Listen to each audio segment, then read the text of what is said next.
Sometimes on Onivia it starts off as unlisted. I think it's public now then, it's cool.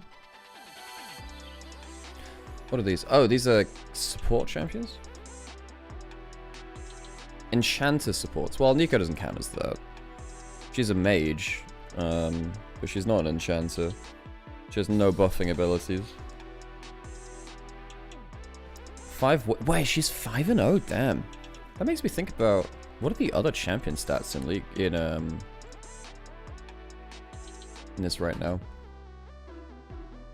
Is this are these the most played champions in LPL history, maybe? I think they're the most played champions in LPL history. To get like those kind of numbers, you probably do need to have that.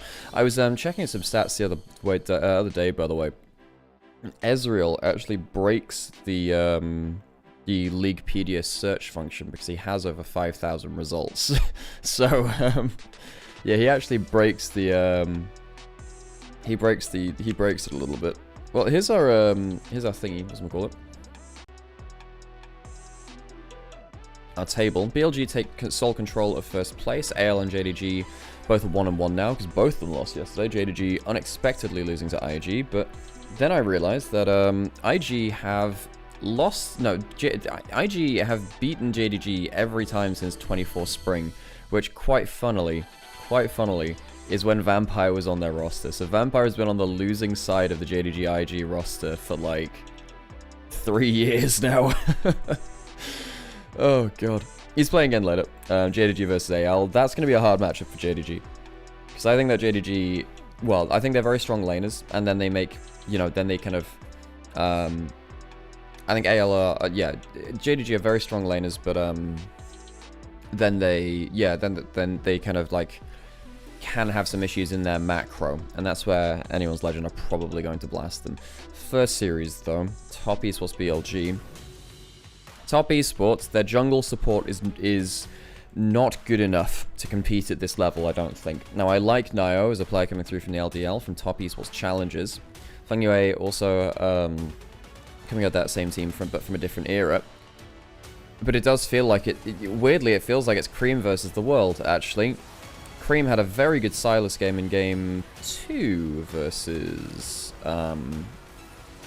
anyone's Legend. But he's been a little bit, you know, yeah, he's been really trying. He's gotten some solo kills out of here, managed to kill Honkyu, as Honkyu's like greeted for waves and bits like that. And Honkyu was very good. He destroyed him in game 1. So both of them having a very fun mid lane matchup. The Top Esports are really struggling in bot lane laning phase and in macro. They are very much struggling to make ends meet when it comes to these games so far. And BLG on the other side. Despite the game 1 curse, which they have put upon themselves through such means as Night Azir, should realistically be destroying this team.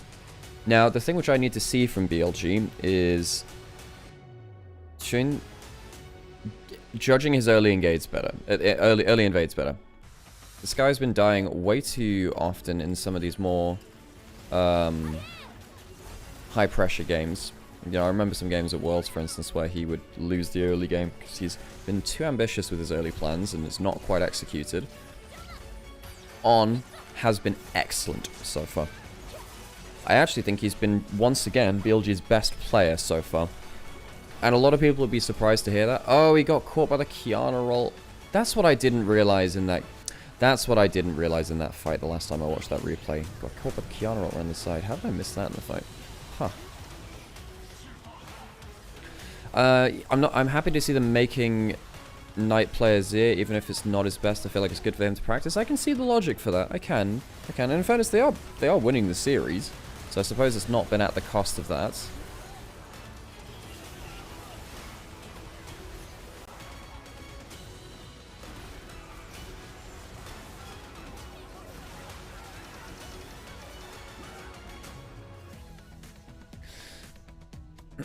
Because there may be some games at Worlds Internationals where it is a really good Azir angle. Yeah, I think you need to be able to contest it. However, I will say I just prefer if Azir's in the meta, I would prefer BLG to just put it into a Ziggs angle and let Knight counter it like that.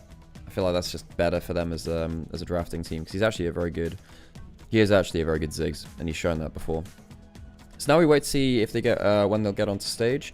I'm not sure if we're in Shanghai or if we're in Shenzhen, not Shenzhen, Suzhou. Because I did see the intro for the LNG arena, which is in Suzhou. It's not in the Shanghai arena. To be honest, On is just very underrated all the time. A lot of the time. Well, that's because a lot of people don't watch On domestically and they watch him internationally, where he has had a bad track record for the last while. So, for instance, MSI last year was really not great, and then Worlds wasn't great either. So, yeah. So, I think that if you look back at Winter last year, if you look back domestically, it was Knight as by far the best player in BLG, and then there was On. So it's between the two of them. Hey, thank you for the follow. Appreciate it. By the way, going to give TikTok a rest for today, just because I haven't figured out how to get Rafa on audio for the TikTok stream. I think I figured out a way to do it now. I'm just thinking about it now. I just didn't think about it in time. And honestly, like, we had streaming on TikTok's been a really quite poor experience, actually. You get strikes and takedowns for basically no reason. It's very hard to go viral because of that, which is what you're there to be there in the first place, really. And I've lost a couple of followers because of the live notifications, I think, too. Yeah. However, moving on from that, which is just slightly annoying, just letting people know. Hey, Blake, good to see you.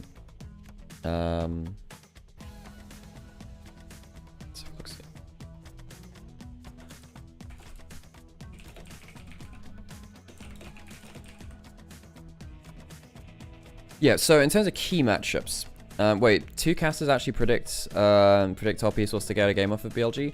Well, BLG do have a bit of a game one curse. They don't exactly start the day very strong. And that is a bit of a worry. It is. It's a bit of a... So what you're hoping is that BLG fall apart in game one by their own means, because that's definitely... You know, that's definitely something which has happened to a certain extent, right? I think in terms of key matchups, if somehow top esports managed to, I believe we're going to an advert thingy now. I don't interview. Let's do an interview. 赛前采访，我是洛星，在这里我们首先邀请到了滔博战队的打野选手奶油，你好，先跟大家打个招呼。奶油，大家好，我是滔博的打野奶油。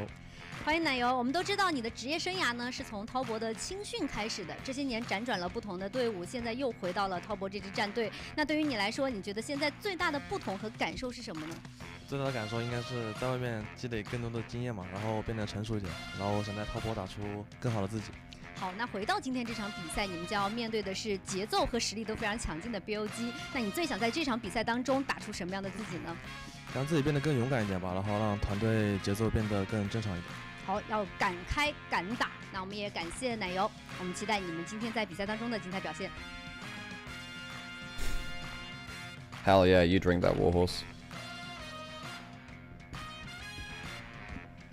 Who have we got from BLG? 同样在这里，我们也请到了 BLG 的辅助选手啊，你好，先跟大家打个招呼吧。大家好，我是 BLG 辅助纯。好的，欢迎。那在这里呢，我们也看到 BLG 现在已经是赛季初的2连胜了，不过看起来状态可能还是不算特别稳定。那你觉得是大家适应新版本的原因多一些呢，还是你们也在做一些打法上主动的新的尝试和调整？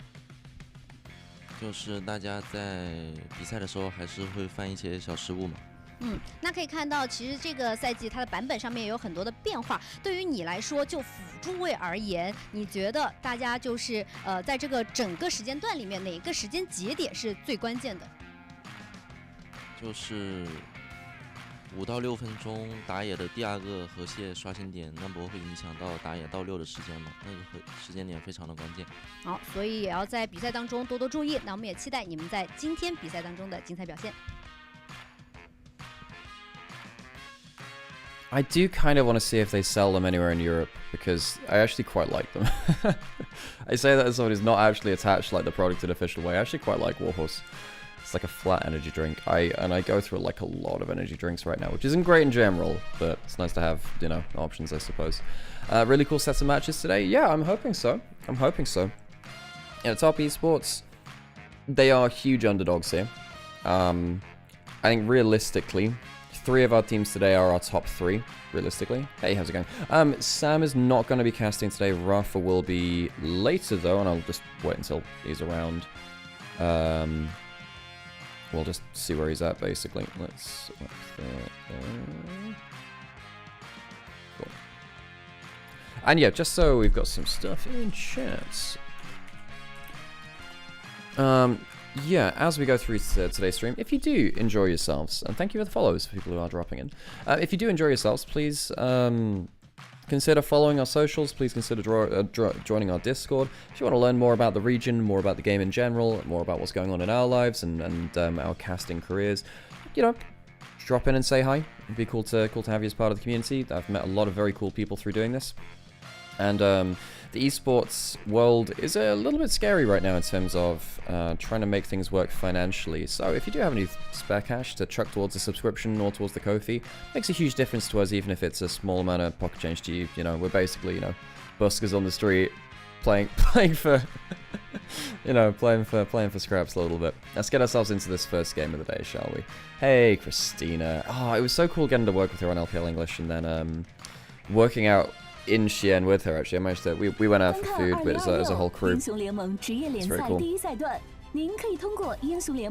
Hey, it's on us. 掌上英雄联盟及英雄联盟赛事官网 LPL.QQ.com 虎牙直播、哔哩哔哩直播、腾讯视频、腾讯体育、新浪微博、微信视频号进行收看。 Does anyone have a favorite BLG top esports series?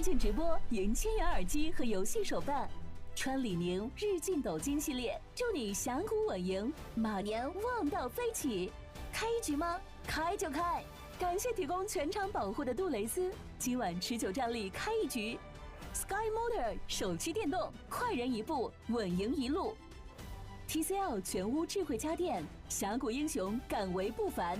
2026 LPL The previous LPL finals was fun. It absolutely was. 更受电竞用户喜欢的能量饮料，醒神好喝，当然占吧。傲风电竞椅连续6年中国电竞椅销量第1。And we get ourselves our LPL intro. There is 24 spring finals with Lucian from Elk. Oh yeah. Is there a best place to watch on? Twitch probably is the best place to watch on in terms of benefits myself, yeah.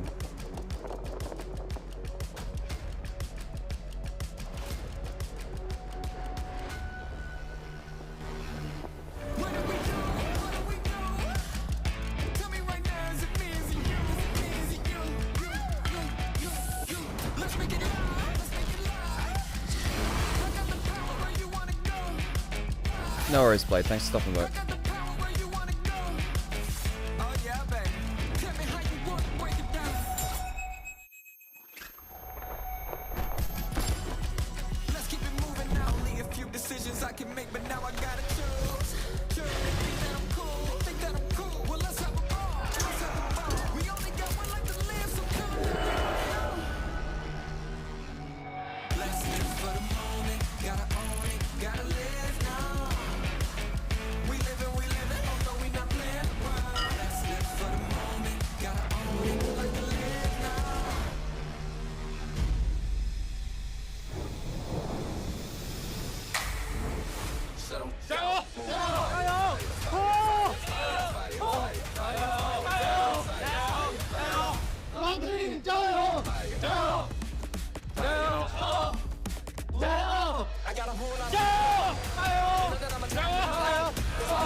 Well, welcome to Suzhou, everyone. We're over in LNG's arena.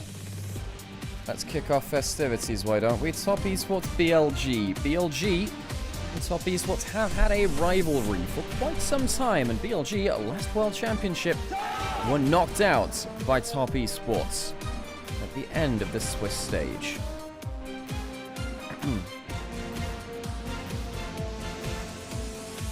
Realistically, Mookie, I should be turning it down to 1080 because the clean feed's actually not the high quality anymore. So, oops, I should probably change that. 让我们有请 Top Esports 哔哩哔哩 Gaming。 What is that? What? Mic quality? Okay. Well, thanks for assaulting my left ear. Okay. Right. Okay. Okay. We're fine. We're 欢迎来 fine. 到苏州 Everything's 高 fine 铁 here. 新城羊城国际电竞馆 Oh, LPL 第一 Jesus. 赛段组内赛第一周第5日比赛，滔博对阵 BLG 即将开始 ，LPL 无畏进巅峰。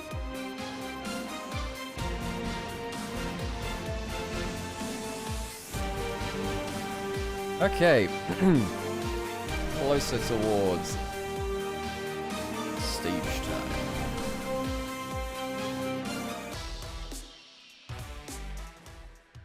Reminder, folks, it's just going to be me today until Rafa shows up. And Rafa said he couldn't promise to turn up for the first one, but he's definitely going to be there for the second, just because it's late night. That needs to have a nap at some point, which is cool. You hate Malphite meta? I have to say I don't mind it, because Malphite is, at least in jungle, at least in jungle, he is just a good go button, and he does have counterplay. You can play Peel against him. I really like the meta game of... Hey, thank you so much for the gift subs, Tornasco. You are so... Thank you so much. That's really kind of you to do that. I lost my train of thought, but that's fine. Once again, with some gold content, Tornasco. And thank you for the follow as well, Pigeon Poems. Do you have a poem for us, Pigeon Poems? I like pigeons. I think pigeons are a highly mistreated bird in human history. We domesticated them and then undomesticated them, sadly. Okay, so BLG top esports, what are we looking for in that draft? Well, we already talked about the Malphite, we already talked about the Jace. Let's have a think about... 1 second, let's go to log into gol.gg. Ronde Star, LPL, champion stats. Okay, so obviously there's stuff like Jace, stuff like the Rumble. I think Akali comes up to the fore when we've got stuff like Cream in the game as well.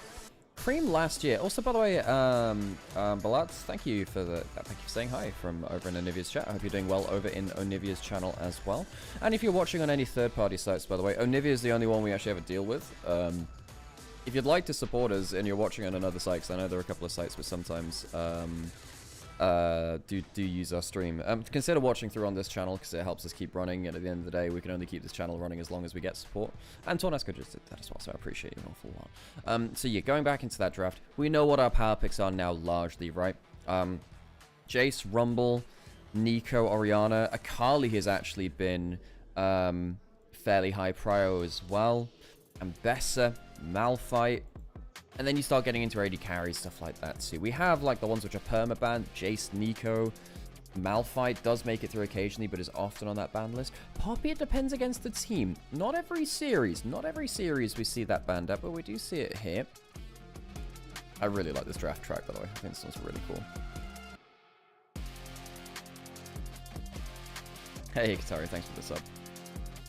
Reminder that top esports will get first pick despite being on red side because the side of map select and first pick are now separate. One team chooses one, the other one chooses the other. Everyone chooses blue side. Most people choose first pick. So top esports will have first pick on red side. 19 months? Wow, that's almost a year. What's the last ban? Orianna's available. Orianna seems to be the big one here. There's also Rumble. And there is Akali, which has been incredibly high ban rate. It's had, what, 13 bans so far out of, like, 19 games total, almost, or 20 games total. The Ambessa also making its way through, a high ban rate, high pick rate champion. Now he's played a game of this already. He gets locked in. So, Orianna available, but also a little dangerous into the Ambessa. The thing is now, if you give over Orianna to top esports, they have Ambessa Orianna, which is a very good ball carrier. He just pings in with the ultimate, Shockwave comes after. But it's also quite low risk. You don't actually have to... Well, if you miss the Ambessa ult, you don't have to pull the trigger on the Shockwave. Varus would be laning phase domination from BLG. That's a problem for top esports. BLG, the way they've looked best so far has been they win the bot lane 2v2, and then things go absolutely mental after that point. So they lock in the Orianna to take it away from the Ambassador combo. The Varus is almost insta-win bot lane. You probably need to either, Jhin or Misfortune are the two which I was thinking of. They lock in the Jhin, and there's the Akali we were talking about. Very high pick rate and high ban rates across LCK, LPL right now. BLG, do they lock in something just like that Renekton? They've been happy to blind pick that. Shin, thinking about the Kindred. It's a very powerful pick for himself. He hasn't played it in a while, I don't think. he is an old main of it. He played it so much in his debut in Invictus Gaming. They're hovering it for a long time. It's the Renekton, though. Just pick 3 winning lanes. And now the problem is, top esports look at BLG and they have lane Exodia. These are 3 of the strongest laning champions of all time. You know? That's a ton of ability to slam through laning phase.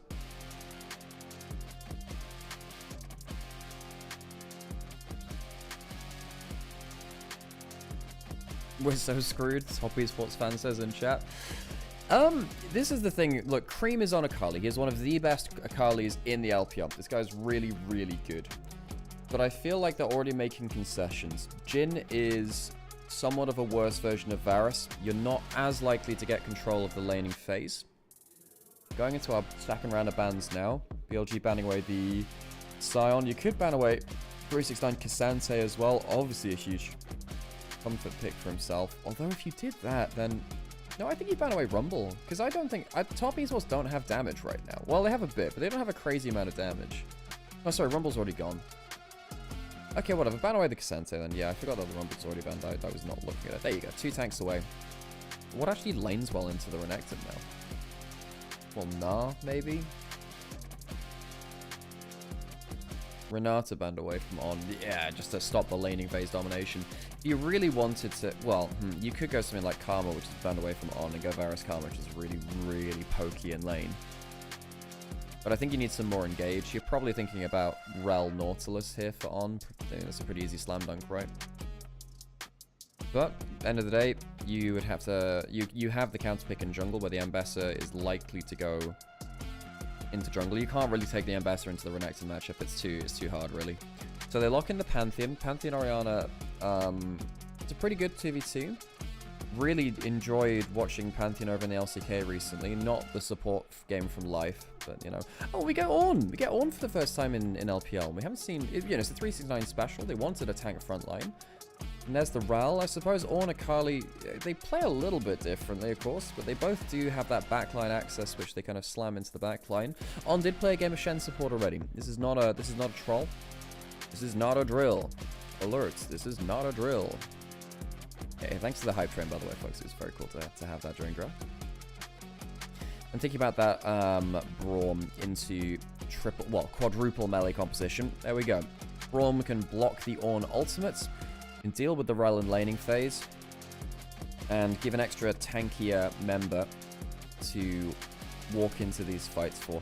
I think BLG have slammed this draft, folks. I think top esports, they've picked some comfort, you know, 369 Ornn, Cream Akali. Jachi is a very competent Jhin player as well. For those of you that don't know him, he's stepping in for Jackie Lovis. He takes a break for a split, similar to the Shy. However, I look at top esports and I just think, how are you going to survive early game? How are you going to survive versus BLG in these lanes? They're a very dominant laning team from what we can see, and if they win bot lane and allow for bot side invades, this is another thing, by the way. The side of map select, blue side, allows for easier bot side invades because of the way that the terrain of Dragon Pit protects the bot side red buff for blue side, but not for the blue side of the other side. So if you win bot lane, you can invade off of it with a winning bot lane. And after that point, it becomes quite an easy winning game plan for BLG. They win bot... Well, On has been exceptional in lane so far. His games versus anyone's legend were all peak in regards to that.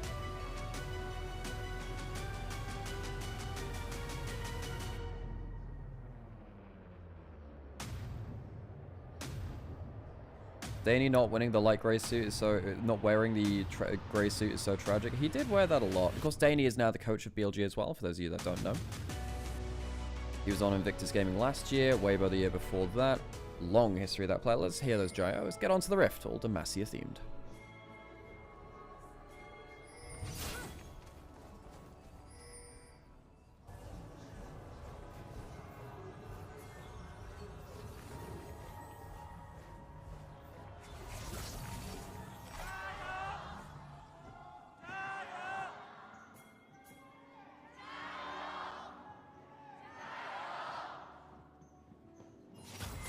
Oh, audience makes themselves hurt. It's all the damage into the crash down shield, actually. Level 1, probably at this point, going the way of top esports. Using that heal to think about getting that full shot on target. They get onto the Braum, though. Hang on, if they can get that passive, that's a problem. Damage back. Level 2 is still going to be hit quite easily by Jetchi and Fengyue. They get themselves the early push in on the early level 1. The question is whether the bounce back will be won by Viper and On. So if you start pushing around the level 3, still fine. Knight. Oh, he's going for the Winter Wonder Ori skin this time. Typically plays the Dark Star early on.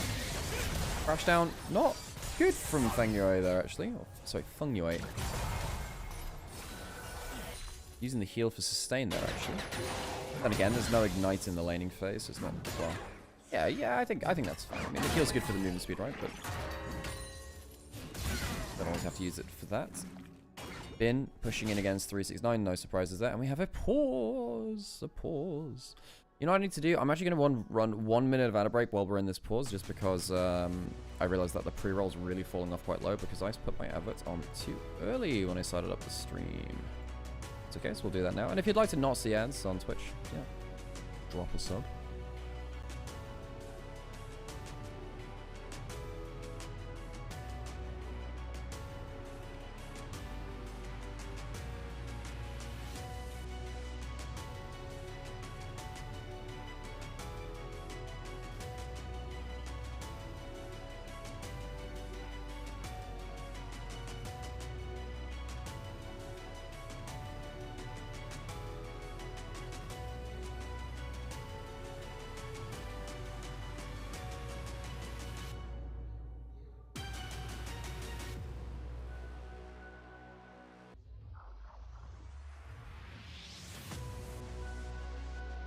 So nothing crazy happening in the first few minutes. I was just checking through our various chats.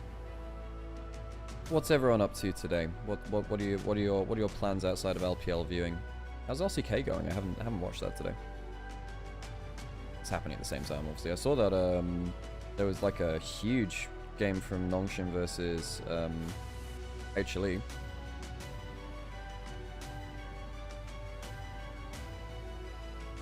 Oh, did Scout have a banger? That's cool.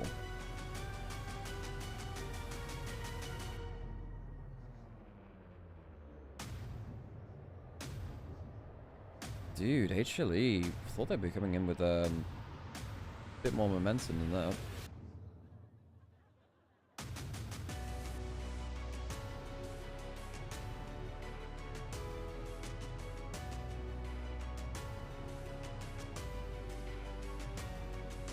Oh man, if HLE fall apart, that's going to be tragic. It's going to be tragic.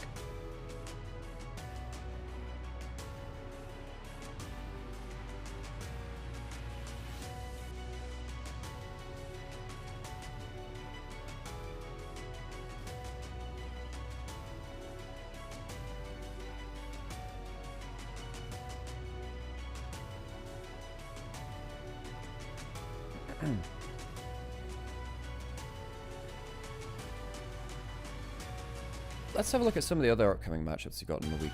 Let's have a think about some of them. So we've got Annual's Legend JDG coming up next. That's going to be big. And then we're into our 3 series days tomorrow. I have Summoning Insight tomorrow as well.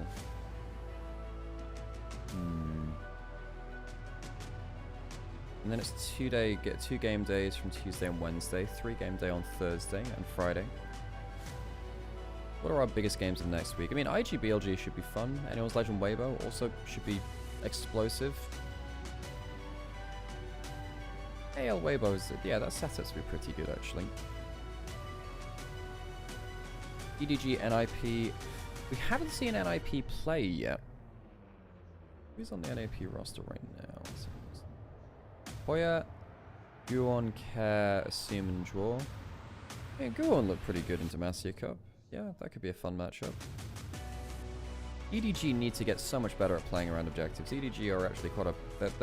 They should be so much better than they are, but their objectives are less good right now. It's me being very diplomatic. IG top esports, that's going to be quite important. I think IG are better than top esports right now. You know, Rookie, we had an awesome series yesterday.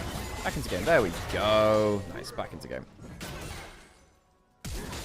Okay, flashing force, trying to look for the solo kill. Forced the flash instead.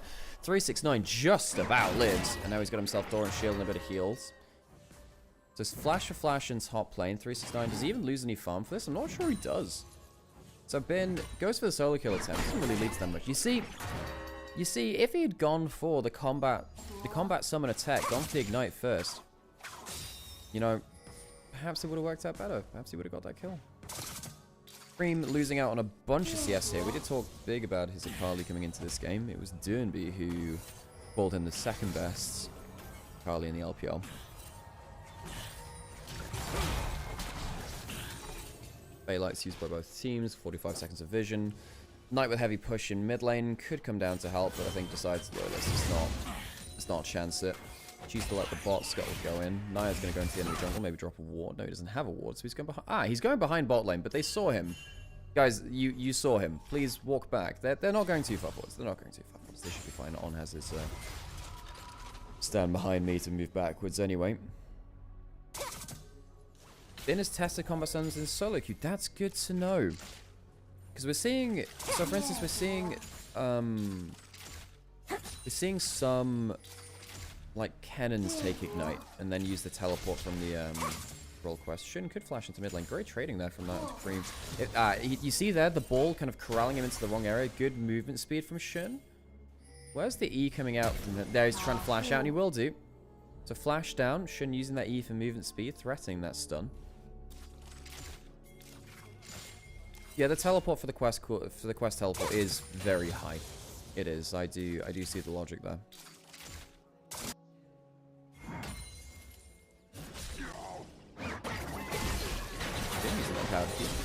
Stun on the way out to stop the brittle auto coming through. They're not really getting a CS lead here. See, back in 2023, when we had the real golden year of Bin versus 369, we saw effectively... I'm going to steal that vision plant away. Trade between the two supports.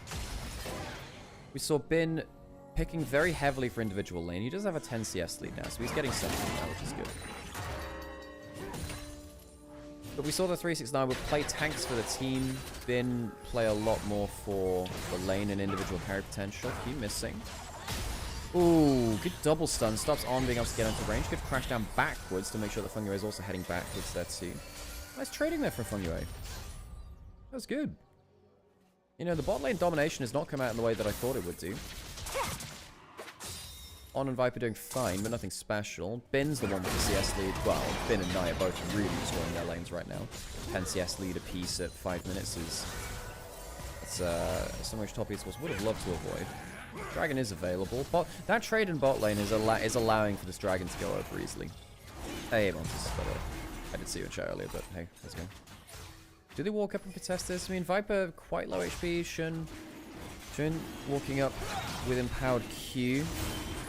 Chooses not to do that though. And the cost of this is Akali once again losing another wave in mid lane, I think, or parts of it. You're going to lose a fair amount of HP, I think, if you go for this. Yep. Knight just using that. Yeah, hang on, going in with the ult. Does he get the full one shot? That could be an investor coming through. Good trade, but no kill angle. So he's using that for pressure. Sometimes Akali does that. Shin walking into bot side. Knight does have Shockwave. Nio does... Oh my god, he's got level 6. You need to be careful, Knight. He'll have to flash out of this. Shockwave onto Cream, who doesn't have that perfect execution. And he also has no flash. Shin, no! Misses. But then the ult from the Ambassador goes onto the target behind him. Orianna gets the first kill. And it won't matter. Cream is too low HP to change anything. Viper's walking forwards as the battle. Varus Cream trying to clean up, but all he finds is more mess. Viper with one last piercing arrow to take down the fight. A 4-for-1 in the bot river skirmish. the mid lane prio from BLG really setting that up for success. Knight forcing the ult out of Cream to try and equalize HP bars. Cream didn't have the ult to play in that bot river fight after that point. Now, the smite fight won by Nymaera means that he has the level 6 and Knight has to play very carefully. Watch what happens here with the Ambassador ult though, because as he tries to lock up the Pantheon, he goes onto the Braum because he's the last target in line. Shun gets a huge multi-man Q. And one of the things we were asking for was more precision in these early plays. And in fairness to him, I thought that Shun had made a mistake there. I actually think he ends up doing a great job of getting multi-man Qs off of targets. And also just starting the fight at the right time, you know. End of the day, even if he does die, good chance that his team cleans up. And now suddenly Knight's 1.2 thousand gold lead. Much like we saw from his Syndra game yesterday, he is probably going to snowball to high heavens now. Yeah, Nio, not great from him, and one of the reasons why I'm quite low on top esports is that I just don't think their jungle support is good enough to compete at the top level of the LPL. I think that 369 Cream and Jachi actually are, and yes, I do include Jachi in that. He's actually a good AD carry. Saw some really good things out of him before. Hang on, he's still landing onto Onivia. He does not have his heal, and that could be the death of him. He'll go down to one last also. Viper and on 2v2ing Jachi and Fengyue. Viper has his second kill. He's had a solid start to his career on BLG, folks. He has not had a bad game so far. He's had some quiet games as the team, or rather just the one game that they lost, and I suppose the Demacia Cup. I think you can argue that too. Good damage from Knight again. Ow, he's going for the Rod of Ages build, by the way. Shockwave under. Sorry, does he get the kill with the QW? Damage, uses that shield to tank up the tower shot. And once again, Cream is just on very low HP. There is no Ambassador coming through. Doesn't have flash. On flying through into the mid lane too. Knight is calling over effectively mid jungle because he knows that he's probably going to be bringing in enemy mid jungle too. The gold lead in, well, the CS lead in mid lane, over 20 now. We can cancel another recall. Doesn't care about taking one tower shot. Grub's now started. And much like the bot river skirmish, the mid lane priority has allowed Shun to walk up towards Grubs. Now, imagine if we saw more of this in the Azir, you know? Knight's laning has been pretty solid so far in,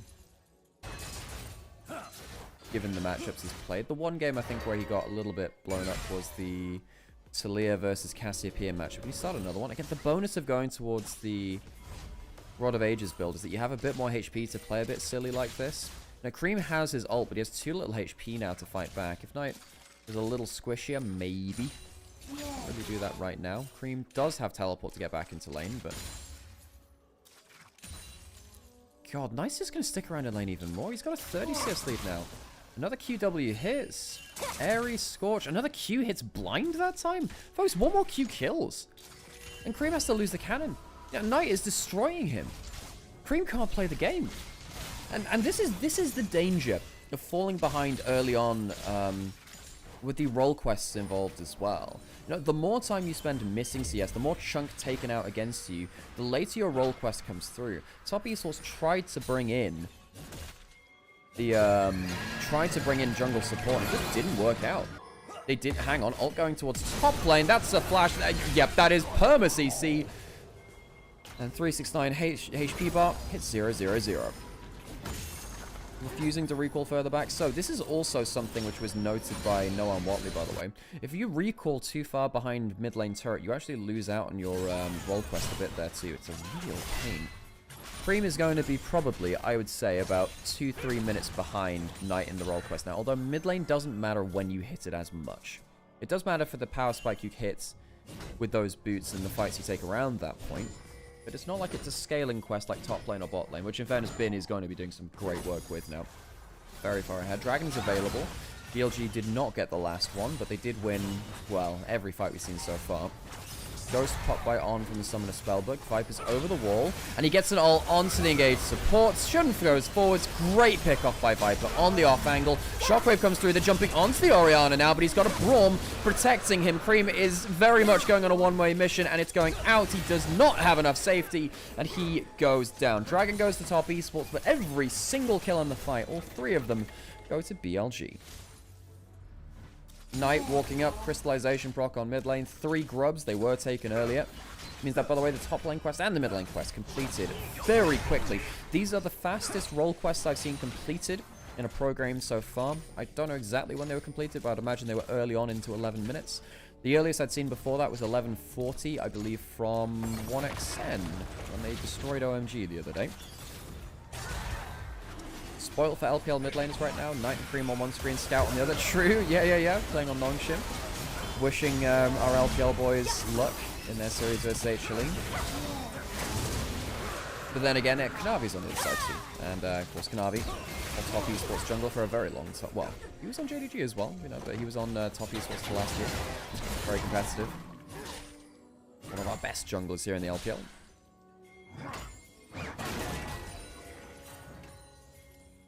$2,600 gold lead at 12 minutes just for Knight.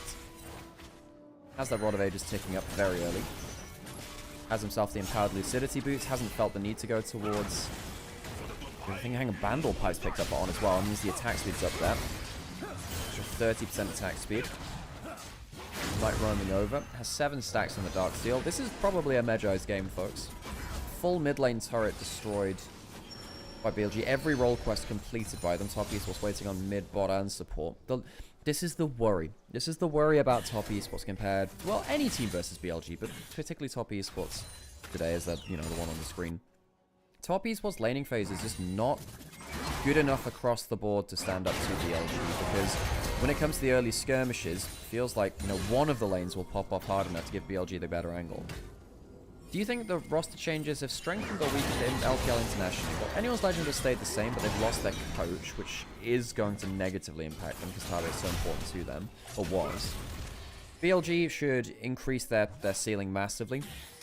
We'll see what their consistent level's at.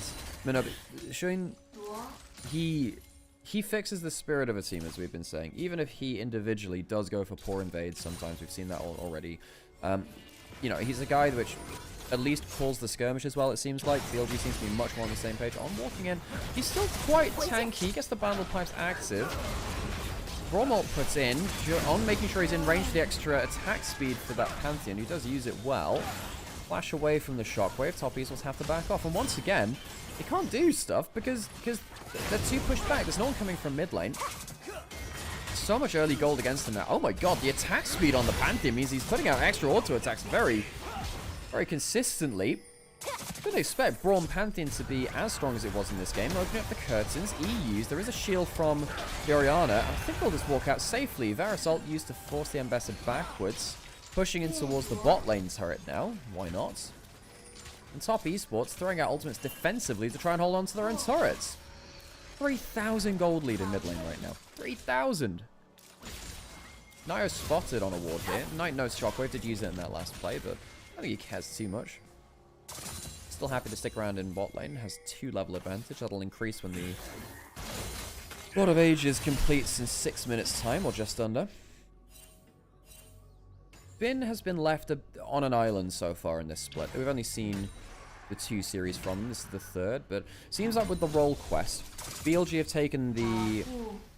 Hang on a second. He's got Shockwave coming up now, and Cream did just use Flash. Turret goes down, so Cream has to back off very quickly. He's going for the Gunblade first item, which can be a bit of an issue versus Orianna, because you need to sometimes Proto Belt over the Q to get in range for ult to skip out of the Shockwave. Reese's Knight's not doing too bad here.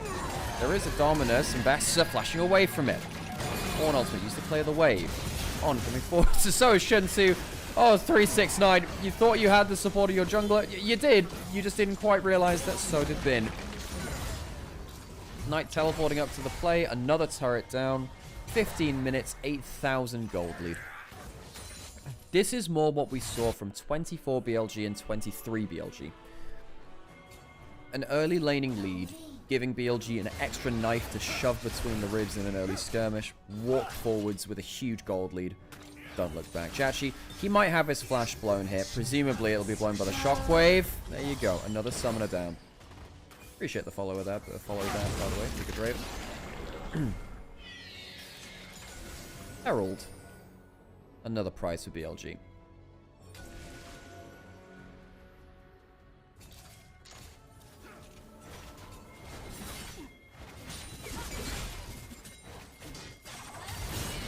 jumping onto Bin on bot side. Doesn't have the Dominus, doesn't have the flash. Flashed away from the Ornn earlier. Curtain calls. Oh my god, how many ults do you want? That's another one thrown out. Bin doesn't get an empowered Q.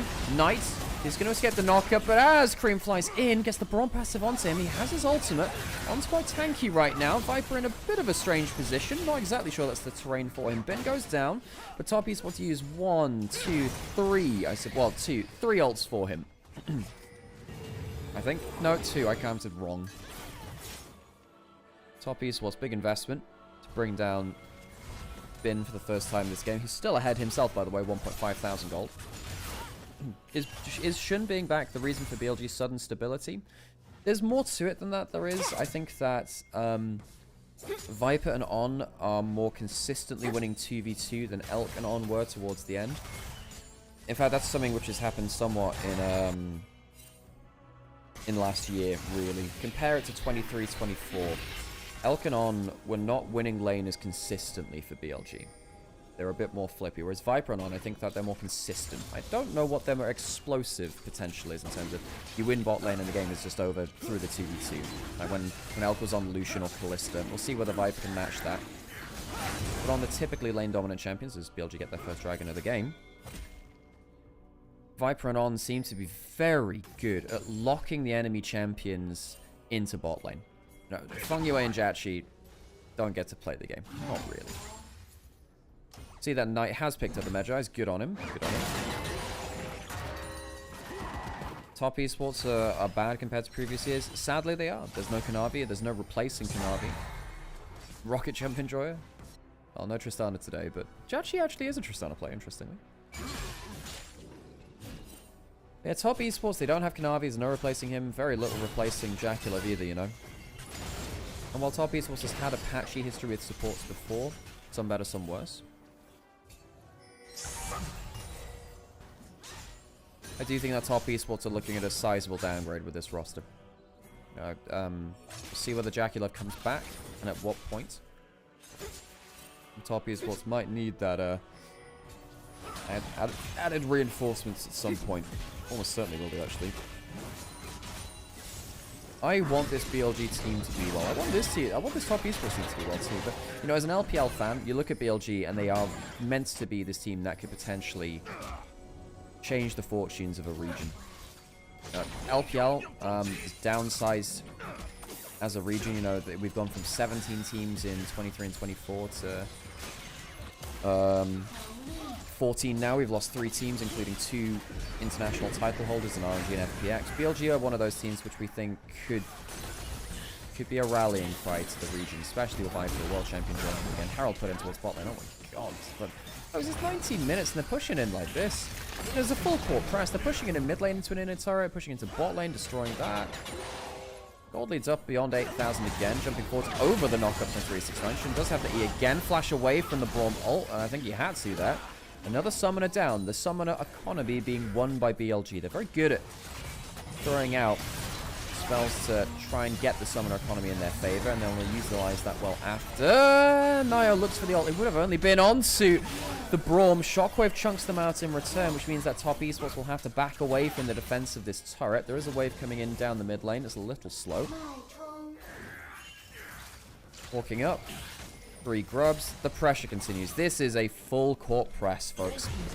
A full court press. Empowered recall from the mid lane quest coming through from Knight. Some of you might have thought that with this dominance, maybe they got Baron already for the empowered recalls. No, that's just the mid lane quest. Although, to be honest, Baron has just spawned 30 seconds ago, and you can't put it beyond BLG. And I tell you what, folks. This time last year, coming into 2025, BLG discovered that they could snowball like this and still lose because they were really bad at playing Atakan. Atakan doesn't exist anymore, folks. So instead they can play around side lanes instead. They do commit the teleport top side. The shield used to block out the Ornn ultimate. Pantheon ult similarly used.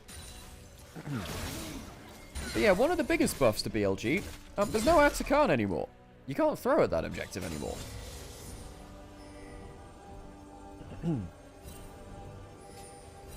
Dragon up in a minute and a half. Baron up now.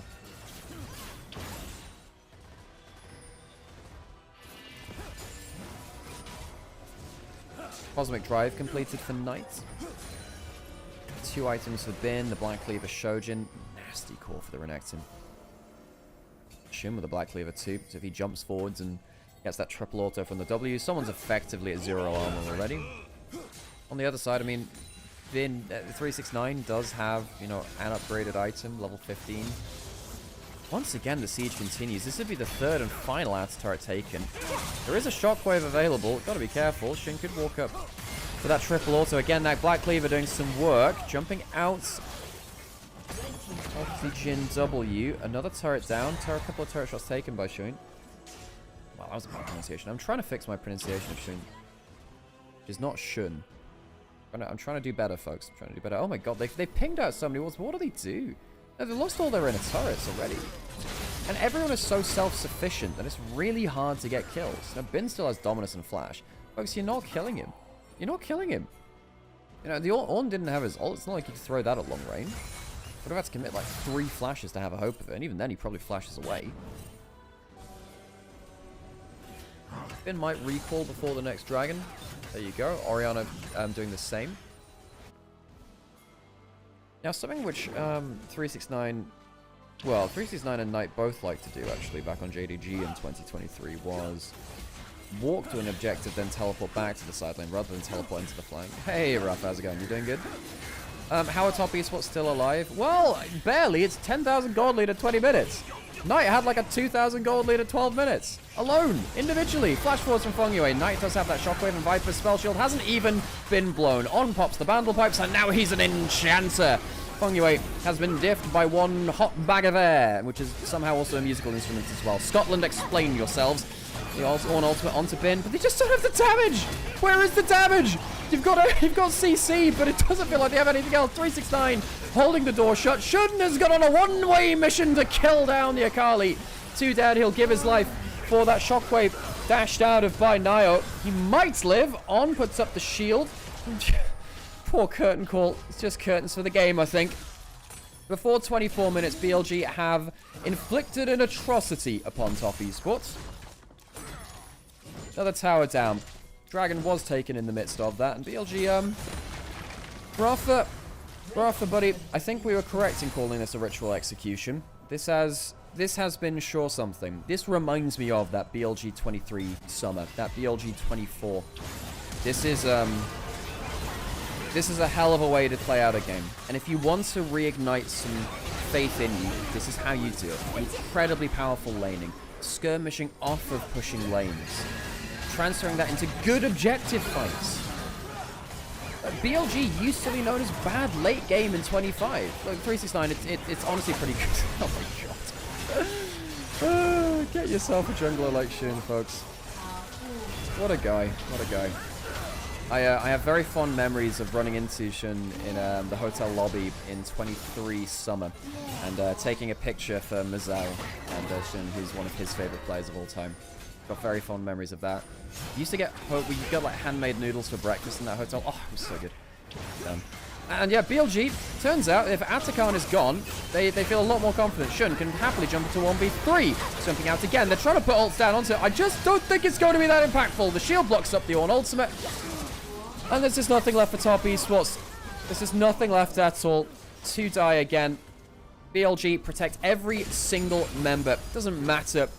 Shun is diving in like a madman. He's 2.5k ahead. Knight, the real hero of this game again. 5k ahead individually.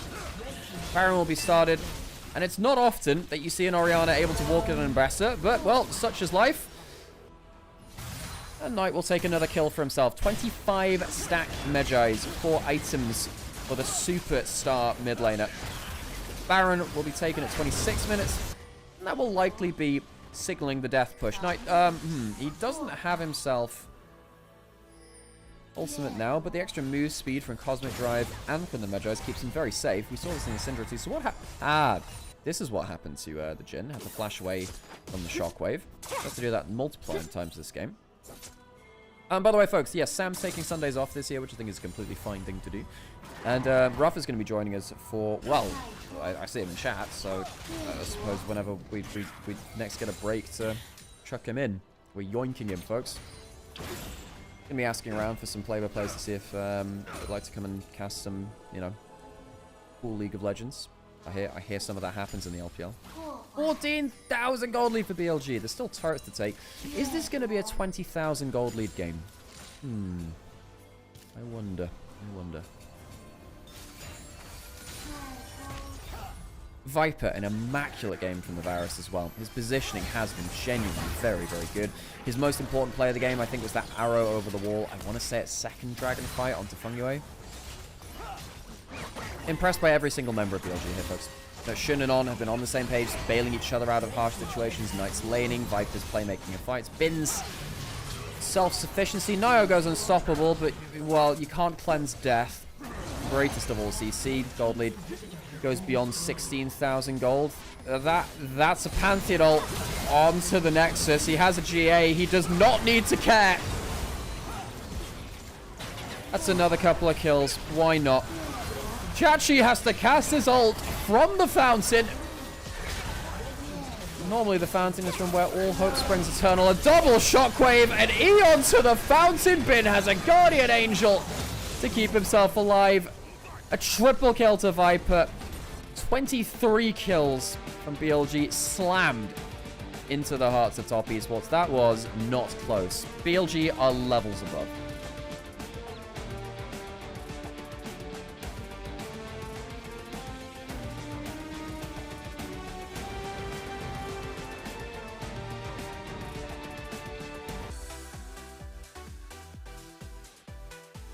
Okay, Raf is going to join us as and when he's ready. Not sure if Raf, you got anything you got to get ready, but well, that was genuinely just a ritual execution.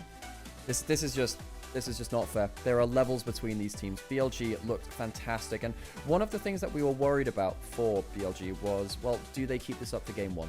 You know, or rather, do they have issues in game one of the series? It seemed like they had that in some of their other previous series. Seemed like that was the case. However, this was nasty. This was nasty as heck. Right, let's get Raf in. Hello, how's it going, buddy? Yo, good morning. Let's get that volume sorted for you as well, because I've changed so many audio settings. Let me stream this over to you. Should work basically the same as with ways it did before. Hopefully this doesn't break anything on my PC. This will go blank for a minute, by the way. What I found is that All good. basically there is an advert that happens during the break for the card game, where if that goes on, it has some licensed music and it takes down the it takes down the YouTube stream. So we found that out the hard way. Oh my god. We found that out the hard way. So instead we've got Sessions Diane to listen to in the background for those on stream. I don't think it'll come through to your bit, but maybe it will. I'm not sure. But hey, wow, thank you so much for the 10 gift subs, Witchy. You're so kind. Appreciate you awful lot. But yeah, Rafa, how you doing? It's been a while since we've cast together. LPL started up. How are you feeling about 26? Well, let's see. So far, first impressions of the first week, I had a feeling that with not only Jackie Love being absent for the first, hopefully more than the first split. Yeah, same. Just one split.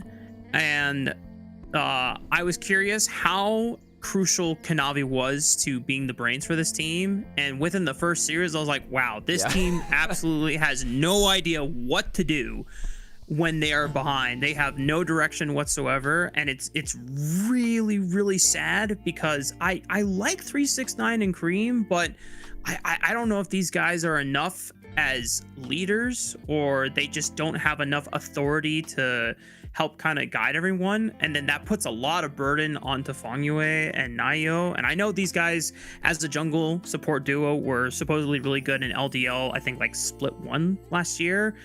And that's what top esports is kind of like banking on to be the core that reshapes them. But they just look extremely uncomfortable right now. So I think top esports is just going to be in a rough patch for this first split.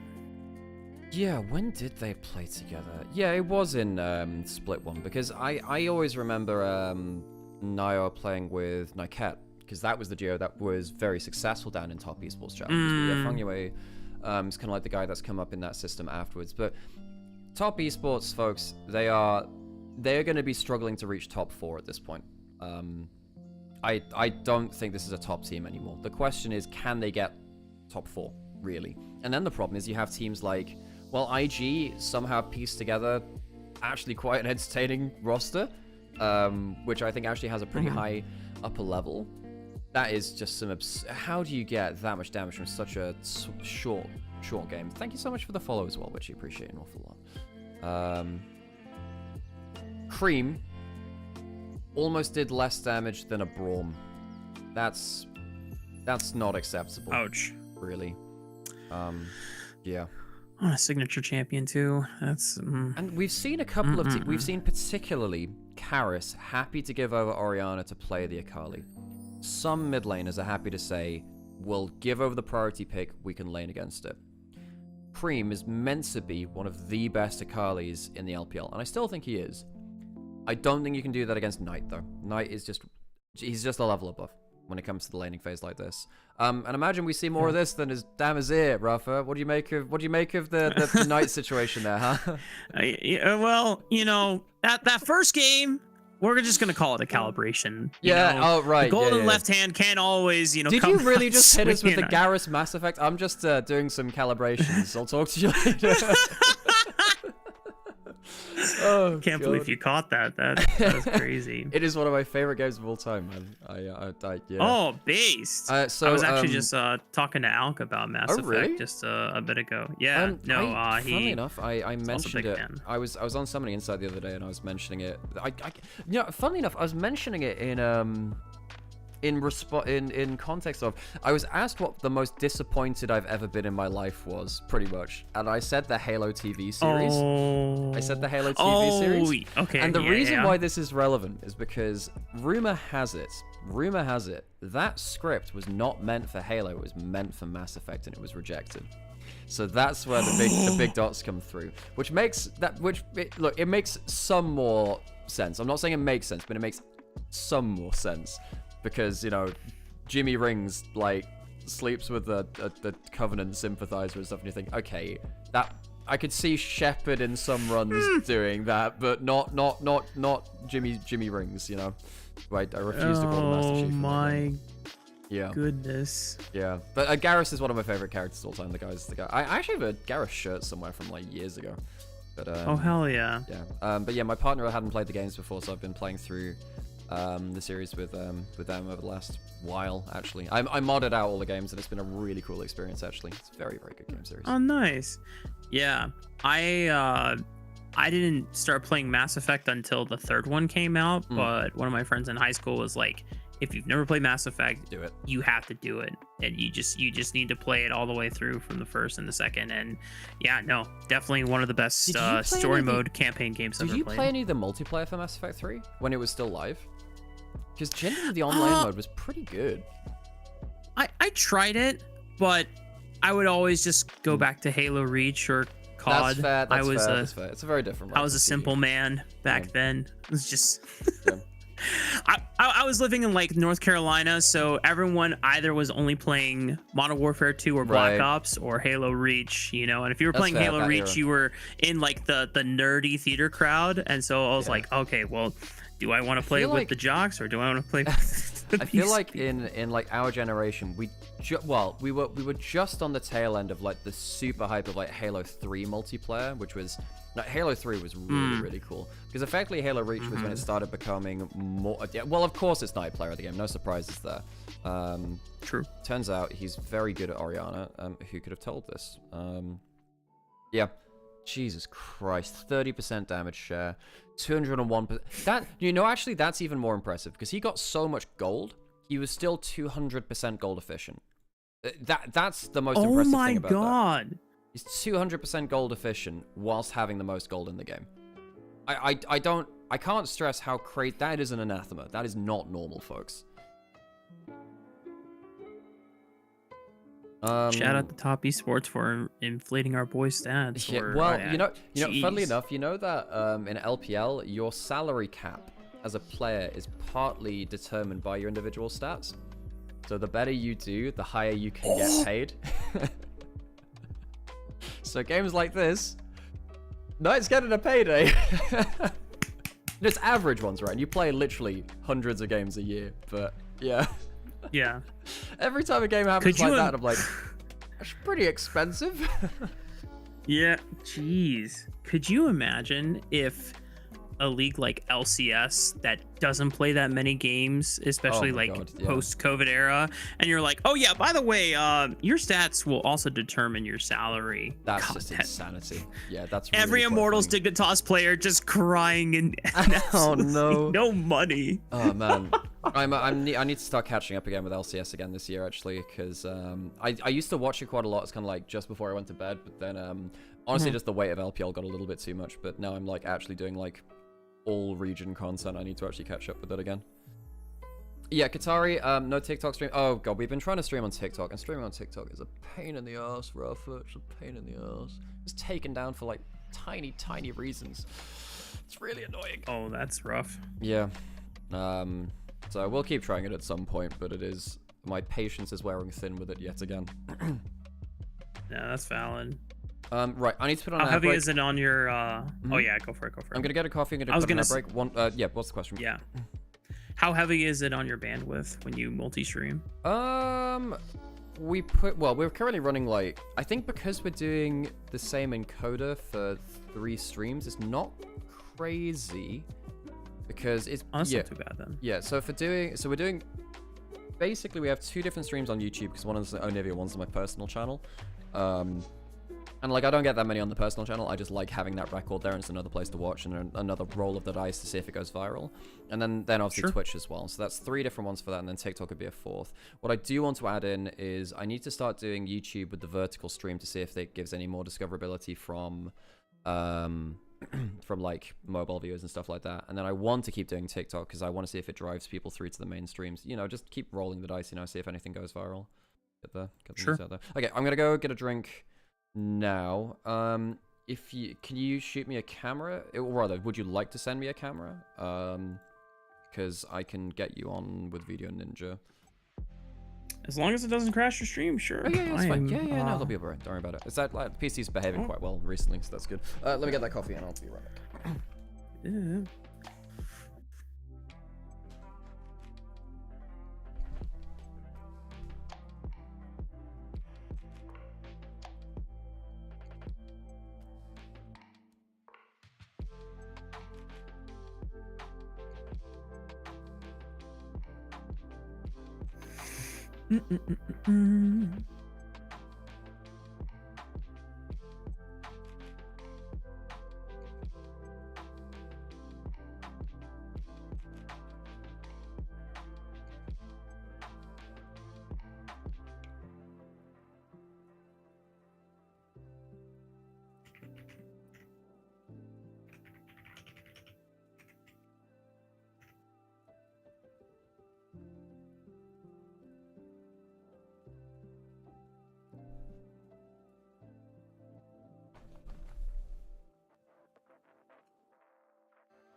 Okay, coffee is on. Have you had any favorite games of the split so far? I mean, kind of hard to beat BLG anyone's legend. True. Well, that was tell you awesome. what, I really loved IG JDG. I think that might be my favorite LPL matchup. You know, well, Weibo JDG is also kind of like weirdly funny too. But like yeah, that IG JDG game 1 was just something special. I need to go back and watch it in full Okay. because after BLG and AL, I hopped into your chat and I right. was kind of just like lurking and Right. passed out. So I didn't see the full series, but Okay. I heard that I IG can- won. Let me show you this. I posted on Twitter. There's one team fight, end of game 1, where effectively the whole game comes down to can Malphite land a big engage onto Rookie. He's flashless, but he has a Zhonya's. He steals a Baron, then walks up to bait the engage, Zhonya's, and then Jway ults in such a way that the Malphite is going to get CC'd, so he has to ult before that lands. But because of the timing, he can't hit Syndra before they come out of stasis. So like Rookie and Jway like somehow finagle it to a point where they completely nullify the Malphite engage in a 4v5 and get like a game-winning Zhonya's bait. It is one of the best team fights I've seen. It is so good. That's probably my favorite play of the year so far. Am I winning the cast? I don't know. How do you win a cast? Oh my god. Fucking know, right? Oh. I keep watching it and I'm just like, how does that work out? Like, Jway put his... Yeah, he put his stuff on the table, you know? Like, this guy was so damn good. Wow. I'm telling you, that matchup, that matchup is really good. It's just so bizarre because every other match that IG has played, they've kind of crumbled when they get to this stage of the game. Yes. But against JDG, I don't know. I don't know if it's like they just understand them, they have their number, they have them downloaded. So, funny thing about that. Did you know that IG has not lost to JDG since 2024 spring? So I didn't know that. And you know who was on the roster when that happened? Vampire. So Vampire's been on the losing side of the IG JDG matchup for like 3 years now at this point. Oh shit. Which I find, that's like an extra added like random, oh that's kind of funny. But IG have JDG's number. This is all, like last year, I think probably 2 of my very favorite series of the entire year were IG JDG as well. Because there was that Nexus to Nexus to Nexus game with 2 Baron steals and a Nexus to Nexus to Nexus. There was a separate game where Rookie on Yone did that base defense, like selling his life really dearly and using that to kind of like hold the base. That was insane. And we get Rougher on camera as well. Nice, cool. I think, let me just check that they're aligned. Needs to go down a tiny bit. Cool. Okay, we're back onto stage, which is, I figure that's a good sign. And there you go, you get your feedback. Woo! Oh, hang on, I gotta take your audio out of that 1 sec. Because your audio's on the video. Can you take your audio out of the video link? Yeah, give me 1 second. Because look, I love you, mate, but 2 of you is a bit much for this early in the morning, you know? It's too much for me as well, don't get me wrong. Okay, I'm gonna go get myself a coffee from the other room because we are gonna get like into draft like right now, and then we'll get into game 2 of the series.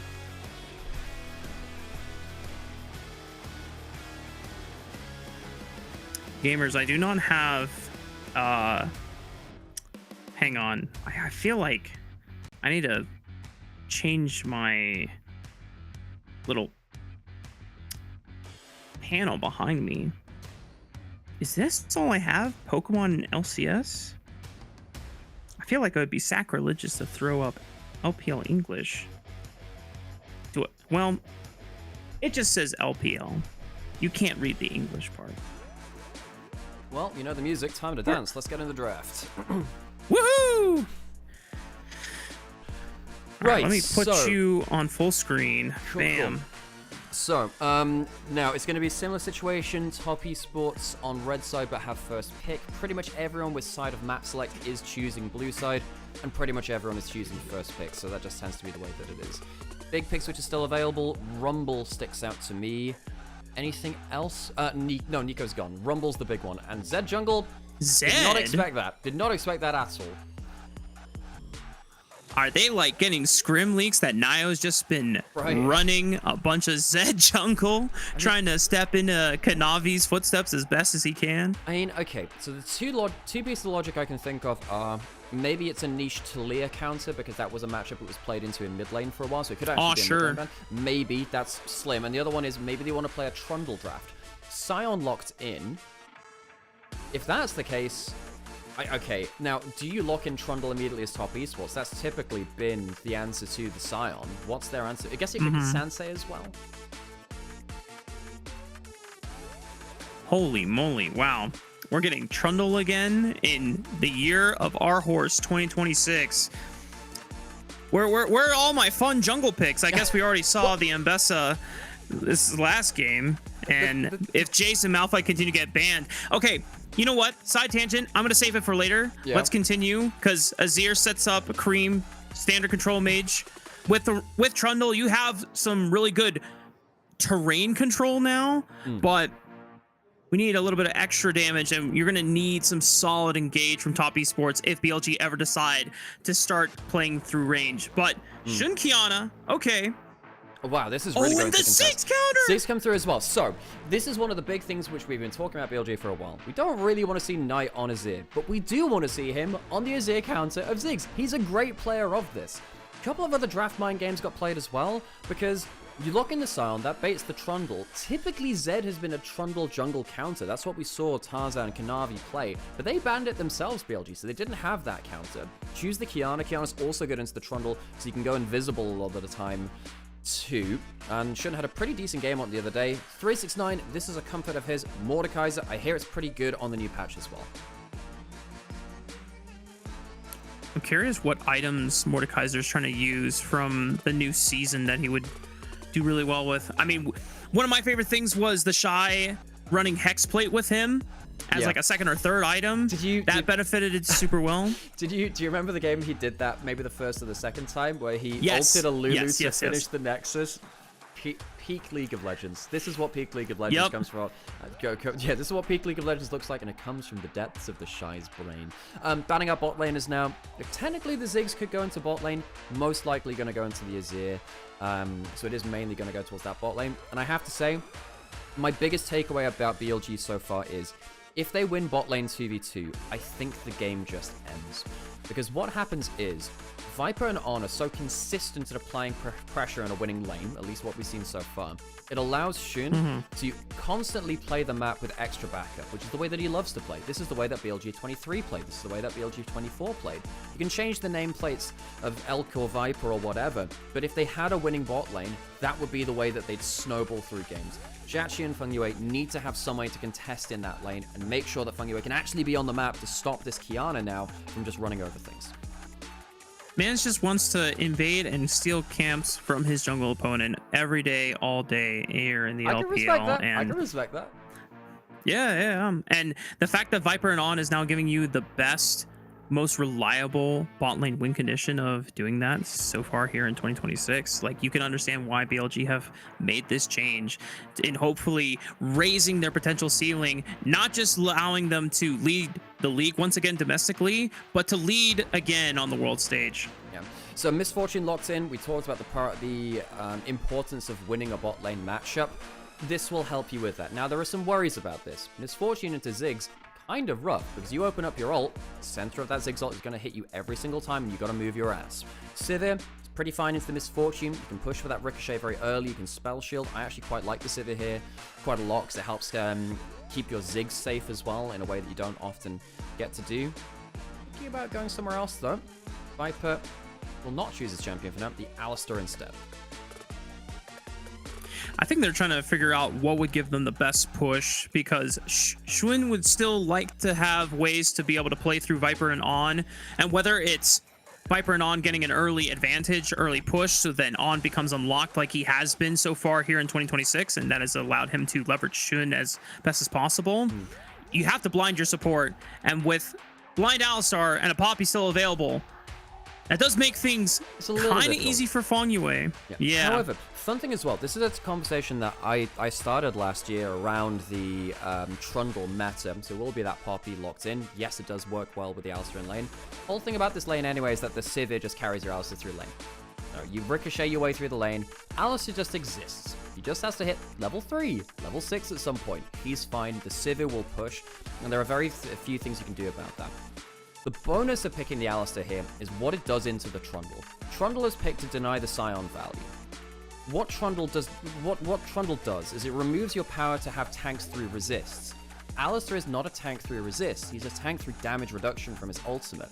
So Alistar is one of the best anti-Trundle champions in the game, because it allows you to still have a tank frontline, whilst also not giving him a great ult target. So as long as Bin is not giving that free ult in a good position, On can kind of take up frontline duty as well. We come around to the overall composition now.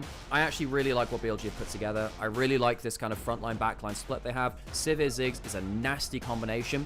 As long as BLG can cancel the bullet time before it hits Ziggs and Kiana if they are within range, the Ziggs really shouldn't be, but as long as they can cancel that, then I think they're in a really good position. If the Trundle has a good game into the Scion, maybe. That's a win condition as well for top esports, but for that to happen, they need to survive through to teamfights, Rafa. That did not happen at all in game 1. Nope.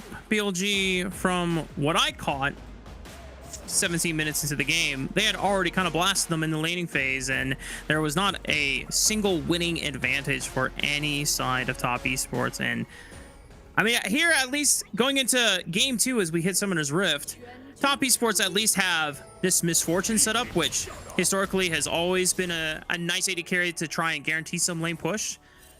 Maybe some gyos from the crowd here. There we go. There you are. Take a while. Thank you for doing it on command.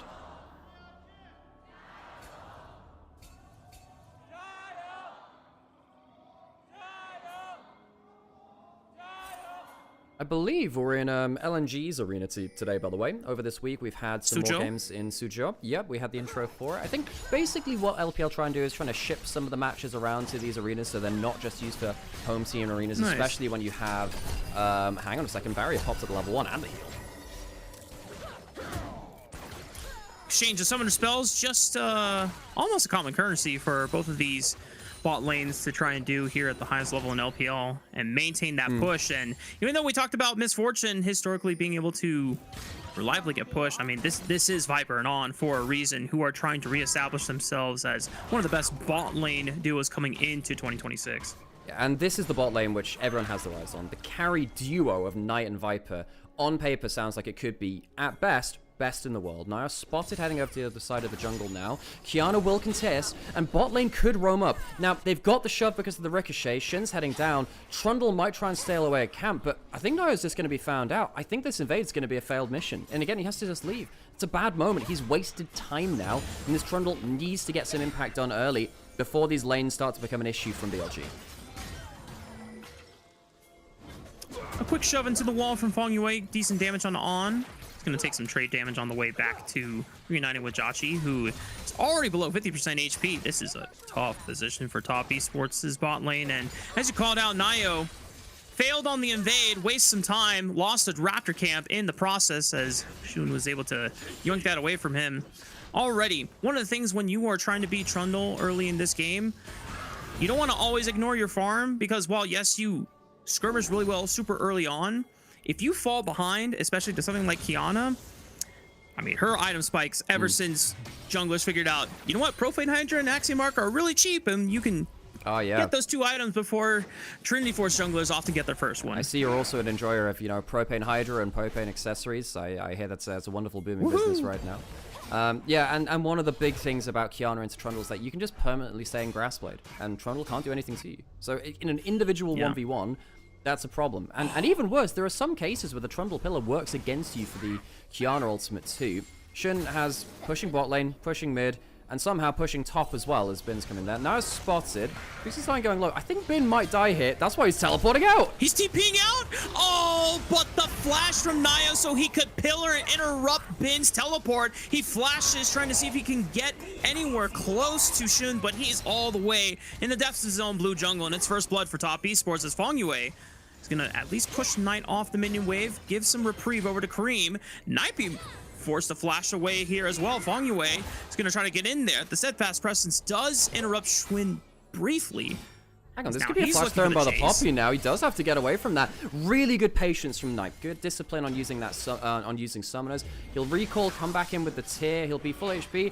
Looks a little bit dodgy, but I think with the HP that Fong Yue and Kareem are at, it won't really lead to that much. Comes back in with actually doesn't come in with a tier. Comes in with an Amp-Tone and a Mana Crystal. I was wondering if he'd go towards the tier item. Chooses not to. And Knight doesn't have to blow a flash in that whole sequence of events. That's definitely the most important thing. Look at the replay here. It literally looked like 1 second before the TP was canceled. So close. Oh. It takes the flash, and I think after this point, Bin kind of like just frustration flashes. I don't know whether he expected to be still slowed from the Pillar of Ice. Or in this case, I suppose the Pillar of Filth. Right on the bot river now. If this leads to anything. Pillar does connect. Oh, nice combo there from Nio and Fong Yue, able to connect that heroic charge. He gets a nice slam onto On's Alistar into the wall. Top esports, they're up 2 kills so far in the second game. And it's led to a 1,000 gold lead. Great stuff. The Poppy Alistair, not Poppy Alistair, Poppy Trundle combo working very well there. Pillar into wall stun, and you're not at the point where the Alistair has the ultimate to shrug it off and be that frontline tank. Fangio has been everywhere. You know, one of the criticisms I've had, the biggest criticism of top esports is I don't think this jungle support is going to be good enough to compete at the top level of the LPL. They've had a great start in this game too, especially after a disaster game 1. If they're going to get a better foothold in this game, it's probably going to come through from them. Watch to see what happens, particularly when Fangio gets that level 6 as well. That Poppy ultimate could be a game changer in those team fights. And then for BLG on the other side of things, you're waiting until now you have that Ziggs ultimate. You're getting towards the point where Xun's going to get himself onto the board with first item. He's already got, you know, the triple longsword build, the old Talon build from days of yore. BLG are getting towards the point where they're very happy to fight. Now the team has really made a strong inclination to go for the first dragon. While Trundle has been a part of first 2 kills of the game, he didn't get any of the kill gold for himself, so he's not necessarily in a strong position to try and move on and Viper by himself with his presence to see if he can start some dragon stacking. But BLG not really investing into that time either, so I imagine that we're just going to be waiting for grubs to spawn with the dance that has been going on back and forth. The fact that Cream was poking his head over into the bot side tries to relieve a little bit of pressure here from Jauchi and Fangio. Bin with the farm alarm and top side, level 6 to level 6. Damage from the Q there. 369 goes down to half HP. Of course, eventually the Mordekaiser can really take over in this matchup and take the Scion out of the front line. This is, you know, this is actually a composition which Weibo played a game of. Thinking about it, I only just remembered this now. Last playoffs, there was a really fun composition where we saw the Mordekaiser and the Poppy. 369 ults to make it a 1v1. Well, he knows that Schwinn is right on top of him. Nayo is trying to beeline as fast as possible. Supreme display of talent at the ready. Just a quick flash by 369 to get out of harm's way and reposition to the safety of Nayo right there. And that does mean that Schwinn is going to hold on to his ultimate for now. Fungaways on the roam again, is in top side. Could again look for that Bundle Poppy combo. Grub spawning in a minute, so they're not available just now. Shun, good presence there. You know, gets that flash for free. Ah, this is a problem though. Because the Poppy's on the roam, you've now got this bot lane into a position where it can freeze on you. And that can be a big issue. If you do hang on, jumping on 369. No ult this time. I fear, Nymaera, that 369 experienced a lack of object permanence. Thought that Schwinn was not going to be there in that bush, and unfortunately, you forget that Schwinn and Bin are really good friends in real life. So, you know that sea turtles, they stick their heads into coral reefs and they think they're safe because they can't see anything. 369 has discovered some sea turtle gaming right there. Nayo will get the first dragon of the game. There won't be a contest, but the cost is, as you said, that top lane play. 369, no teleport. 369 gonna lose himself a minion or two to that tower as well, and the kill goes to Bin. Now, I will say, in this game, I don't think Scion having gold matters too much. He's still up against the Trundle, which can be a big issue. What it does matter in is holding a side lane versus the Mordekaiser. That's the big thing that gold will do.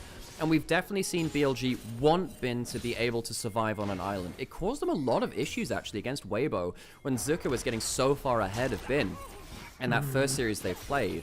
And you can see that sometimes, I think, messes with the instincts of BLG. BLG are not choosing to contest the grubs here either, actually. They've really focused on getting lanes into a better position rather than the early objectives. there is a lot of scaling power for the side of BLG. Whether Bin will be an effective frontline or not, if Trundle decides to subjugate him, Sivir and Ziggs can be such a powerful backline as long as BLG provide the space for them. So conceding the first two objectives of the game, that can be a worthy trade as long as BLG are able to get that gold up in time. Especially once you hit mid-game. Both these champions are going to insta-delete waves. Ziggs can even delete like 2 waves at once if it really comes to it. And I don't think top esports have the best dive. The best they have really is kind of hang on. 369 is going to have to ult again. Unstoppable onslaught knocks him up into the decimating smash. 369 pops him into the death realm, but Schwinn is waiting on the other side of reality. Being able to, oh my god, they donated the kill over tonight. Alley-oop with the 3-pointer saying thank you very much as he gets a piece of that gold. Kobe throws out the ult from mid lane, and they choose not to auto-attack him. They see it's on target and say, well, you're not flashing out of this. Now you're ulting topside. Supreme display his talent was still at the ready, so he buys some time, but Nio's gonna flash right on top of Bin, knowing that he can cut him off, and there is no way out for this Scion. Nio answers one back in vengeance for his fallen top laner. Good play by Nio. He's had really good instincts on the lethal angles he's had onto Bin. Second death onto the Scion now, and that limits some of the damage that has been done to this top lane matchup with Shun going... I'm really gonna have to fix my pronunciation of that, by the way. I'm trying my best. Turns out, it's a little bit hard with English speaking sensibilities to get the syllables so right tough, sometimes. man. Jachi might get comboed here. That's the teleport move speed, and I think Jachi might be gone. Patient by On instead, just trying to get the trample. Oh! What the heck? I was not expecting Viper to die in the 1v2. I thought On knew exactly what he was doing, just waiting out the CC and not wanting to burn anything, but you know what? For top esports, they are maximizing every trade that they can get. Did On's heal come back up in time? I'm not sure, because if he thought that On's heal was available, then that's on. If not, then I suppose Viper could have flashed for the backswing of the Q, the minions helping out, and Jachi, a great outplay for the man stepping into Jackie Love's shoes. It's not an easy place to be, but Hang on, you gotta make the to most out of it, and Mordekaiser so again. far, man, 369 cannot catch a break.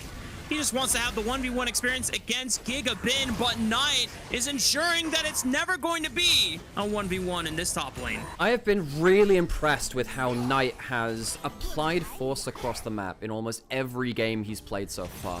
His Syndra roaming for a double kill versus anyone's legend. The first game here with the Orianna destroying mid and then going into the other matchups. Knight with 2 kills now onto that top lane matchup, helping Bin get that top lane quest done earlier than his opponent, whilst also getting himself ahead of the game.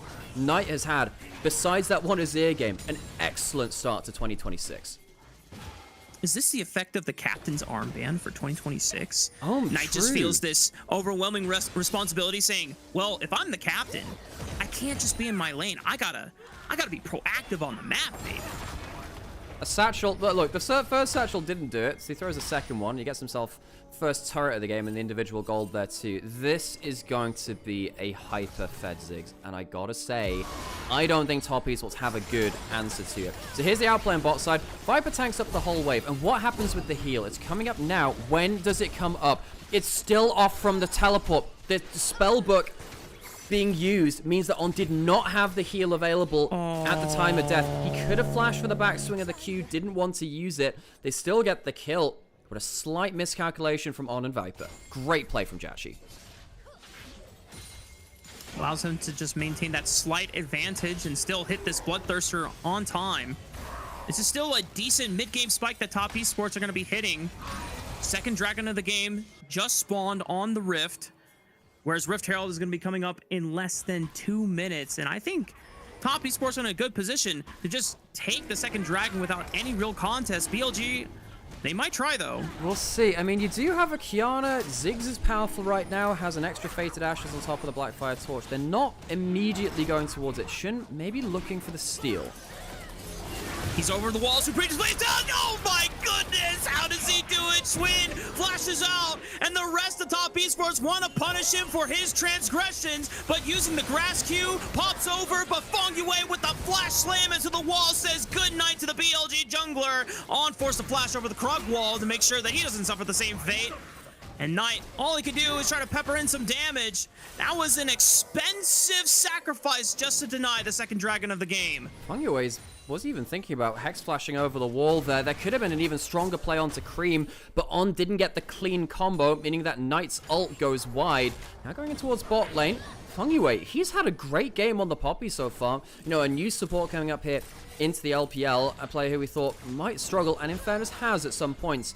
Having a good game for himself, however, Nio is staying quite late in here. Will just about get out, uses that pillar to disengage the Alistar.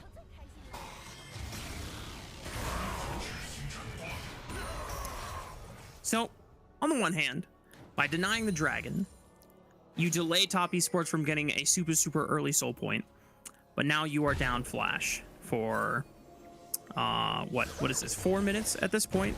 Is that something that top esports can effectively punish, or is Schwinn just going to be too mobile on the Kiana with these grass cues? I mean, you can. You absolutely can with the Poppy, but it depends on the Poppy angle. It depends on the Poppy angle, really. I think a lot of this game, the more I think about this game, the more it comes down to Nio and Fengyue catching out that Poppy, not Poppy, the Kiana, on the other side of the Rift. And what that will have to come from is good objective setup. They've done quite well at that so far. However, losing that dragon means that it delays their win condition. It means that you have to be much more precise in your next few fights. You're not going to get that early soul before something like that zigs and see if they really hit critical mass. All right. Well, see if it pays off. You do want to always find ways to just slow down the game when you have this composition on your side. Rift Herald has spawned. So far, Top Esports are taking measures to set up vision around it, but they have not gone for the objective right now. Hey, you know what would be great for BLG? You know what would be great for them? What if they ganked Mordekaiser again? Huh? How about that, huh? You know what? The majority of this game has been sending 2 people and a stray Mega Inferno Bomb. Now 3 people. And at this point, 369 really has got to be used to signing his autograph for all these fans showing up in his lane. Yeah, that one or signing death certificates is more often you have to sign multiple death certificates for your own one multiple times in your life.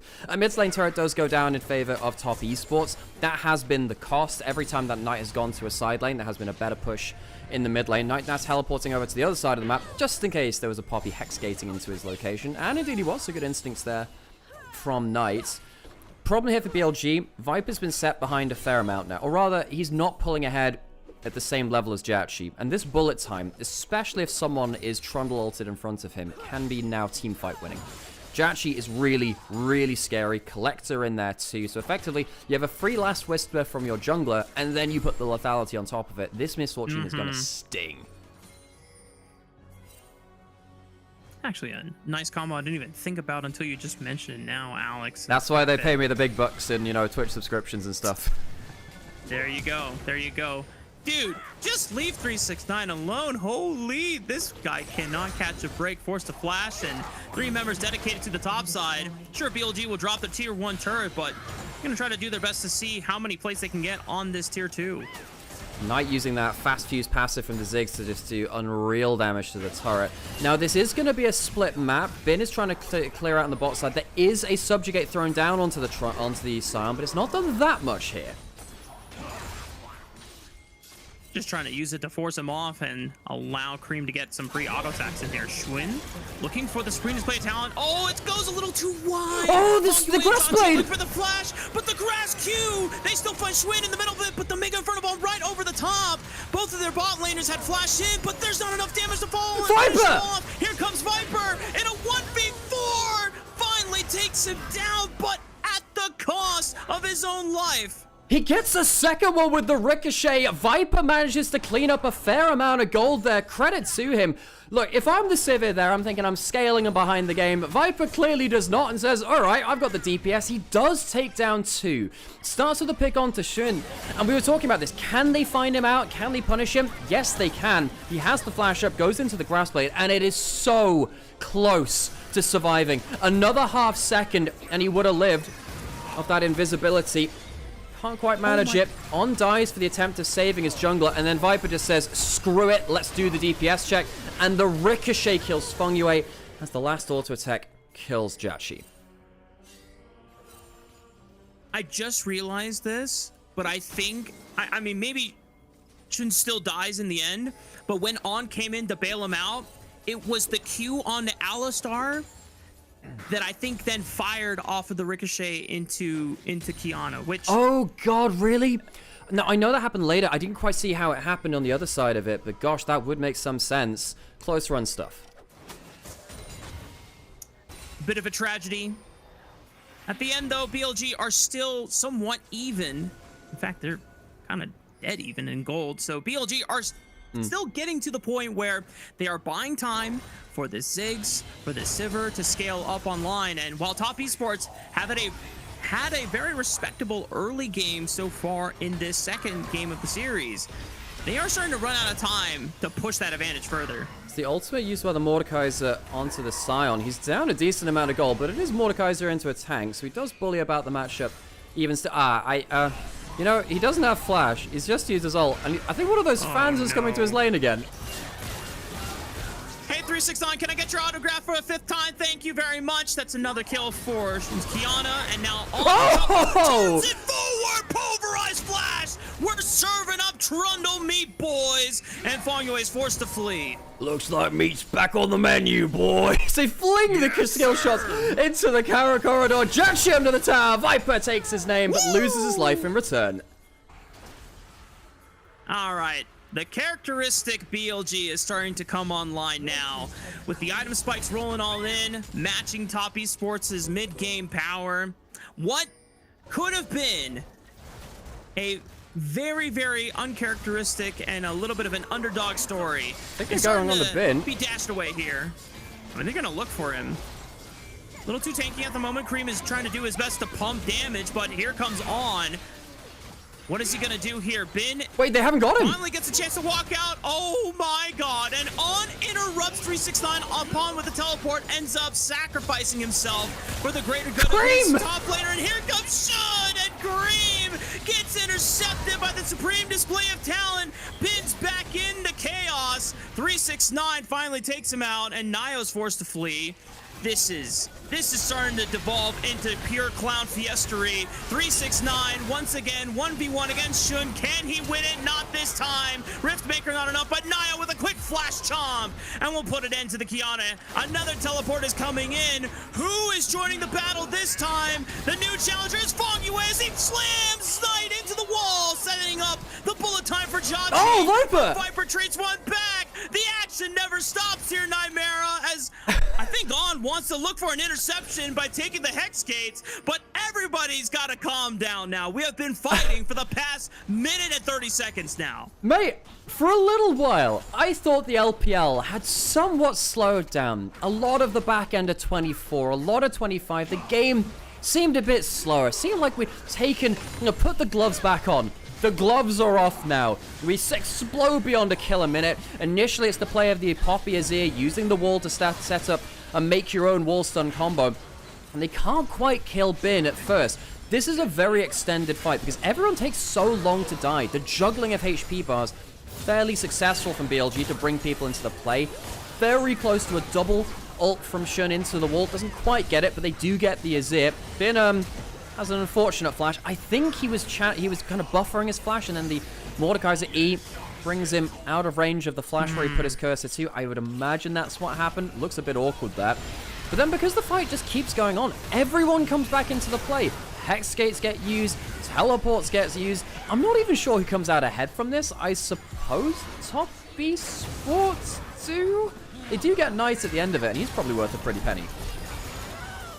That's got to be a nice shutdown for Top Esports, but the question is, how much of a gold advantage are you getting to offset the fact that BLG is going to be a terrifying scaling composition? And when we look at the crossfire, it's still BLG that is still slightly ahead, so that's not ideal for Top Esports members here. And it's not like Top Esports don't have their own scaling factors. Misfortune in this game can do a lot of work because the Trundle exists too.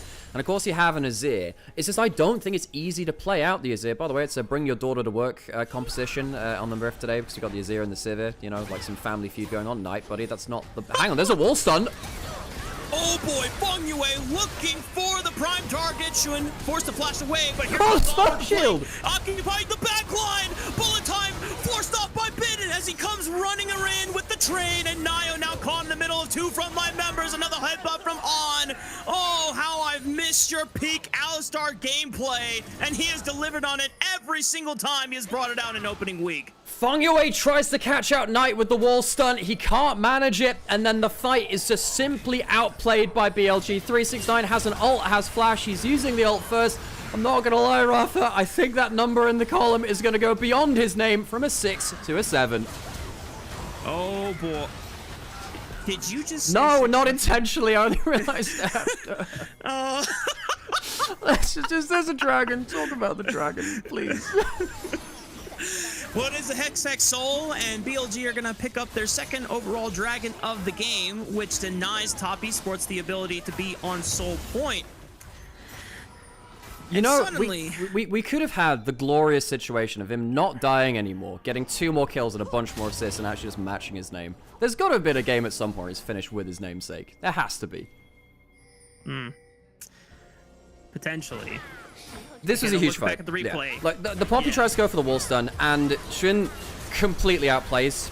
Knight flashes away too, and then suddenly you've got yourself into a choke point against the Ziggs and a Sivir. And Sivir shows Grandad how the future is done now. Completely outplays there with the spell shield onto the ult, and Cream, sadly for him, doesn't really get as much done in that team fight. Does pick up a top tier 1 turret though, and a little bit of extra gold in your pocket. That's all you can really do when you are scrapping for any remnants of gold and starting to fall behind the curve. Now that BLG find themselves with a 3,000 gold advantage at 25 minutes. Baron has been on the map for quite some time, but somehow the spirit of Otacon has compelled both of these teams to just throw fists at each other for the past few minutes. I was just saying in game 1, one of the biggest things for BLG is that there's no Atacon to throw at anymore. BLG never found out how to do Atacon last year. It was consistently a thorn in their side. Honestly, for the whole LPL, they struggled with that objective. The LPL as a region has not been the fastest at picking up on objective changes. It took them several years of figuring out how to do Herald. It took them several years of figuring out how to do Grubs, really, as well. LCK was ahead of them in figuring out how to do that objective. And we'll never see what happens with the Atacon, because, of course, that's gone. Bin has been ulted. Nio's here. This is oh, no. Wow. Ping pong? Huh. I'm not going to even try to figure out how that worked. But you know what? Bin is alive. That's all that matters. I mean, he lives. Knight, we'll see if it does the same. Oh, great satchel. Oh, my goodness. And here comes Shun. Bong Yue flashes out of the Supreme Display of Town and charges him into the wall for the stun. Cream trying to do his fancy feat, but cannot dodge every single skill shot. Poppy Hammer does knock out Bin, so it prevents him from being able to land a decimating smash, and the rest of Top Esports do manage to get the hell out of there. A Baron is available, but Top Esports could easily rejoin the fight and contest him on the pit. Hang on, goes for the combo, 2-man knockup. Where's the damage? Pulverized flash, no damage follow just yet. Nio is the first target. Bullet time rips on and forces him to back off for now. BLG looking to now play off of Ben as he goes in for the flash slow. That's all you need to set up the decimating smash, and there's no more misfortune for the next 45 seconds. Rafa, I think I'm ready to say it. Game is back. BLG is back. The vibes feel immaculate from this team. Beating out anyone's legend the other day after a shaky first series versus Weibo. This is the kind of gameplay that we wanted to see more of from BLG. Yes, Top Esports have downgraded, but they're a team which you still want to see BLG put to the sword, and they're doing that. Baron started. Top Esports, can they contest? I suppose they can. They force BLG off of the objective. Objective resets. Top Esports not going to get caught out here, and BLG are not going to play a dangerous game. They are still ahead of the curve, 5,000 gold, but they don't want to dash away that advantage any too easily. A little concern after Kyle almost brought the series back with that 4-man Magnus Arm. And while there's no rel in this game, I think BLG just making sure that they are taking caution when necessary. And particularly talking about, players like Kyle. I think Kyle was clearly the best support in LPL in 2025. He was excellent. He was genuinely game-changing in a way that LPL supports have somewhat struggled to do in this era of League of Legends after the retirement of players like Ming, the fall-off of Chris, Mako, inconsistencies. On is the other player I think can truly change the world from LPL support if he finds the consistency and the upper level we want from him. He's had a great start to this split. He has been, he was, I think, outside of international events, the second best player on BLG behind Knight, and that's no small thing to say as well. There's a minute till Dragon now. We'll see whether On can have another game-changing team fight. The last one from him was impactful. Can he match that again without the flash this time on the Alistar? Might not be as cool, but I believe in On to get it done. Even if it's just a very, very basic combo, sometimes that's all you need to find a critical member or just keep a front line out of the play. What's the phrase again? I fear not the man who's practiced 1,000 combos, but the man who's practiced the combo 1,000 times. Something like that. Correct. I think that applies to Alistar. Yeah. Might be with kicks, but You know, a wise man once said, blah, blah, blah. We'll work over it in post. 10 seconds till Dragon now. Azir turret put in mid lane. Watch out for that. Hang on a second. That's the ult going forwards.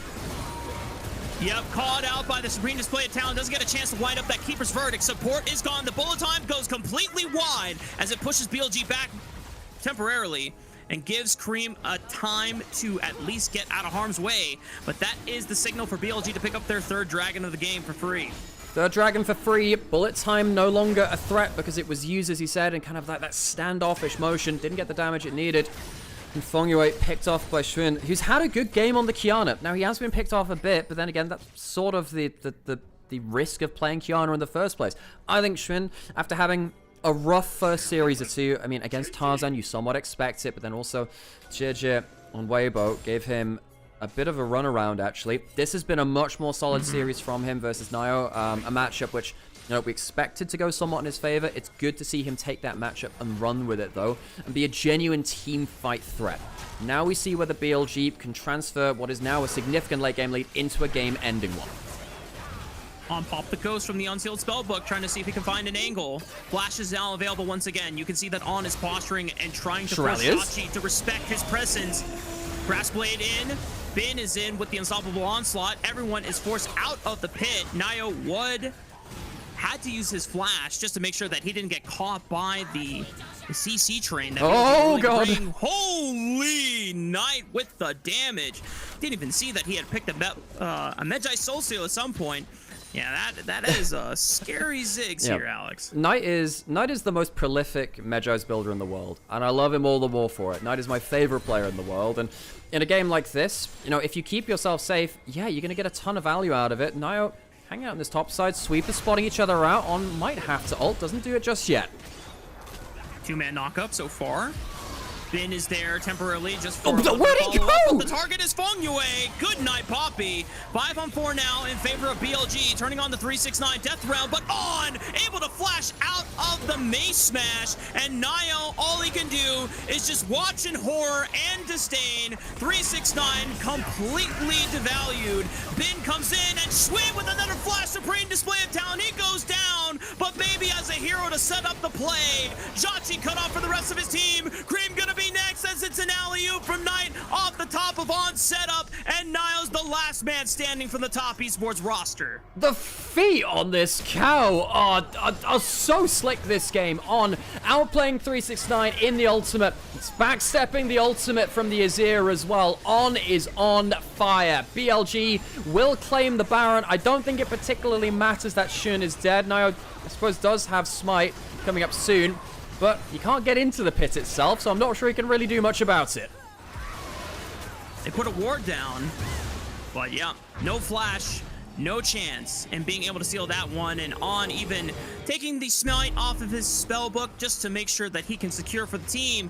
And now, Alex, I imagine we are one good fight away from wrapping the series up. I think I'd agree with you there. On, just look at the way he outsteps 369. He gets ulted halfway through this play as they fight over the Tri-Brush. And then right here, plays around the vision. He goes into, he fakes out that he's going to the left, goes to the right, goes to the left, baits out the flash from 369. Would have killed him if that Q had connected. And then On re-engages afterwards. Reminder, he has a Shurelya's for the extra movement speed, by the way. And afterwards rejoins the fight. Xun kind of knows it's a one-way trip. Doesn't really care, though. Gets the team fight win. That's one thing which I've always really appreciated about Xun, is that he will just throw his body and his HP bar for the wins if it means a full team fight win. He's done that successfully here this game. You can tell how much more immaculate the vibes are for BLG now that Xun is back, both on and off Cream. The rift. And now it's continuing. Poor Cream caught in the crossfire. The bullet time does not do a good enough job in preventing BLG from being able to eliminate the mid laner of top esports. 369 pushing on the top side just to try and get some gold back into their pocket. Where'd the turret go? The answer, the crumbling base. Yeah, that turret looked like paper mache. I think it would be, I don't know. Yeah, I thought paper mache would stand up even better than that.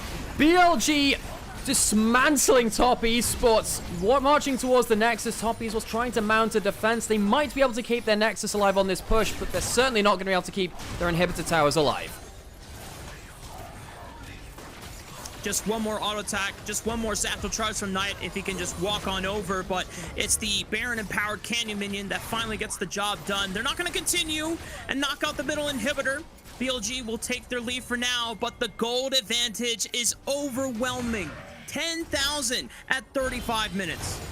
Top Esports have mounted a much better resistance in this game than the last one. I really still want to give some shoutouts to Jachi and Feng Yue for the different plays that they made in this game. Nio as well, I think has actually been very successful.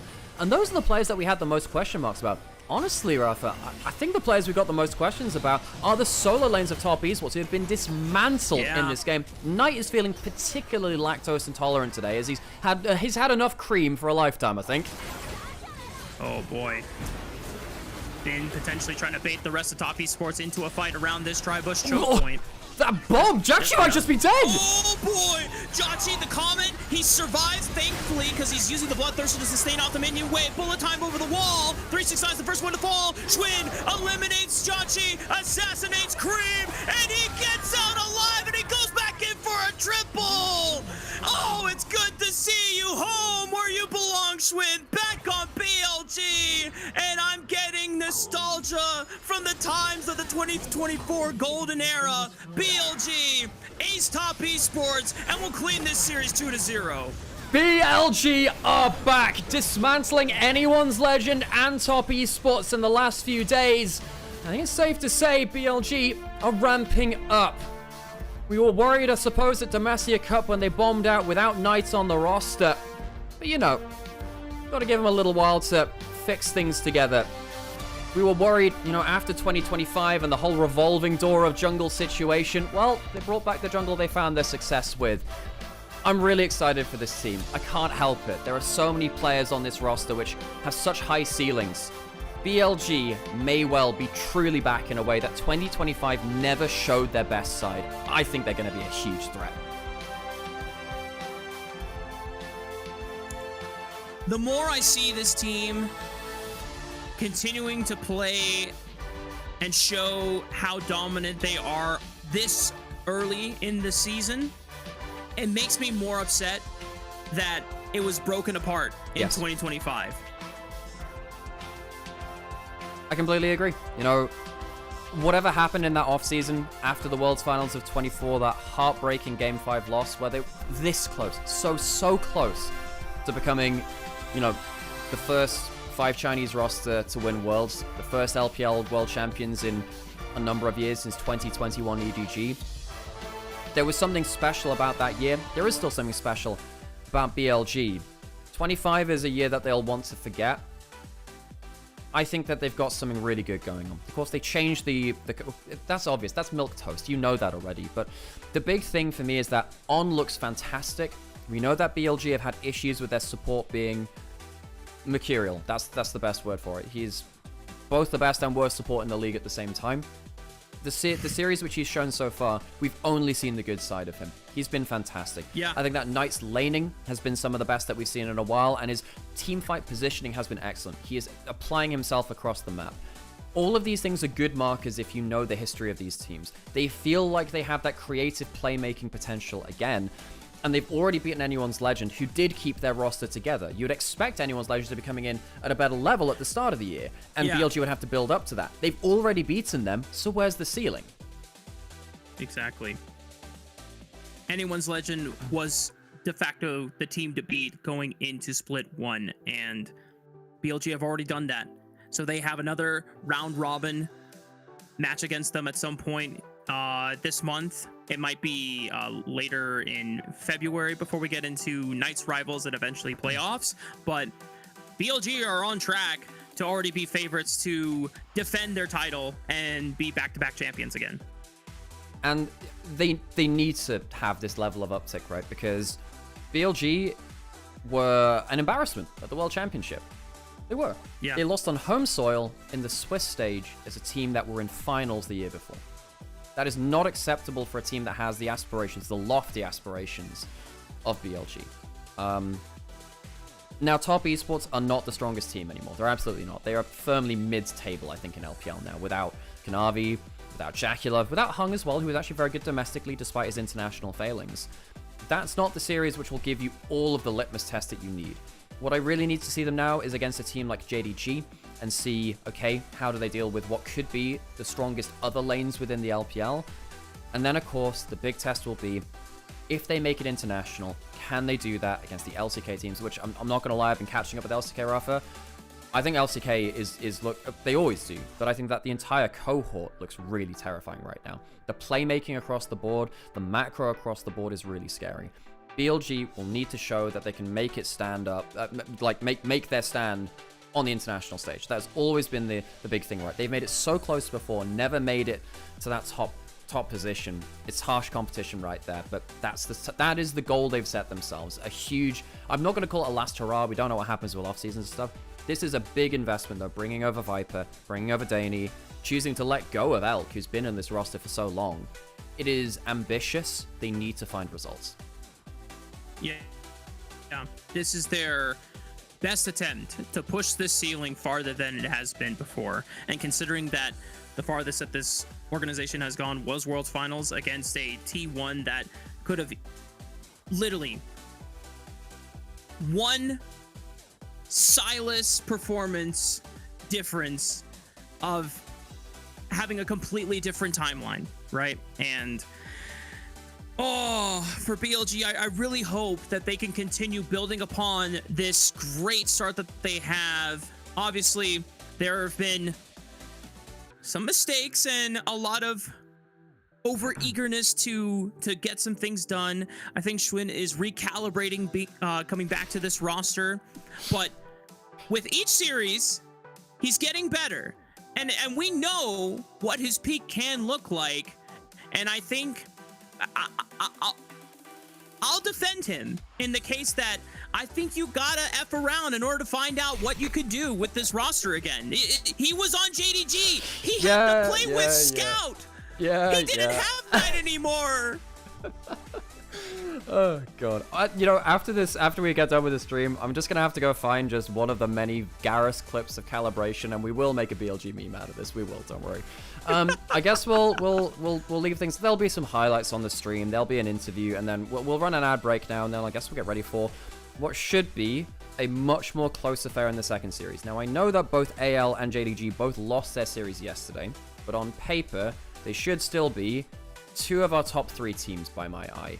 JDG have just this random bogey against IG. I don't think that will keep them from a top 3 spot. Hopefully we'll get ourselves an actual banger series there, because this was, on paper, this wasn't going to be a close series. In practice, it also wasn't either. It's good to see that, so BLG aren't just randomly tripping up or whatever. Second series, though, that should be the one which you actually gain some more tangible information out of. Completely agree.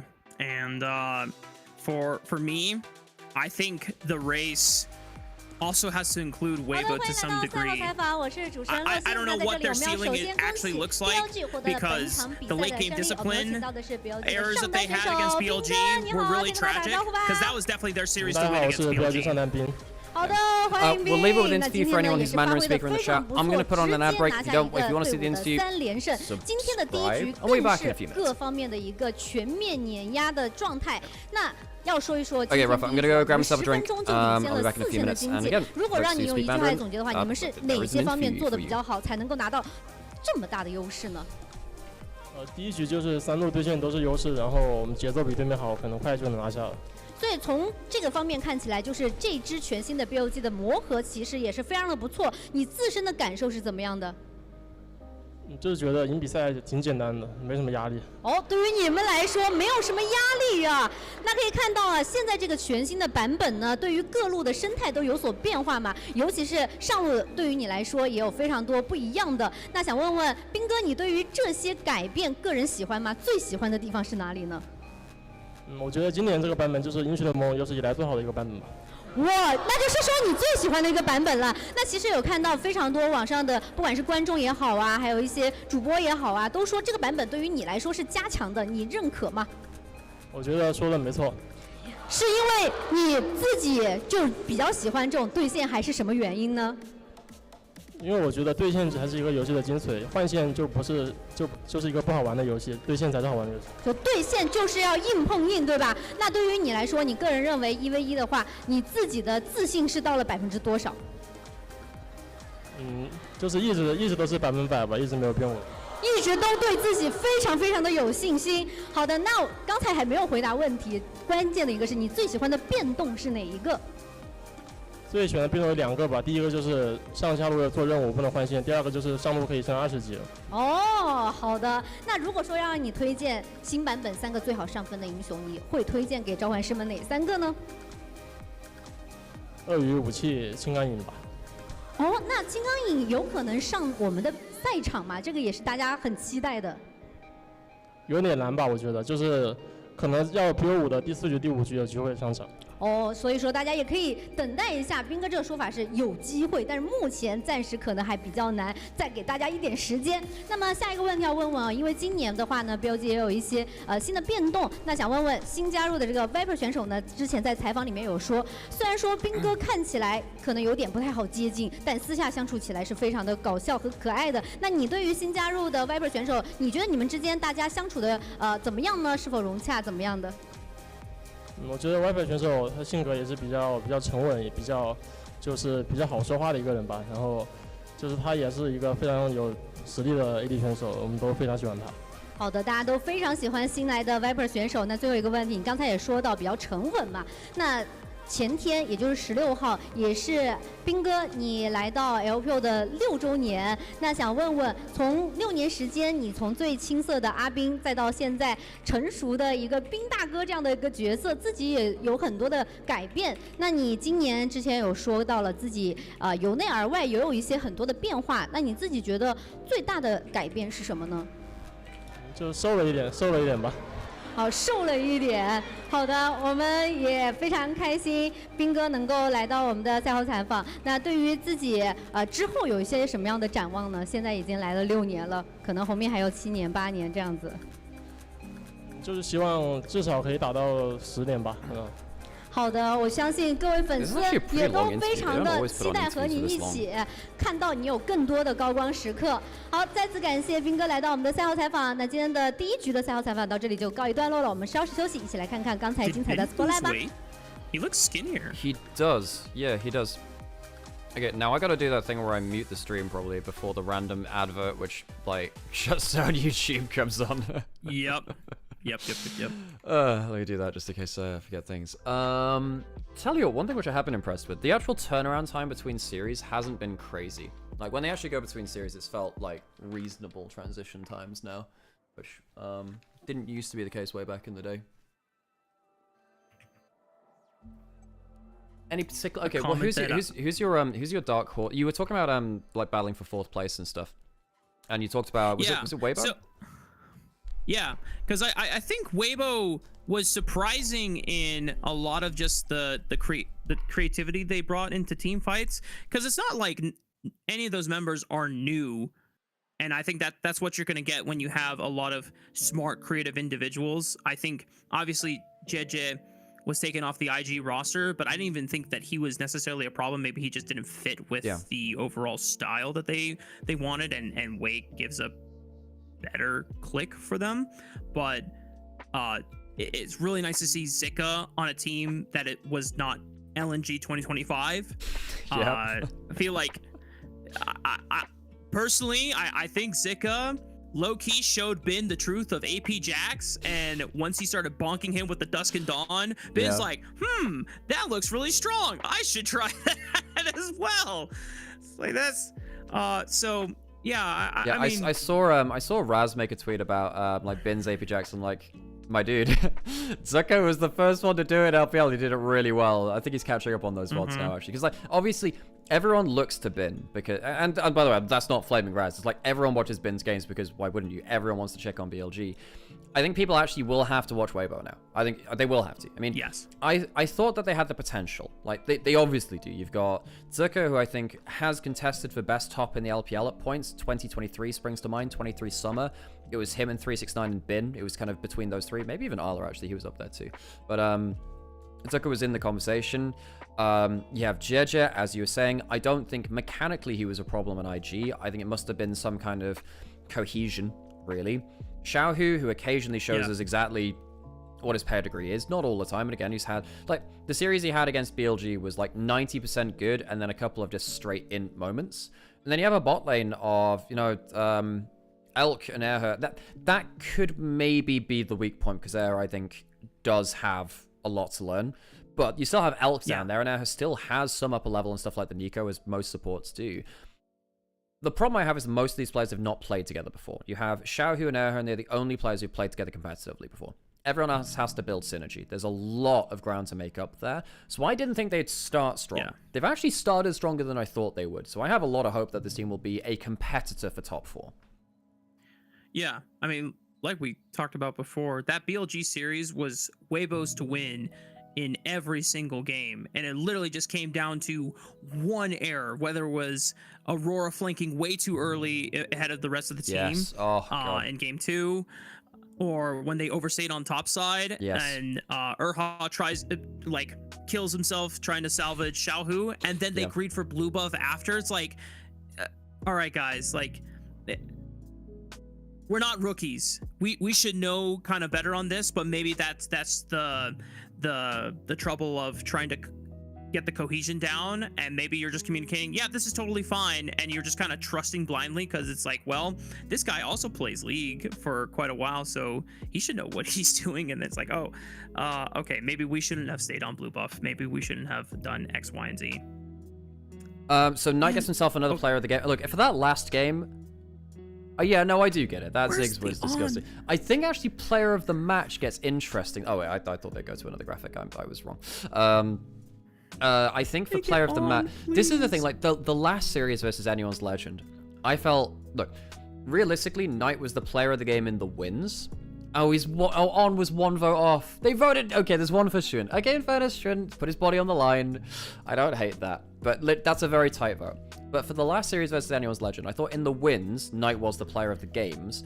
Player of the series, it should have been On, because he was so much better in the loss, and he very nearly won them the game through 1. Somehow winning lane, and he gets player of the match as well. And again, like, that's, for this one, I understand it. But I don't want people to forget that On has been clearly at least the second best player on his team. Knight has been excellent in the wins. He's been great on everything but that Azir game. But do not forget On. We need to make sure that we are spreading the On has been stellar the propaganda so far. the onaganda. Because listen, I definitely fell into the On hater mentality because of the big international flubs and him almost selling down the FlyQuest series River with the Shen performance. The Shen, yeah. But I mean, I'm just completely forgetting 2025, and for me, 2025 does not matter, because this opening week from On has been incredible, like actually incredible. Every single game, whether it's been a win or a loss, I have yet to find major faults in On's play. Like, sometimes it'll cut out, sometimes it'll be like a little too deep, but it's usually for a good cause, and either he's saving someone or he's already made a fantastic play. And this is what On needs to be for BLG to succeed. No, I completely agree, because I think at least when On is doing the crazy stuff now, it's because he's driven to a point where the team needs him to do that. So for instance, the Baron play versus Anyone's Legend in that game 1, which went wrong. He initially makes the play throughout Fog of War, which then gets them the Baron opportunity. He dies on the defense of the Baron after, which was a little awkward, but he still made that play happen. I think On's game sense is back. Like, he knows what is winning and losing the games, and that's the biggest thing I think I've taken away from it. He understands that, okay, I'm playing Alistar into double ranged. I need to somehow get behind them and, like, headbutt level 1. He did that in game 1 versus Anyone's Legend and flip what should have been a losing lane matchup into their favor. Just the way that he's seeing the game right now is just very, very impactful. So, I don't know, BLG, maybe really Shun was the answer all this time. Maybe just it is about the vibes. Maybe this is just that like revolving door of jungle, which can only be held by Shun. Because it just seems like BLG, just their instincts are back. Nymaera, you being from EU and the LEC, the greatest team that Europe has ever produced, that team was all vibes in 2019 with G2. Yeah, there have been many a great team which has survived basically all on vibes. I think like the Rocks Tigers, one of my favorite teams of all time. They were a vibes-based team.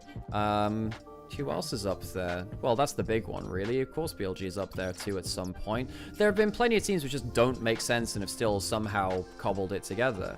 DRX 22 probably up there actually. You think of some, yeah, most of the Beryl teams which have succeeded. Beryl brought the vibes one way or another. It's a very inexact science trying to get kind of underdog teams to perform above their weight. Do you need a drink break or anything, or are you good? So we're about to get into the second series. I got a humidifier on behind me, so I've got decent enough moisture. Does that work for you? Does that help your voice? Well, yeah, because when I moved from LA back to Utah, the humidity drop is very significant. Well, it's coastal compared to continental. I live in a desert now. Yeah, damn. That'll do it. Desert, damn. Yeah.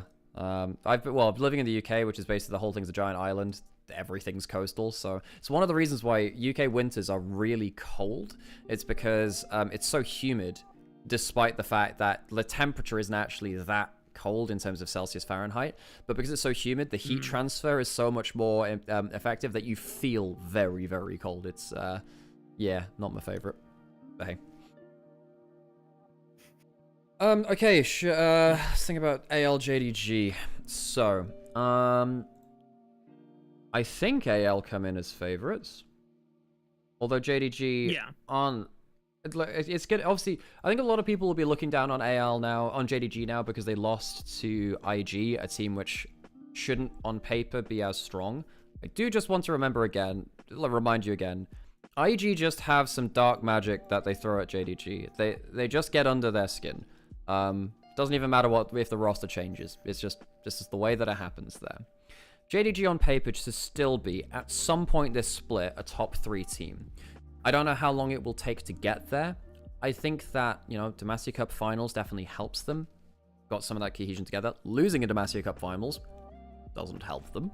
But the laning strength is something which I've really been impressed by. I think their bot lane, Gala and Vampire in lane, have been really legit. Occasionally slipping up again, specifically versus IG. But I think particularly with Hope not looking fantastic right now, if JDG win the bot lane battle and lock Kyle into lane, much like BLG did, that's a huge win for JDG, and I think they can fight toe-to-toe at that point. Yeah, anyone's legend at their best is when Tarzan is running the map, and you only get to run the map as effectively as Tarzan would like to when Kyle is not shackled in the bot lane, so it makes sense.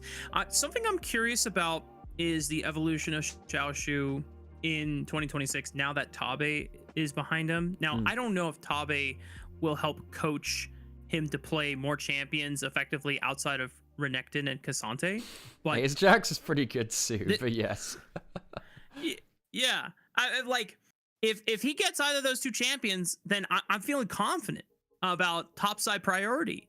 But the Demacia Cup Finals, it was so sad because he was smashing Saboro, literally like railing this guy, and it didn't matter. He couldn't bring that advantage into a meaningful impact towards the mid game or the late stages of the game.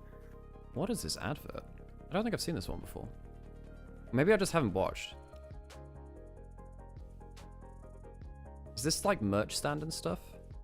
I do tell you what, I've liked the jerseys for this year. I think last year they were a little bit everything somewhat using the same font, and like only a couple of teams had interesting color schemes, so they're gonna blend it into the same thing. Like for instance, the Weibo jersey, it kind of reminds me a little bit of like old Sweet Packets, but I don't care too much because it's so different that it's pretty cool. And I've always liked the BLG jerseys because they have the most interesting color scheme. So. Oh yeah. But I have one of those. It's cotton candy. Yes, you're right. Yeah, cotton candy or candy floss, whatever. I've heard it called both ways across the pond. So I'm not sure like what is both. They're both. If you give candy floss to a raccoon, they try and wash it and it disappears and they get really sad. It goes into the water. Yeah. Oh no. So in German, this is a fun fact too. In German, raccoons are known as Waschbärs, wash bears, because they wash their food. And that's yeah, because they're very clean like that.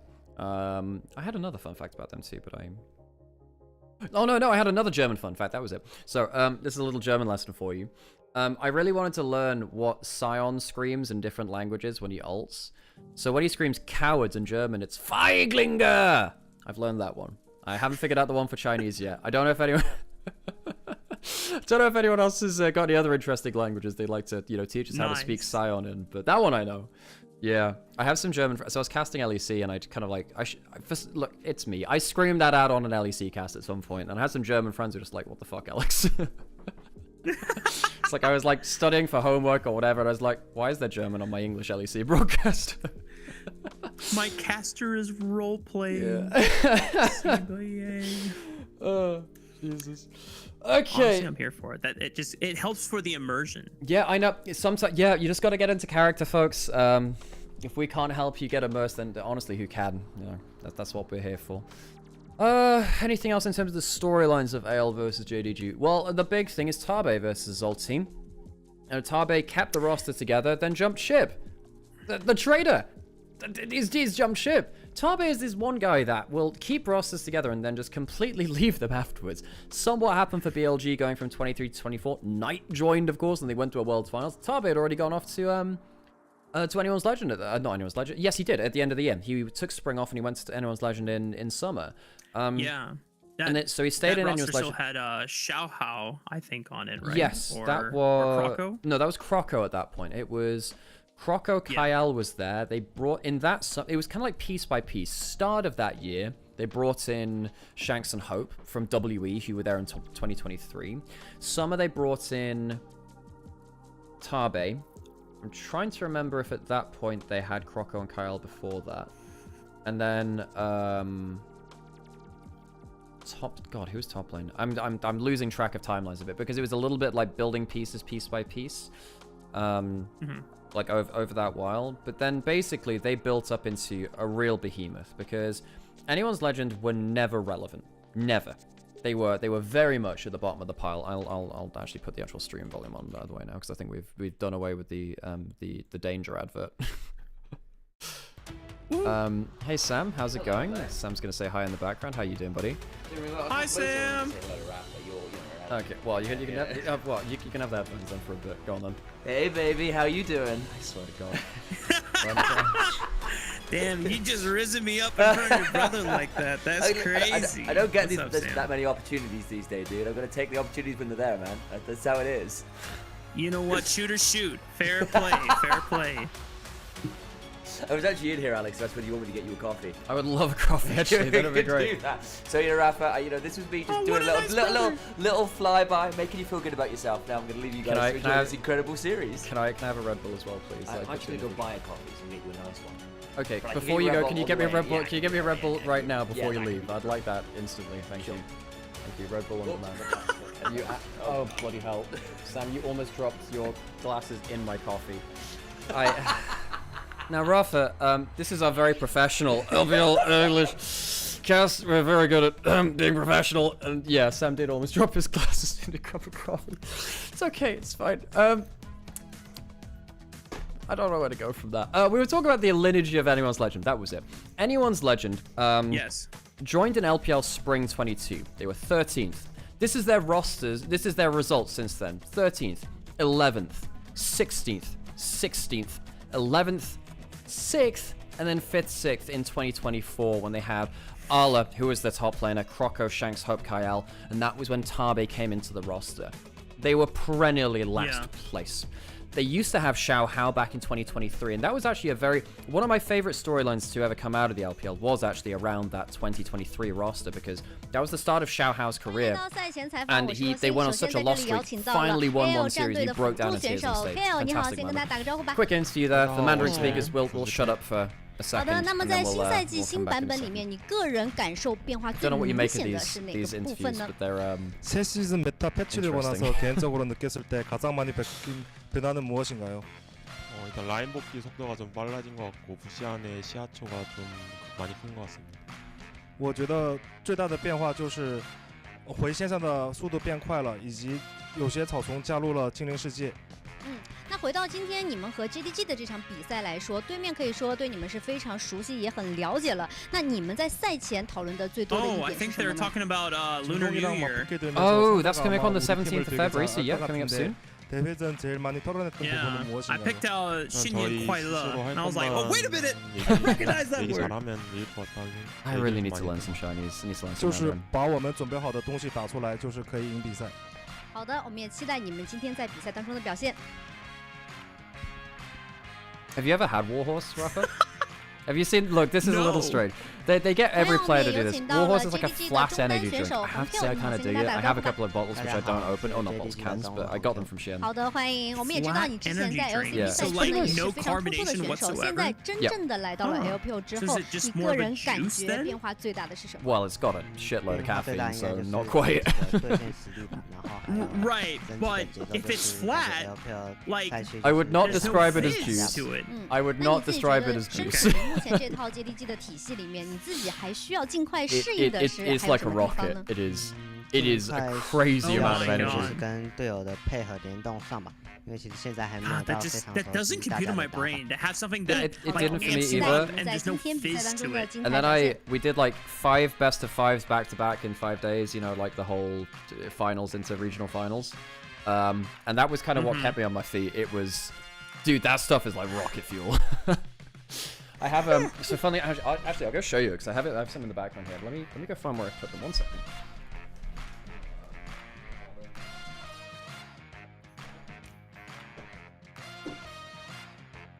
For anyone who is curious, it is currently 4:14 a.m. So I have some LPL branded Warhorse energy drinks. And not only that, these are Ginergy drinks. These are gin energy drinks.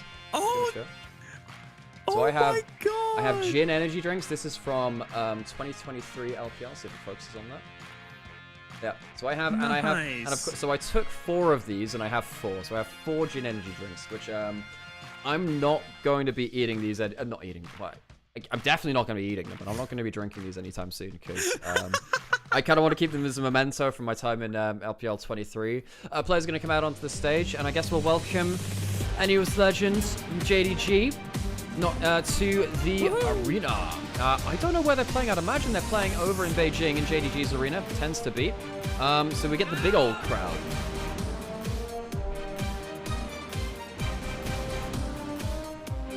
I want to hear some loud gyos for this one.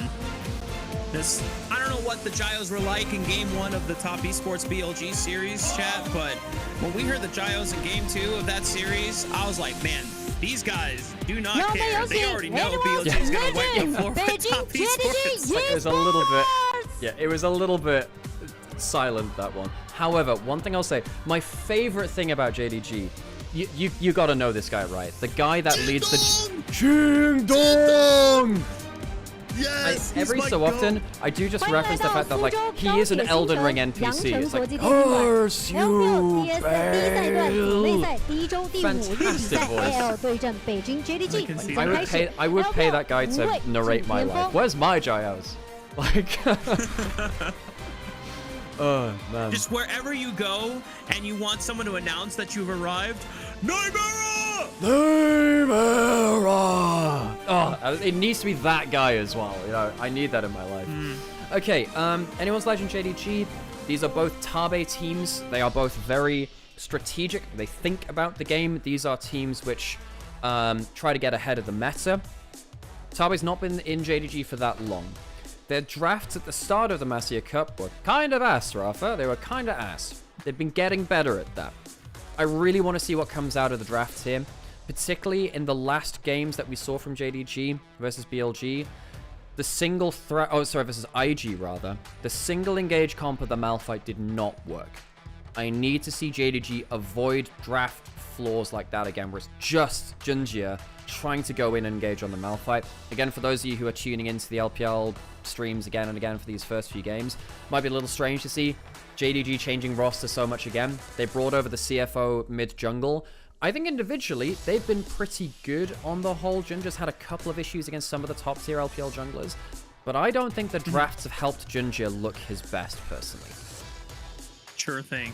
Now, Alex, Yeah. I want to push something to the discussion fold before draft starts. Where are my AP junglers? Oh, yeah. Are AD options in mid lane just so bad that teams are not willing to pick outside of Orianna, Talia, Ryze and give jungle AP option? I think teams are being lazy. I don't think they've done the research and development yet. I think there are so many hidden broken champions. For instance, I think top lane is one of the most underutilized parts in draft right now. I want to be seeing stuff like Kayle, Rafa. I think Kayle with the top lane quest getting extra experience, absolutely turbo broken. We've seen stuff like Gunblade Kennen be banned away in LCK a bunch. Where is that creativity? It's okay to put things on rails for a short time, where you try and figure out the ins and outs of the meta. But there are absolutely some extra champions to be seen. Hey, Charlie, how's it going? How are you doing? Have you streamed yet today, or are you going to stream after? Good to see you in chat. But I think that creativity of AD mids, you're absolutely right. There are champions you can play there. I know it's a little bit weird to play some AD mids, but folks, we had them like last year. It's not that crazy to chuck some AD carries in mid lane, you know? Yeah. I mean, Tristana was still always a viable option in certain matchups. I feel like we've just completely forgotten about Yone. And yep. I don't know how relatively strong Yasuo is right now, but Diana is legitimately one of the best junglers on the patch right now because she abuses Dusk and Dawn so well. And there have been so many times where Malphite gets let through and everyone is panicking of like, okay guys, what is our answer? Because we can't take any skirmisher, and we end up taking freaking Ambessa into it. Yes. Like, if you're not picking Trundle into Malphite, just pick a freaking AP jungler and shit on this guy. Please. This is why we bring you on the stream, Rafa. Someone's got to tell it like it is. We'll get into our first game of Series 2. What happened in the first series? It was a ritual execution of BLG over top esports. This one, though, should be a top-tier skirmish between what should be two of our top 3 teams. JDG versus anyone's legend. And that Malphite that we've been ruining, we've been complaining about is off the ban table. That and the Jace both gone. Nico Orianna, very tier list right now. Rumble and Akali have been other options that are starting to creep up. Obviously, Rumble was a higher priority throughout all of 2025 and still remains to be that here in the year of our horse 2026, but some teams have been changing up the priorities to try and let some of these other champions come through. Varus, obviously a priority ADC in a lot of teams' hands, especially for someone like Hope, but the fact that they're banning it away, I'm curious what they're trying to set themselves up for. I'm just saying, it's no coincidence that Uma Musume hits the global server and we get the Year of the Horse. I mean, it's all as God intended. I don't know anything more to that last ban. Will we see something like that? Akali banned away from both Honkyu and Shanks. They're both good players of it. Shanks did play an Akali game versus Knight Syndra. It didn't go well. Jarvan has also been very high ban rate as well across most of the world. LEC banned it almost every game, and I think it was played in one of the few games it was let through as well. Again, is this going to look a little strange, folks? Side of map select and first pick are separated. So AL have first pick, but our red side, JDG, are blue side, but they'll have last pick. And that first pick that was used for anyone's legend, it goes towards the Azir. Shanks and Honkyu are two of our best Azir players in the LPL. We don't always have the best Azir players here, but these are two of our best. Easy takeaway from Shanks. Honkyu might have to think about Syndra now at this point. Maybe that Akali. Something that I always enjoy about Honkyu now that he is here in the LPL, he's one of the few mid laners that is a fine appreciator of bird champions. Not just Azir, though. Onivia and Swain. Now, might not pop up this early on, especially with a Vi. This signals that they want to combo something with either like the likes of a Talia to guarantee that seismic shove combo, or I mean, who knows? Rumble's still available if JDG want to secure that for themselves on Xiaoshu. But then again, Renekton and Casante's still up. I mean, I think you trust Xiaoshu on it. Now, the problem is, you have... AL have a bit of an issue now, where if they take the Rumble, you're into a Vi, which can sometimes just kind of permagank you and cause you some issues. You don't have the best combo for it yourself. I suppose they think about Pantheon now or Wukong. They go Yunara. They choose not to lock in a jungler. That could come back to bite them, you know, but it is Tarzan. He has a deep pool. Now, suddenly JDG, it is a good takeaway from the Vi Rumble. You kind of need to take that away realistically. That combo is too good. Maybe Xiaoshu has to go towards the Renekton you are highlighting first. curious what Tarzan goes to in his jungle pool now, because Jarvan is the immediate thought when you think of Rumble combos because of the hot pot, but no Malphite, no Vi, obviously, since that's taken away. Wukong, Xin Zhao would be the next best options to try and set up this equalizer to connect. Otherwise, if you're just trying to create chaos and a lot of team fight disarray, maybe Nocturne, but I don't know if that is Tarzan's primary inclination. You have, I think, you've got 2 or 3 options. It's Wukong, Pantheon, and Bessa are the 3, which I'm like, okay, these are all champions which Tarzan can get up in Junji's face is a big thing. Like, we want to see Tarzan bullying out this matchup if you're an Annuals Legends fan. Another mind game's been played here as well because the Aphelios was locked in. This is something which I really need to see regions like LEC pick up more. LPL, LCK have been all over this. Yunara beats every AD carry in a 1v1 except Aphelios. Aphelios destroys Misfortune in a 1v1. We've seen stuffs like the poke Varus be quite valuable into it too, but specifically in laning phase and then later into the game, if Aphelios ever puts on the DPS check for Yunara, he's one of the few champions in the game which actually beats you out. Now going into the second round of bans, yes, the Thresh is banned away. Also wondering whether we're going to get something like Lulu on the table. It's good for both these AD carries, actually. Although, to be honest, when you're pairing up with the fellas, you can still go towards something like the Nautilus as well. Vampire's a big player of that, and we much prefer him on engaged supports than something like the Enchanters. Wow, banning the Mbessa when the Vi's already locked in, so they were even paying respect to Xiaoshu, taking it for himself in the top lane, just as an option. But JDG gonna have to blind their top lane anyway. And as we said before, Xiaoshu's pretty darn good with Cassante so far. Now we see the rest of the composition from anyone's legend. Rumble into that Cassante matchup most likely. I suppose there's an odd chance. You know, that back in the day, we used to have Rumble support players actually in the LPL. It's too good a top lane nowadays. You need lockdown. Anyone's legend need lockdown. You need something to make sure that Rumble equalizer gets some guaranteed uptime. It's pretty good into the Aphelios anyway, but you need some kind of big engage. This will be it. Now, Rafa, this is one of my very favorite compositions of all time. Let me introduce you to Kiana Jones and the Carpets of Doom. Kiana goes in, stuns everyone, and the red carpet comes in, and it is basically Steven Spielberg's Indiana Jones come to life. It's not so much of an adventure for JDG. They're trying to run away from the great dangers of these Temple of Doom that they've walked into. It only gets better when you have like a Braum support for a secondary carpet, but I'm not sure that'll be locked in here. They need, again, a bit more lockup, and that Alistair will do just fine. It's not really for the 2v2. It's more to help your team fight later on. Yep. I mean, correct me if I'm wrong, Alex, but Kiana Rumble, that brings me back to 2019 FPX days. True. True. Fair play. That's a fair point. Nautilus locked in for Vampire. We called that out too. It's a bit of a wash of a matchup between the supports. I think in terms of laning phase, that's quite competitive now in the 2v2. So we get to see a really important factor between these two teams. We're expecting JDG and Anyone's Legend to be top 3 on paper. What could be the difference between them is which bot lane gets out first. Well, gets out onto the map first, which can lock the enemy team into that bot lane first. Gala and Vampire throughout Demacia Cup were very bot lane centric in laning phase. Hope and Kyle, we saw against BLG, they did get rocked a little bit, but Kyle is so important to their team, he needs to be out on the map.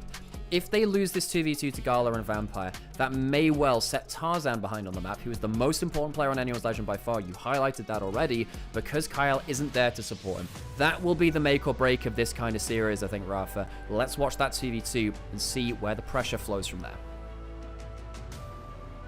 Anyone's Legend and JDG both would love to bounce back after devastating losses in their previous series wins against BLG and IG respectively.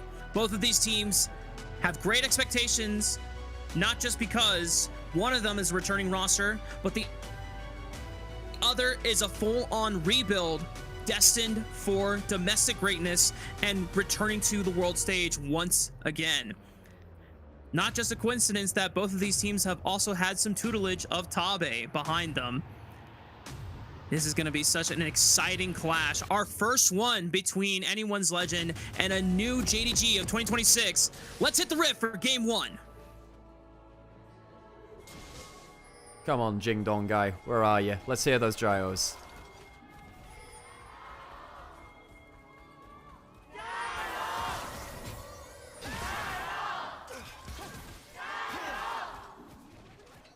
crowd mics not in the right position to hear our great shouty man himself. For those of you who have not had the pleasure of hearing the Jing Dong crowd chat leader, it is genuinely experienced. The guy's got such a voice. Kyle getting level 1 knockup. This level 1's going very well for Hope and Kyle right now. I'm really excited about seeing how well Vampire can measure up against Kyle, because Vampire has been slowly creeping up the ranks of LPL supports. I know Aragon has been a big fan of this guy for quite some time and has been standing his rise. And I'm not gonna lie, Nymaera, when I first saw my glimpse of Vampire on WE Winter and Spring early on, I was like, what does Aragon see in this guy? Because I'm seeing point blank missed dredge lines, Alistar combos completely fumbled, but then that run by WE towards top 4, upsetting top esports, who were the reigning champions from Split 1 in that lower semifinals. Oh my god, one of the coolest series of Split 2 playoffs. I'm hoping that Vampire can continue some of the greatness that he was able to experience at that point with this new JDG roster. Mate, my first impression of him was even worse, because I first saw him on the EDG Doom squad, where he came in and they were the worst team in the LPL by a long way. He is a locked camera support player who came out of basically no competitive experience, and his intro into LPL was one of the worst I've ever seen. Breaking that reputation has been a very hard thing for him to do, but he has managed to do it. His laning phase and team fights are genuinely some of the very best amongst all LPL supports.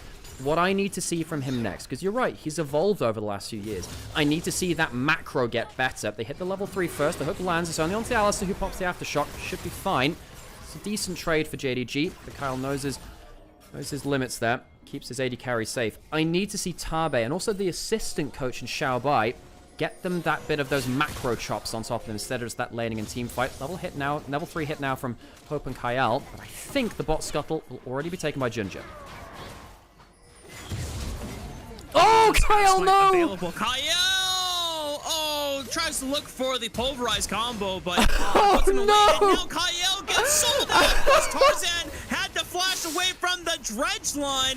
JDG take first blood, and on a flashless Tarzan, he could be next. And poor Shanks just says, sorry, man, I gotta take this base. I'm not bailing you out. Oh my god, and the teleport, what is happening? Shanks teleports in, has to flash immediately. Disaster from Anyone's Legend, who immediately put the game on hard mode, giving Ginger an early lead, a kill over to Honkyu as well. And it's Taz and Kyle, the best parts of Anyone's Legend, who come up short. Huge mistakes from the jungle support duo of Anyone's Legend, who've carried them to fame and international reputation.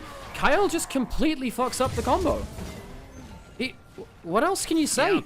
I mean, even at that HP, it's a full HP Vi. There is a chance that realistically they don't one-shot there. And then the mistakes made at that point. You know, you've already flashed in, failed your combo. You had lost mid lane prior and bot lane prior to do this anyway. Sometimes Anyone's Legend do this. They get very ambitious about their early game plans. And it ends up like this. They didn't have the priority. They lose the kills. And now their two most important players on the map are now behind.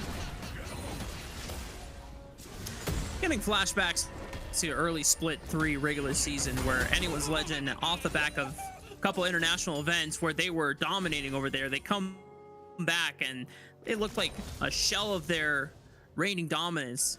It wasn't until we got to later in the regular season and a little bit of the playoffs that they were able to pick up some of that momentum back. But yeah, this opening sequence by Anyone's Legend, super weird. Now, it's not the end of the world, but it does give JDG a little bit of momentum now because early power spikes coming online for Honkyu, where he's invested into tier 2 boots. He's going to be roaming on the map a lot more often now. Absolutely. Of course, any of those kills, plates, damage to enemy champions in your lane as well does increase your mid lane quest, and with those tier 2 boots, if they upgrade early, again, just get that extra bump in power. So JDG, this is why we have a lot of respect for JDG. On paper, JDG should be a very strong team, although that's it. Hang on, might be Vampire. Oh boy. Well, Vampire giveth, and Vampire taketh. You see, that's the Vampire I knew from EDG 23. Yep. Well, Junja's going to try to turn the odds here, but Kael turns right onto Gala, sets up a double kill for Hope, who is the only person that did not end up in the disaster the clip feed! Oh, the clipping! Oh boy! What It's gonna ping back! Replay, Junja just... Folks, if you...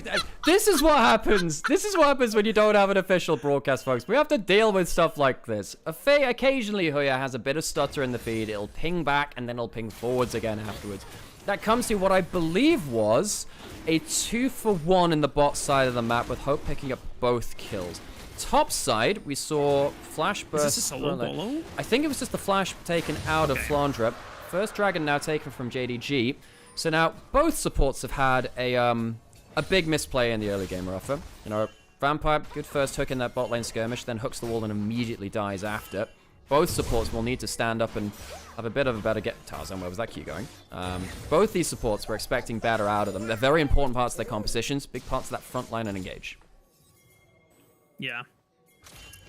Now, I know that the top teams will not let a single series lost, you know, get in their heads, but we definitely woke up on the wrong side of the bed to start off this series on anyone's Legends side. We're missing Alistar combos, we're missing Qs on Scuttlecraft.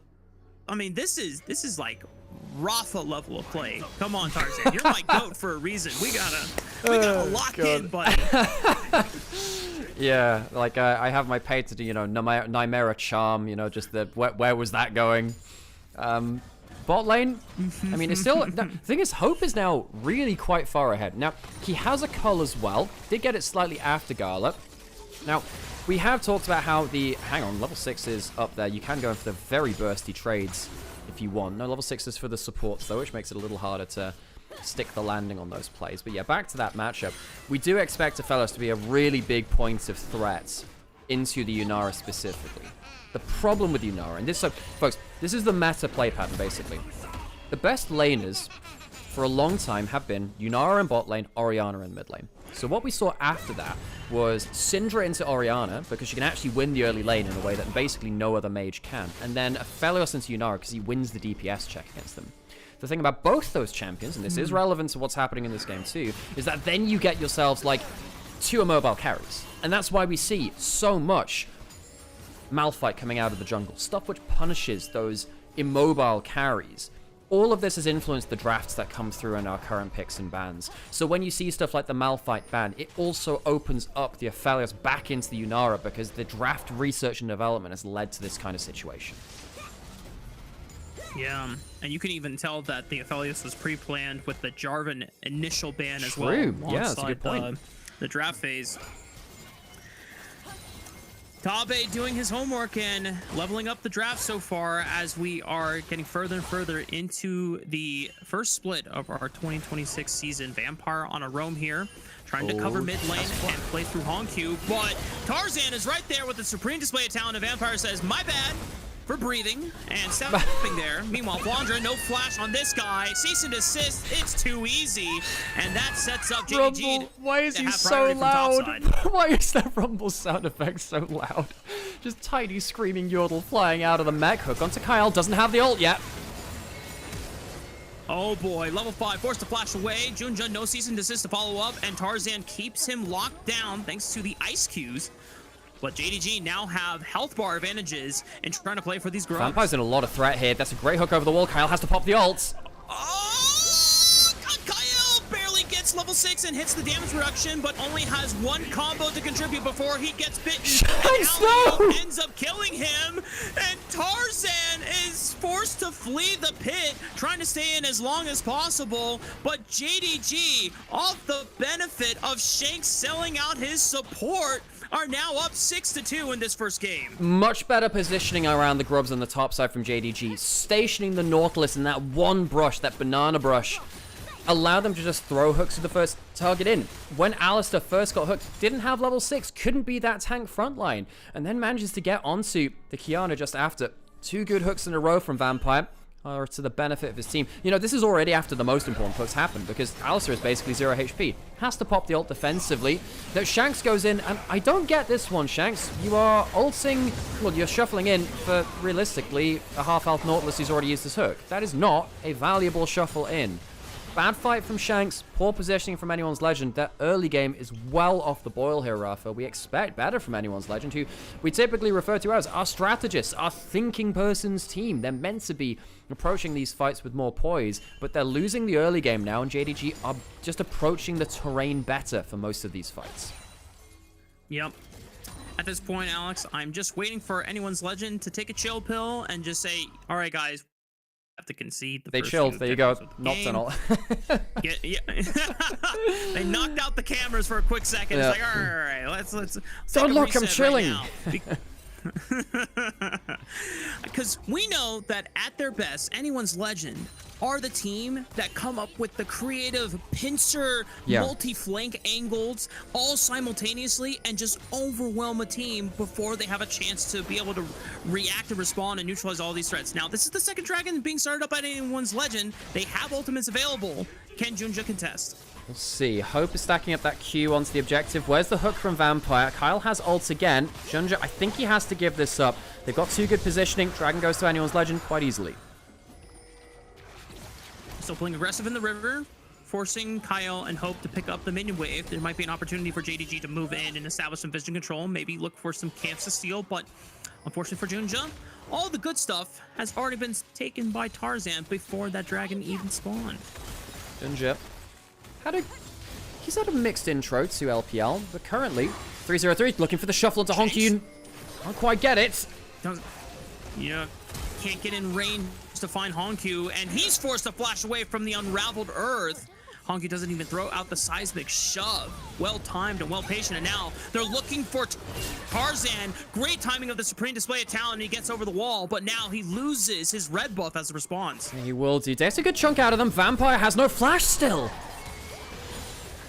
But they can't engage quite yet. Junja still having season desist. Oh, Junja! Q flash run into two! And the season desist run on top of Tarzan afterwards. It's a three-man pulverize from Kyle, but Tarzan still goes down anyway. Junja alley-oop into the second tier turret. That's a nice way to respond from Anyone's Legend.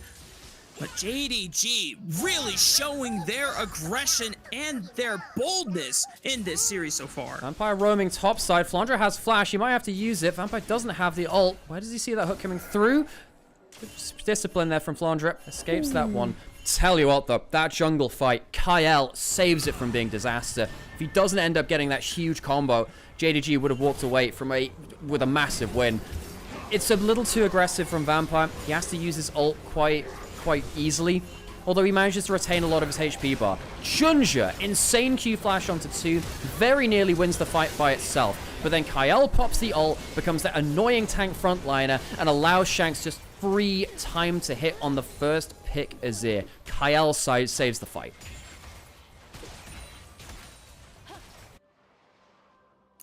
You know, we had some calibrations from Shun in the previous series and overall, and now Kyle just calibrating on the Alistar. Honkyu gonna show up to Flandra and saying, hey, can I get you to burn flash? Yep, thank you very much.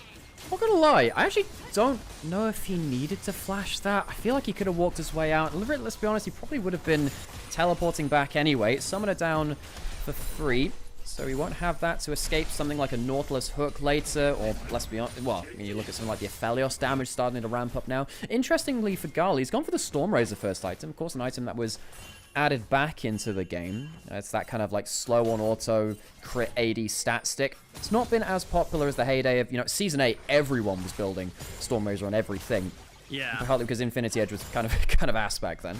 Gala, for that first item, it's not a bad one-item spike. It was not great. Yeah, it was like the Kaiser's Aya meta where everyone built Stormrazor because it was just by stat value, just the best item for AD carries in the game. Yeah. Because usually, so far, the Aphelioses have built Collector as a first rush item. Just look for that extra burst and all-in potential. Rift Herald is the focus, though. Okay, so now Legend trying to see if they can find an angle through the right side. Kyle has that ult. Let's see if he has to use it cheaply. Herald secured. So anyone's legend, they didn't have the positioning on that again. I do like how when JDG have been positioning around the grubs, and this is something that Vampire did on Team WE as well. If he's actually at the objective early, he's really good at finding that one pocket of vision, just threatening hooks from within it. It's one of the reasons why his Nautilus has been so potent for him. It's been one of his best picks. You see Xiaoshu heading towards bot lane. I was wondering if there would be... Hang on, Talia's out of vision on top side as well. I think there's a play coming onto the Azir of Shanks. No, looks like it's dissuaded. Moving the jungle and support together towards that side lane. It really looked like they were trying for something. Couldn't quite get themselves that angle before Shanks sniffed them out. Shanks still down a flash for another minute and a half. Kyle forced to come to the top side just to make sure that his mid laner has some protection and ways to dissuade a dive from taking place. As JDG members, we're starting to circle around like sharks in the water. Xiaoshu still answering Flandra on the bot side. No flash. I think this is a dead Rumble. All out, trying to threaten Flandra. Yeah. Equalizer going to be thrown down, trying to kill the minion wave and slow him down, but there's no way that Flandra gets out. And you could see that Tarzan was trying to get there as fast as possible, but Xiaoshu continues to show his dominance and mastery on the K'Sante champion. The Herald into mid lane takes a plate or two. The Grubs helping take some extra damage down as well. We've got the Dragon up in under 10 seconds. Flandra dead, losing the individual matchup quite heavily now. Won't be around, and even if he was, he wouldn't have his ultimate to throw into that as well. Do AL look for a contest around this? No, I don't think they can. They took one Dragon earlier, so it's not like they're giving over an early Dragon 3. JDG, great individual play from Xiaoshu to get them ahead on the map. And Xiaoshu's K'Sante, you've mentioned it before. Big confidence pick. Hope takes half the hit, more than that off of Gala. Great chunk from him onto the Aphelios. Hope has definitely had his fair share of criticisms, but this is a game where he needs to step up and use the advantages that he has been gifted so far and really use it as a leverage point for anyone's legend to get back in this game. Poor Flandra getting the 369 treatment we just saw in the previous game today. And Junja and Honkyu working hand in hand, showing him the Flying Oyster special. Yeah, the LCP duo coming to the LPL and making an impact here. Flandra, one of my worries about him as a player is that if he falls behind in an individual lane, he's not necessarily great at retaining individual pressure. Now, I have no doubt that he'll still have teamfight impact. He's a great player at impacting teamfights.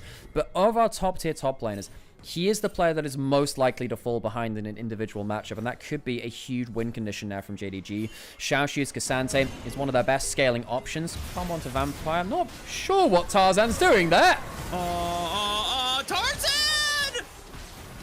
What happened to my goat? Why is he washed? What's going on? Anyone's legend are crumbling, and the rest of JDG have the pressure advantage. Great pick by Vampire, but maybe just a little too optimistic from Kyle to force that one in the first place. Another seismic shove is going to force the ultimate out of Kyle's Alistar, and JDG continuing to put the pressure down, knocking out another tier 1 turret at 18 minutes. A moment of madness from Tarzan, who's now 1.5 thousand gold down, 0 and 3, as we've been saying, the most important member of anyone's legend. He's having an awful game. On the other side of things, you know, I think Honkyu on the Talia has been very, very impactful. Great game out of this new mid laner onto the global scene. I'm gonna go back to this replay of, I don't know what Tarzan was thinking. You see Gala and River. Honkyu spotted as he jumps in. I mean, you have flash, but trying to flash a melee range hook is not great. Just, I don't understand the logic. You're not bringing in your Rumble. You don't have an Azir at the plate either. This would have to be a quick pick and out, and I don't think they had the tools for that. Not great from Tarzan at all. Absolutely bizarre. Kyle intercepts Junja and makes sure that Shanks does not get the focus of a cease and desist combo, but at the cost of his own life. Another tier 1 turret falls in favor of JDG, and they are just blitzing the map right now. I was wondering whether Tarzan would go over the wall. Yeah, I have to say, though, Junja has been just running this game. Junja and Honkyu have been exceptional. I think it's made up for some of the mistakes of their bot lane, who I think have been bailed out a little. Hope for anyone's legend is the last chance, I think, for them now. And the problem is, if you have one person who is very fared all over the place in terms of damage and whatever, if you have a Vi, you can deal with that. The Vi will be able to shut down Hope. Maybe Shanks, if he gets towards a Seeker's Arm Guard third, can mount a good fight for the next Dragon. I don't know if he'll have enough gold for it, but being 4,000 gold down as a team is not a good sign from anyone's Legend. They're going to have to team fight their way out of this mess, and I don't know if they've got the stats to do that.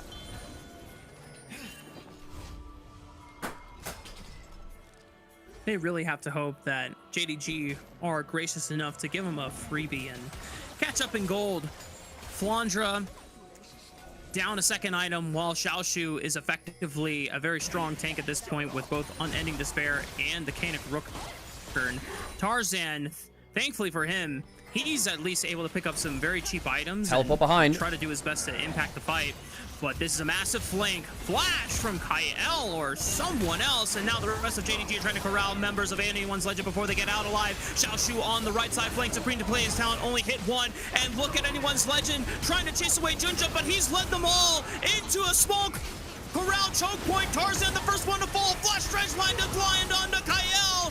And Hongq is ready to fire another rock. Hope? As rocks just continue to fly.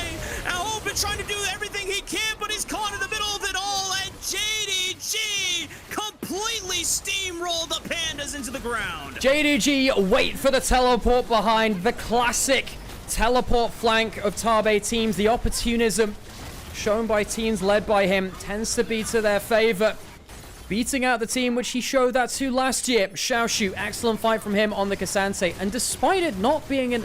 I don't even think that was a bad retreat from anyone's Legend. I thought they did everything they could with the situation. They lose absolutely everything. They lose the Baron afterwards. Initially, you know, it's the flash forward from Kael, the flash away by Gala. Very close to being a clutch combo. Leaves Kael down without one of his most important skills in a team fight. Junja gets straight onto Hope. This is where I thought things would get a bit awkward. You know, the equalizer goes down, Gala's not in range, Hongq has to ult into the play, but this is where just having the extra stats on people like Xiaoshu and Junja make such a big difference. They can afford to be playing a little bit more fast and loose. Hope even gets to DPS in this fight, but just the stats are just not in his favor. JDG get themselves the great play, and it will lead to them probably winning the game off of this. This is conclusively JDG's game to close out now. Anyone's Legend, they are at the mercy of whether JDG make a mistake or a series of very terrible taking the mistakes. bot side. Another key on ultimate. Tarzan looking for Junja. Maybe he can pick up a shutdown bounty if he can just get one more combo. But Junja keeps his distance. Tarzan cannot get him! Flash available. Looks for an Ice Cube. They clip Hongq as he was trying to escape with the Weaver's Wall. That's one shutdown into the pockets of anyone's Legend that immediately shores up a few hundred gold into their pockets. But it's still 7,000 in advantage for JDG. But what can they get done in 35 seconds?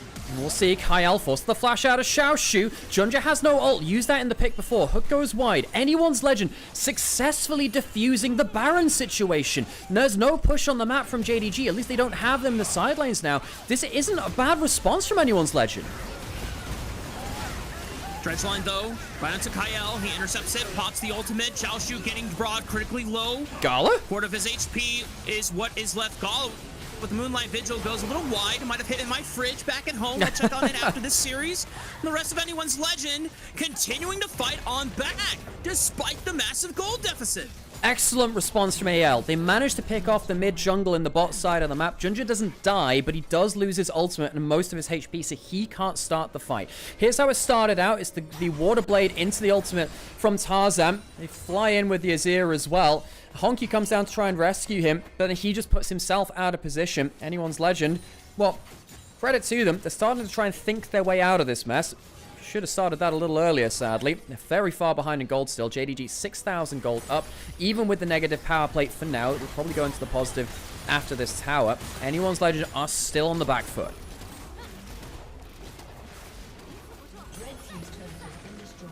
I will say, Anyone's Legend is one of the few teams we have in the LPL who is never really truly out, because they are so creative. They are so willing to just continuously problem solve on the fly and wait for moments where they see a window and they'll instantly spring up on it, which is what gave us that Kael 4-man Magnustorm against BLG in game 3. Yeah, exactly. You know, anyone's legend, when you've got players like Kyle, like Tarzan, players like, you know, actually every single member of this team domestically can do the same. I know some people really look down on Hope because of his international record. Domestically, this guy also does similar things to the rest of that team. So JDG, the job isn't done yet. They have a significant advantage. They should be closing out this game. And realistically, if they want to be a top team, they have to close out games like this. It's a bit of a black mark on their record right now, that IG series, where I suppose they were in not dissimilar situations where it felt like they were very far ahead, but they couldn't close it out. This time, you know, they've got the full Zhonyas and Honku. That'll help. Guardian Angel and Junja. That'll definitely help as well. They have a couple of degrees of margin of error to work with. Anyone's legend is going to be a little bit harder to get blood out of this rock. Yeah. It's up to JDG to continue to exercise that discipline as you get further and further into the game, where critical errors can be even more punishing and less forgiving if you make them, despite the massive advantages that you have accrued. We've got Cloud Soul coming up for JDG's favor in about a minute and 30 seconds time. Same thing with the Baron, minute and 45. Hope, 3 items. Gala has the same. Mid lane fairly even as well. I mean, in terms of the damaging members, AL are not crazy far off. It's just a problem of, you know, Hyper Tank on one side, who's getting towards the point where he's two levels up on Flandre already. It's going to get even more than that, because Flandre, this is one of the issues of Flandre. He can fall behind individually in terms of farm or XP quite easily if the game starts going wrong. Being down this much XP in a meta where top lane experience is so much more valuable because you can get beyond the level 18 is a problem here. And look, and I say this as a fan of Flandre. He's one of the most impactful team fighters that I've ever seen. He's the mad scientist of the top lane here in the LPL. He's just not going to have the impact of Xiaoshu now at this point. Dragon now in under 40 seconds. AL trying to get an angle of attack. They're probably going to have to do a late push, enter the river from an unexpected angle for JDG. Hard pushing in mid and bot lane. It's a constant back and forth tug of war for the vision control. This pink ward that anyone's legend is able to assert dominance on that bush there, but they cannot get further near the river entrance. Anyone's legend trying to take up this right flank for now. Tarzan has flash and supreme display of talent available. If he can pull out a miracle, it would have to be on this fight. Yeah, it has to be either onto Honku in such a quick pick to hang on the jumping onto the front line. That's just Xiaoshu, not the easiest target. Shanks forced a flash away. Honku was threatening with another combo. Comes in with the Weaver's Wall. Tarzan's down! Secures the Cloud Soul. The first target. Tarzan flashes away. Moonlight Vigil goes wide once again, but the cease and desist allows Junja to lock him down and put to rest the Panda Jungler. Now JDG are trying to turn onto the backline. Shanks keeps his distance against Junja. Going into trouble, but he's got Vampire to back him up, and Junja comes in for the alley-oop and punches them clean through all of their skulls. JDG find another wipe on anyone's legend, and will begin the victory march into the base for game 1. Anyone's legend can't overcome the early deficit, and really the heroes of this game for Jingdong Gaming are the mid-jungle from CFO. The game won't end at this fight. They're going to go back off for the Baron, but they did get themselves another huge fight. They get themselves that Baron afterwards. Honku and Junja have had such an excellent game. Xiaoshu as well with the individual matchup lead over Flandre. The top side of the map has been magnificent at playing through from ahead. And anyone's legend, they just gave up too much early. Go back into this fight. Honku was the lone casualty of this fight. Walked into melee range of an Alistair. I suppose that will happen to you after all we were just glazing him. Yeah, probably not the best fight there from the young mid laner on the LCP. You can see the chase down from Flandre, tries to kill Gala, but at that point the damage is already done. You've lost the soul. Not able to get the burn damage you needed. Fight over. I'm curious on JDG not committing to trying and end the game there, but Baron was the safe call at the end of the day. Once we get back to live, I really want to look at what summoner spells are going to be available, because those are the windows. Those are the kind of variables you can take into account as anyone's legend. It is a 10,000 gold deficit, so chances are extremely slim. But we have seen anyone's legend pull back games that should not have even been thought of as comebackable. Yeah, the question is it still a throwable game? It's actually pretty hard from JDG here. You have GA still up on Ginger, a GA on Gala, a Zonya's onto Honkyu as well. Tarzan, I don't think he has the damage to insta one-shot someone. Kiana, at this point in the game, you're expecting them to do like full team one-shots. Ginger's pushing it quite hard, but this is one of the great things about Vi. You can actually be a split pusher because you are really safe. And with all of this, you have a level 19 Kasance. Yes, you can go beyond level 18, specifically as top laners now, folks. On the 2026 season, they're jumping onto Honkyu. There we go. And he doesn't have flash from before, or actually he does. He finally uses it and gets away, but Tarzan wants to look for one more combo, but he got clipped on the unraveled earth, and Gala finishes him off. Anyone's Legend without their jungler. Once again, Kyle caught in the crossfire as well. Double kill for Gala, and now JDG have an effective 5 versus 3 as they push into the base. I think that'll be it, Rafa. Anyone's Legend gets shunted back off of the Nexus. Doesn't quite land that way. This time, Guy lands the ultimate. That might just kill him. Oh my goodness, there we go. Aphelios, long range, execution style. Anyone's Legend bite the dust one after another. And JDG with a hell of an opening punch will take first blood in the series. JDG spin up the Mac rounds, call a shot out of orbit from that Aphelios ultimate to finish off the game. JDG sucker punch Anyone's Legend in the early game, and they can't recover. They just can't recover. Anyone's Legend, we expect better from them as the team which were across the average of 2025, the best team in the LPL. You look between winter, spring, and summer. And of course, the international events. Yeah. They're the team which had the best reputation. JDG, though, have the coach which led them there. And I have to say, the early game plays, I think the draft as well, worked out pretty damn well for them.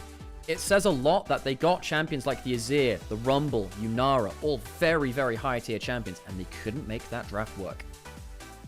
And the Alistair too, actually, that's another S tier one. You just look at that draft. Now, JDG had a lot of things to be afraid of in terms of like the S tier champions on the other side, but, they really played well through the early game. They didn't look back. I don't consider Vi to be crazy high priority right now. Ginger is making me think a little bit differently about that because that's the second game now on the Vi where he's looked very, very potent. Vi is just one of those champions that has a very simple win condition and a simple playstyle, but it is reliable. And if your teammates understand what her strengths are, then you can instinctually play around them. And I want to give credit to JDG, but I also have to continue putting the spotlight on Anyone's Legend, and the fact that them tripping over themselves in the early skirmish gave the window for JDG to punish them and leave them completely flabbergasted for the first 15-20 minutes of that game. Yeah. Thank you so much for the sub, by the way, Angie. Great to see you. What is that, 27 months? Wow, that's almost a year. Crazy. Yeah, so we're going to get into Game 2 after the break from this, but JDG, this is why, even though they lost to IG, we thought this would be a good series. We thought this would be the close series between the two. These two should be top of the table, competing with the likes of BLG. Looks like BLG is a step beyond them for now, but JDG have put together a very impressive project. And for Anyone's Legend, look, I want to see Anyone's Legend be a good team. I want to see them be up there at the top. Realistically, they are our best benchmark for 2026 because they should be coming in similar level to 2025, similar level of play, level of strategy. We should be able to use them to say, okay, has the LPL at the top end improved or gotten worse? And right now, AL, I don't think they're showing their best side, so it's hard to tell. I think that benchmark is a little off. Yeah, I'm trying to figure out if Anyone's Legend is going to come back and just shake off game one and say, you know what, we disrespected JDG. This is technically their first time playing against this JDG roster since when we got Anyone's Legend in Demacia Cup. Well, I don't even remember if they played against each other, but it wasn't even the starting Anyone's Legend roster. Yeah, it was. They only played the one series, team. and I think Anyone's Legend, because they were seeded directly into quarterfinals. I think Anyone's Legend came up against. Yep. Was it LGD or was it? They came up. I think it was LGD. Something like that. Anyway, they went out of the quarterfinals, and I'm pretty sure because JDG faced off against EDG in the quarterfinals, and they beat them. So they didn't play against Anyone's Legend either. Then yes, you're absolutely right. It was the sub roster. Shanks did a decent amount of damage. Hope did too. But realistically, you look at Tarzan's damage being so low, and that is You can't have that from a Kiana, especially Tarzan's Kiana. You know, Tarzan is the beating heart of anyone's legend. Realistically, Tarzan is the beating heart of any team which she goes into. The fact that he was this low value, making huge mistakes like jumping into that top river fight where he just jumps into melee range of a Nautilus, gets CC'd and died, you can't afford to see that from a player that's meant to lead this team to success. Yeah. I mean, my pre-split expectations were having Tarzan and Knight try and contest each other for best player in the LPL, straight up. And now Tarzan has put on some really damn good performances, even in the losses. But this game is one of those where I'm like, oh man, I need you to now like lock in and never have this kind of performance again, or I can't even like seriously consider you to contest Knight in that position anymore. So JDG strike first. That may sound like too extreme, but no. I mean, it's our job to make bold statements and make them interesting, right? So I'm not gonna fault you for that. I've made many a bold take before, and I'm sure I will in the future, and I'll stand by that one. I stand by your ability to make the hot takes, Rafa. That's what I do. Do I always agree with them? No, but I appreciate that you make them. Not everyone does. I mean, it could be a little bit of weird world as people who work in the world of broadcast across, you know, split audiences now, particularly for the LPL, with, you know, different streamers taking different parts of the audience, and LPL English as well. Like, it's quite hard to actually get those messages to stick, so often we then kind of just have to be like, well, we have to make the hot take, because otherwise you're just not going to remember any of the other stuff, so I appreciate it. True. C Montes 3 cheered X100, PP poo poo. I forgot there was talk test. I forgot there was text to speech. Now, chat, you have to use this really, really responsibly. I kind of forgot to turn text to speech off of specifically bits. So, if you use bits, technically that could show up in game. Just no one's done it yet, and I'm quite glad they haven't. But like, you know, that could be a thing. Thank you for the PP poo poo message. You get that for bits? You get that for bits, yeah. No, like there's any amount of bits, or what's the minimum? I don't know what the minimum amount of bits is. I hope it's not 1, otherwise that could be really bad. Do I have to check my settings for bit? Hang on. I gotta check. I gotta check. Viewer rewards. Bits. Wait, where do I check? Power-ups and channel points? Is that it? Where do I check this? Guys, I don't know how to check my bits. C Montes 3 cheered God. X1. Also poo poo PP. Oh no. Oh no, it's a 1 bit. I need to change that immediately. That is a problem. That's a problem. Okay, That's free.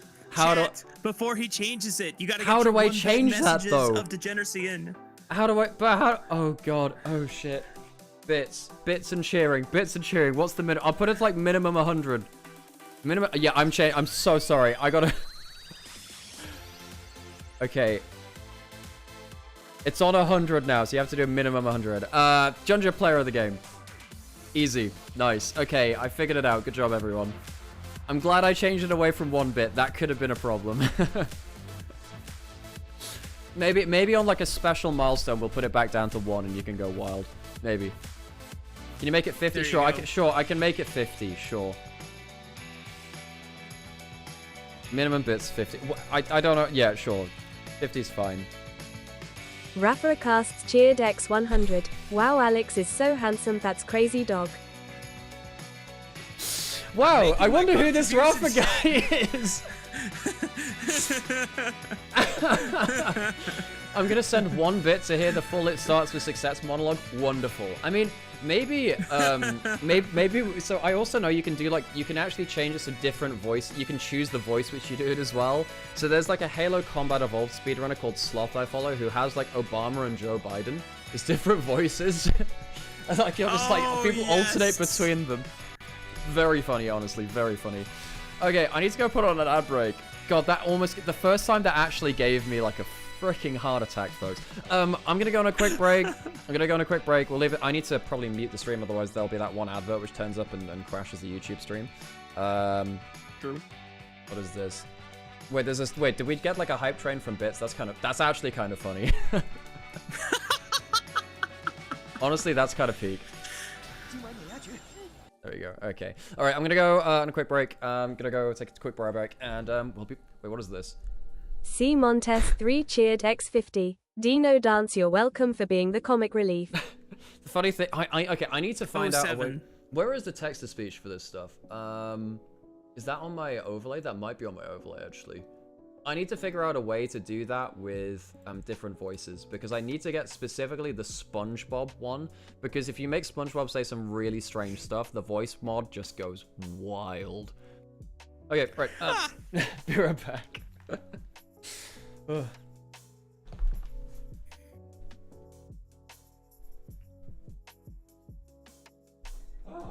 Good whole Warhorse ad as well. Oh my god. Pee pee poo poo. Pure poetry.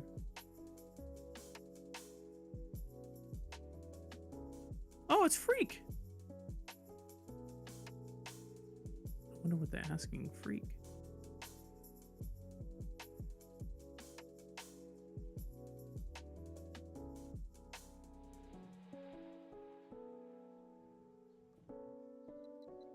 I can't read Mandarin. I wonder if they're asking about game balance going into 2026.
Okay, I'm back.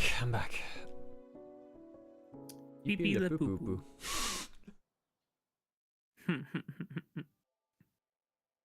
So how's LPL English going? How are things going over there? Brought on more new people just to expand and make it so that it's not That's crazy too on much the schedule responsibility and stuff. Yeah. on yeah, which is really nice. And I at the end of the day, LPL is a great training ground for casters who really want to cut their teeth, and obviously not every caster we have on the LPL English team is of the same level, but I think what is That's not apparent the problem, though. and That's not evident, a problem, rather. Like it's not meant to be. At the end exactly. of the day, like it's a free If free you're broadcast, passionate right? and you want to do it. Exactly, yeah. Those guys want to do it, and it benefits them in the long run. And I think at the end of the day, as long as you're passionate and you are proactively trying to improve yourself, it doesn't matter what level you are. This is basically the same thing. Well, I mean, lots of broadcasts have now done, because we did that for LGL, the VCS folks did that for VCS. I mean, technically you go back. Well, UEB was a bit different, because I think they were trying to like get like as much kind of like talent in there as possible to kind of like fill in the gap of the LPL games that weren't being broadcast in, like, when was it, 2018 or something like that. But yeah, it's really good that there's a broadcast out there for that, because, you know, we stopped doing LGL, VCS, well, obviously got rolled into LCP, so it's actually, and then obviously ERLs are a mess right now, so it's really hard to get genuine experience anywhere. And then particularly you look at, well, I don't know, just the esports casting industry right now is in a very difficult spot. I don't really know where the pipeline leads anymore, because it seems like a lot of talent teams are either completely full or even downsizing in the sense of LEC, right? Because it's got 3 less members than last year with no guest spots as well, I don't think. So yeah, it's the pipeline is in a very difficult spot, so having a broadcast to get some experience with people who are genuinely motivated, it's something, Yeah, especially in NA talent development. While there's definitely people that can come up and get really good and be like tier 1 worthy. The problem is that, like, no disrespect to the LCS broadcast team, because I love them to death, and I'm so happy that I got to work with them for 2 years, but they have no reason to leave. They're still fairly good at their job to the point, and they built up credibility over the long term. So even if they have like we know when some broadcasters kind of check in and just don't really like show up their best, but that's okay because they've been doing it for 13-14 years. And all that matters is they show up when it comes to playoffs or finals, the big games, and then when they get to internationals, everyone locks the fuck in. And that's for the entertainment side of the product. That's all that matters to them.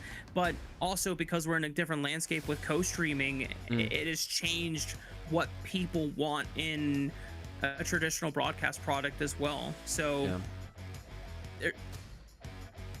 yeah, it's a difficult spot. It's a different. difficult spot. Yeah. So anyway, I'm glad that LPL English is doing what they're doing, and like I hope that like the development actually like it's one of the things that we found with LGL, because we worked with, I don't know, 12, 20 people odd throughout that project when we did it over the last over the couple of years we did from like 2020 to 22. People actually need to commit to it is the thing, and that's what you're really looking for. We actually did like a full interview process. We interviewed like 60 people odd in this one time, and trying to like figure out who was actually motivated to be a part of it. Some 1 or 2 people, even people which I actually am good friends with and like I have a lot of love for, turned up and said, well, it's just something to do. I'm like, well, if that's the way you're viewing it, actually that's not really what we need from this. We want to give this opportunity to people who want to take the most of it. And Melvin Izzle was one of the people we brought on. Melvin Izzle's great. I love that guy. We actually started at the exact same time, Melvin Izzle and I, because we started both on the UK unit. The first time I ever cast really was LGL, and then the UK University Esports League in spring 2020, and we started on in exactly the same split. And actually, one of the things that I think actually kickstarted my career is effectively there were 2 play-by-plays at that point. One of them was Greyheart, and I got paired with Greyheart, and we did really well together. And I actually wonder what would have happened if I wasn't paired with him at the start of my career. I wonder if it would have taken me. I wonder if my career would have gone in a different direction, because Melvin Izzle was paired with the other guy basically just due to scheduling things. And we went on to do an awful lot of cool stuff actually. But Melvin Izzle, I would give feedback to him, every other week, and then we started doing that on UKEL and LGL as well. So I got a lot of love for him and a lot of the other folks in the LPL English broadcast. So I wish them well in their development. It is not an easy thing to go week in, week out and try and improve yourself. It often takes, a lot of criticism of yourself. You got to take a knock every now and again. Even if you're really good, you got to take a knock every now and then.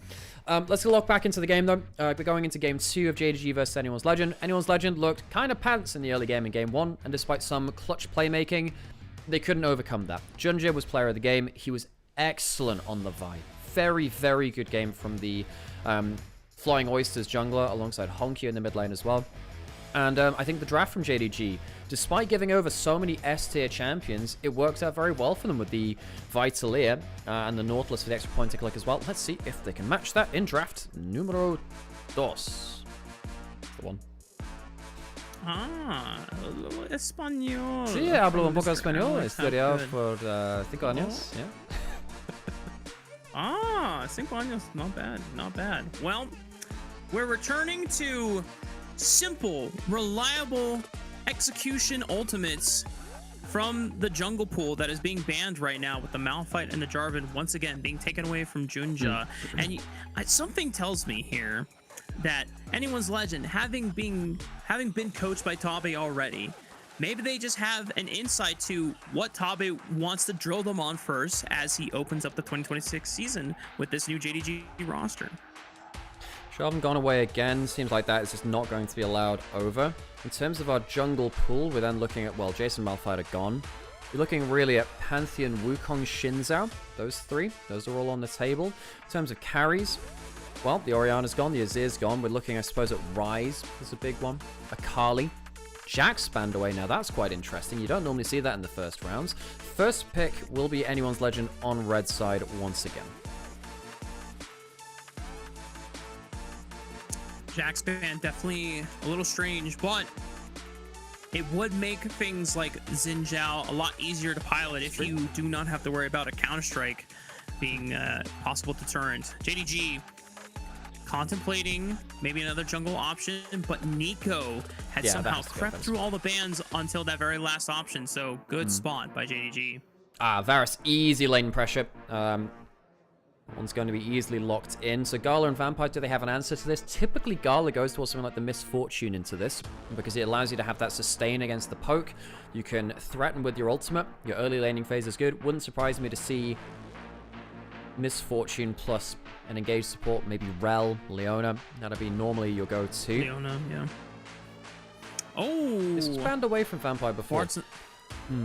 I don't normally love Vampire on squishy champions. He normally needs a little bit more tankiness to overcome the aggressive plays which he tends to go towards, but the Bard has been very strong recently. It's been strong since around World Summer last year. Of course, players like Carrier, the best player in the world at it, showcasing exactly what you can do. Busio, another standout name. LPL has never really been a Bard region. Vampire picking it up here.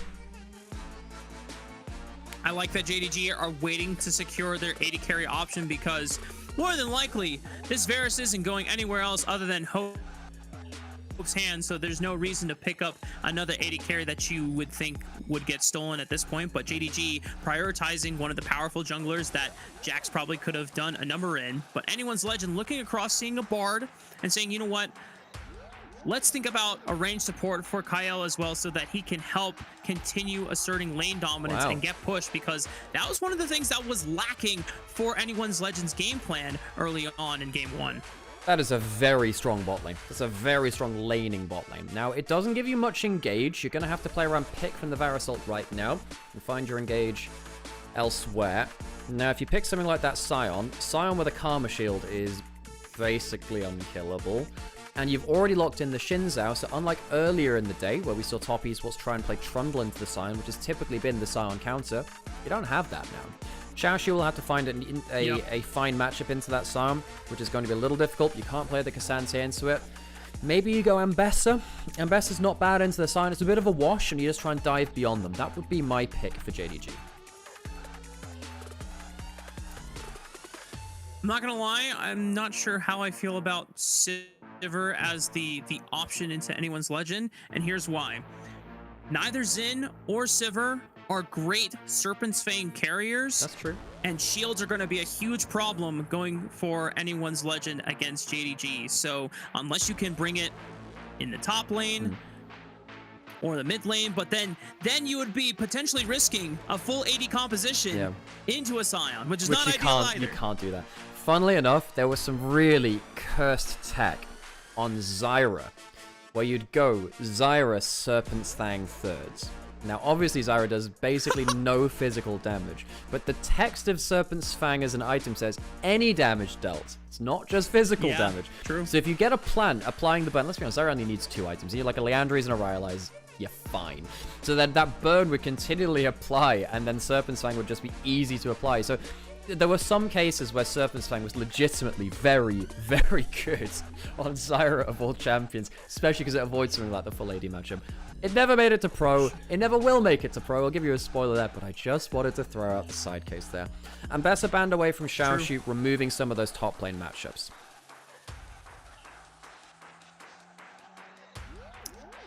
JDG are going to have to pull out a very, very strong mid lane AP option, more than likely for Hongq, unless Xiaoxu picks something like the Gwen, but I don't even know how good of a matchup it is into the Sion unless you're just playing to farm against it. I mean, yeah, it's more like, look, Sion actually beats out Gwen until quite late into the game, weirdly, but the thing about this comp is I would still pick it because it's wonderful versus Varus Karma. They can't actually run away from you that much because most of the time, the way they defend themselves is hitting you with a slow, hitting you with an ult. Great call there, Rafa. Comes in.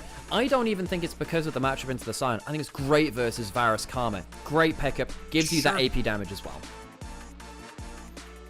This opens up Hongq's pull options a little bit more. Obviously, he can still go for another AP option. Honestly, What do you think about Onivia here? Do you get outranged too hard by Varus Karma, or is it okay? Now, you see the Rise, and you're pretty happy with that. You have the Sivir, and you have the Bard for your engage. I actually think the Onivia is a good pick here for Honky. I personally would be going with that, because also what it does, it gives you the wall to protect against the Scion ult as well. You can use that to block the Scion coming into it. I think you've called it again. I think you've really been on point here this draft, Rafa. I think that Onivia last pick for JDG looks really good to me. Last pick coming into the jungle. Now, Poppy might change things, because now if you go for a big fight, if Poppy ejects someone out of the team fight, then you're in trouble. It's another early game powerhouse as well. Bit of a janky draft from Anyone's Legend, not the most obvious form of engage. Looks like they're kind of playing counter draft a little bit, trying to play with, you know, the Karma into the Bard, the Poppy into the rest of the composition. What does Honky do now? There you go. Rafa, I think you've nailed it. Come on. I think it's the Onivia. I think it's great for the comp. You're against a very low-range topside. The Onivia comes in, and Rafa, round of applause, predicting both solo laners. Tip of the hat to you. Honky picks up the bird champion. He is a bird enjoyer. Wonderful draft from JDG. I think they've really run away with this draft. The Onivia deals so well with the top side of the map. Struggles against the bot side, but that's what the Gwen's there for. The Gwen can run at the Varus and the Karma and destroy them. I think anyone's Legend going to have a hard time playing against this draft. And sometimes, you know, we have known anyone's Legend to be a bit of a... No, they've changed their coaching stuff, but we've known anyone's Legend to sometimes drop the ball with their drafts. JDG, they've been a lot more on point on that now, and I think they come away with the advantage. I mean, we mentioned even before the series began and a little bit in game one that one of the things that I love about Honkyu is he is not only a newer player to the League of Legends global scene, 18 years old by the way, but he is a Nivea and Swain enjoyer, and Tabe loves working with players who want to think outside the box and pick outside what is the meta, and Nivea definitely fits that mold. I had no idea that Xiaoshu even had a Gwen locked in his pocket, but already you can start to see the influence of Tabe trying to not necessarily be the one to say, okay, you guys will now learn these champions. It's just, oh, you guys play these champions? Okay, well, this is a good angle, and I think you guys can do really well with it. And giving them that motivation, that confidence, and the lift to be more than just the individual kind of base level themselves. This is how JDG can be a top 3 team in the LPL. Onto the Rift then, perhaps for the last time today. Let's hear those Gyos.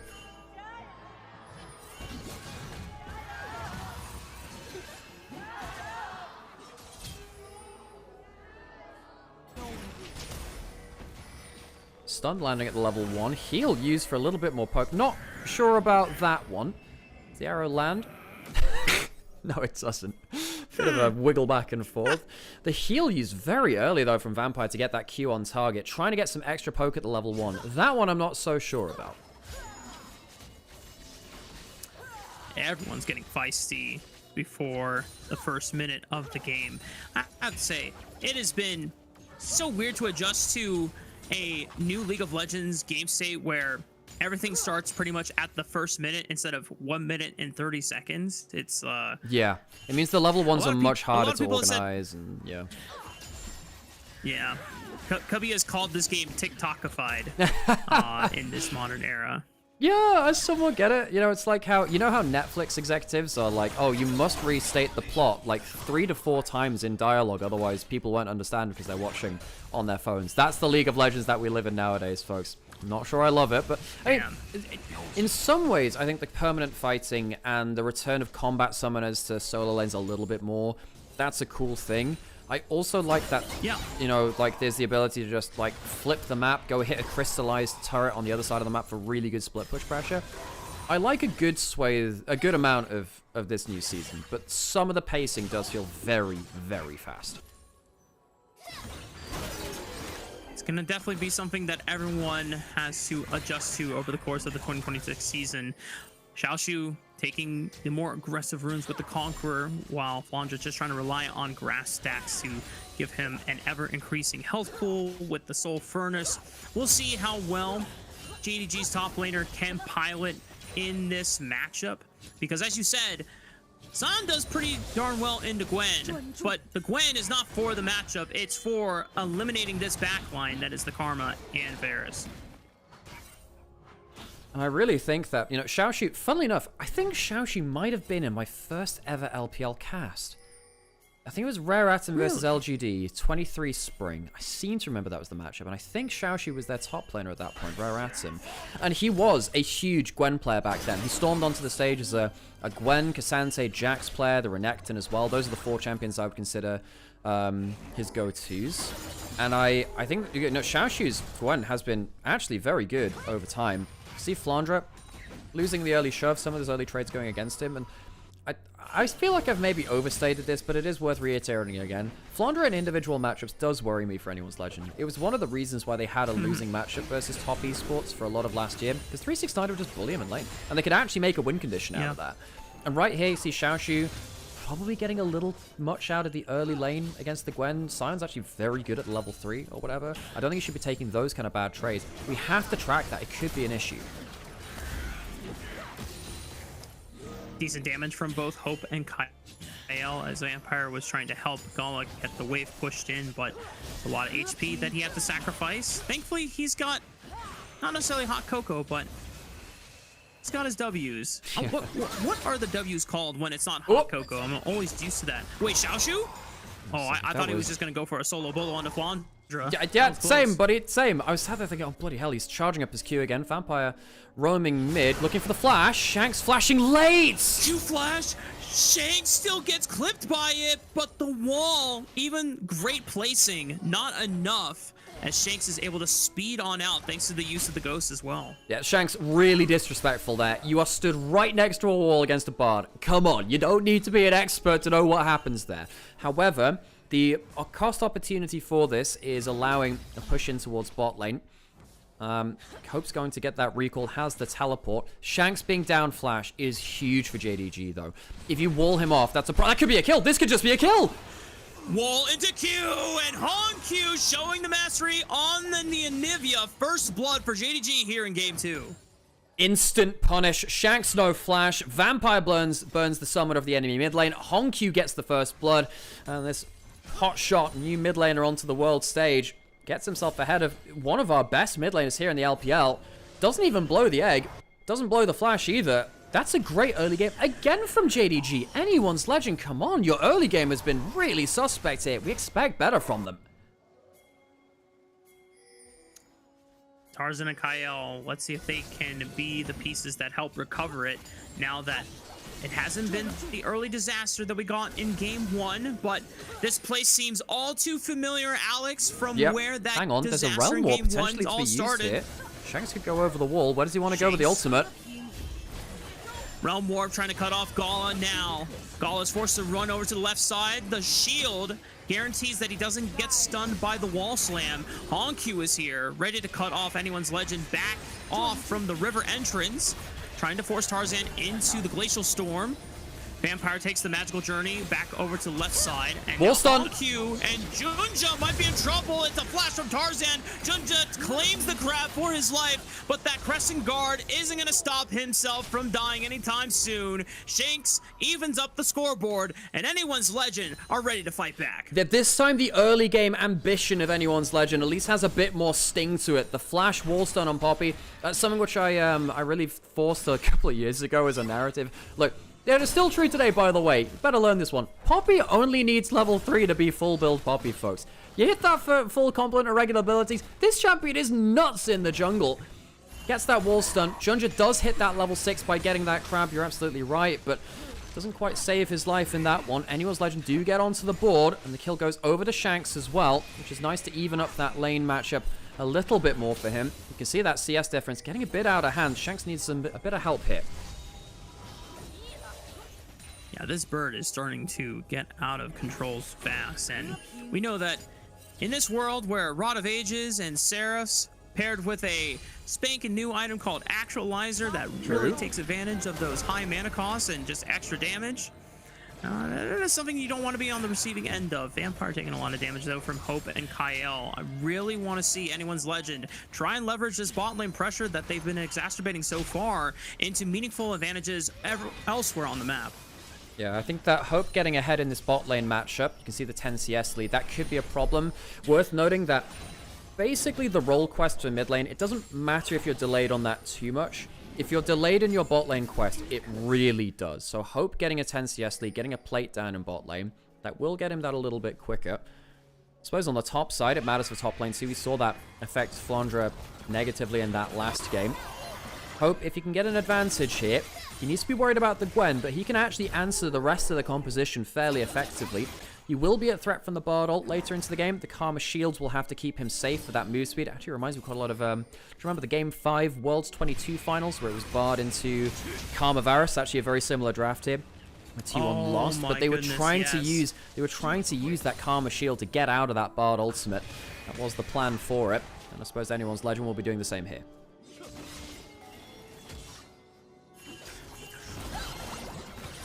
First dragon being teased at the moment, but it's an exchange of ultimates from both Xiaoshu and Flandre. Flandre did not want to take too much poke and damage from the needlework so that he could still stay in this lane for as long as possible.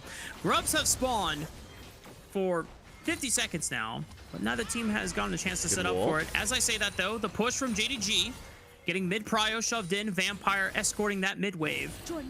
Junja might have an opportunity to look at Grubs, and even nice check from JDG, using the pressure from the mid lane prio and push, they can lean over and say, hey, are you on this dragon? Yeah, get off it, buddy. Yeah, they can just check everywhere they want. Honkyu being ahead on a great champion for the draft has really changed things. You know, Honkyu on CFO, I was talking to Vestian quite a lot about this team as an LCP caster, and good analyst for that region.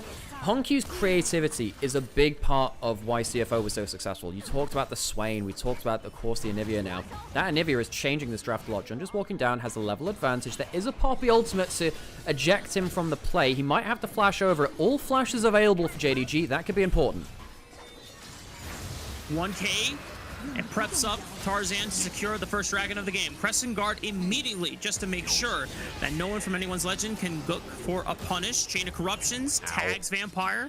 Good poke from the piercing arrow. That's going to hurt in the morning, but JDG do manage to walk away. No deaths on either side. Question in chat, how was game one? Basically, anyone's legend fell down to an early deficit and couldn't make their way out of it. Junja had an excellent game on Vine. It was very, very successful. See that Honky right here has himself, again, really pressuring out this matchup. Perma push in mid lane.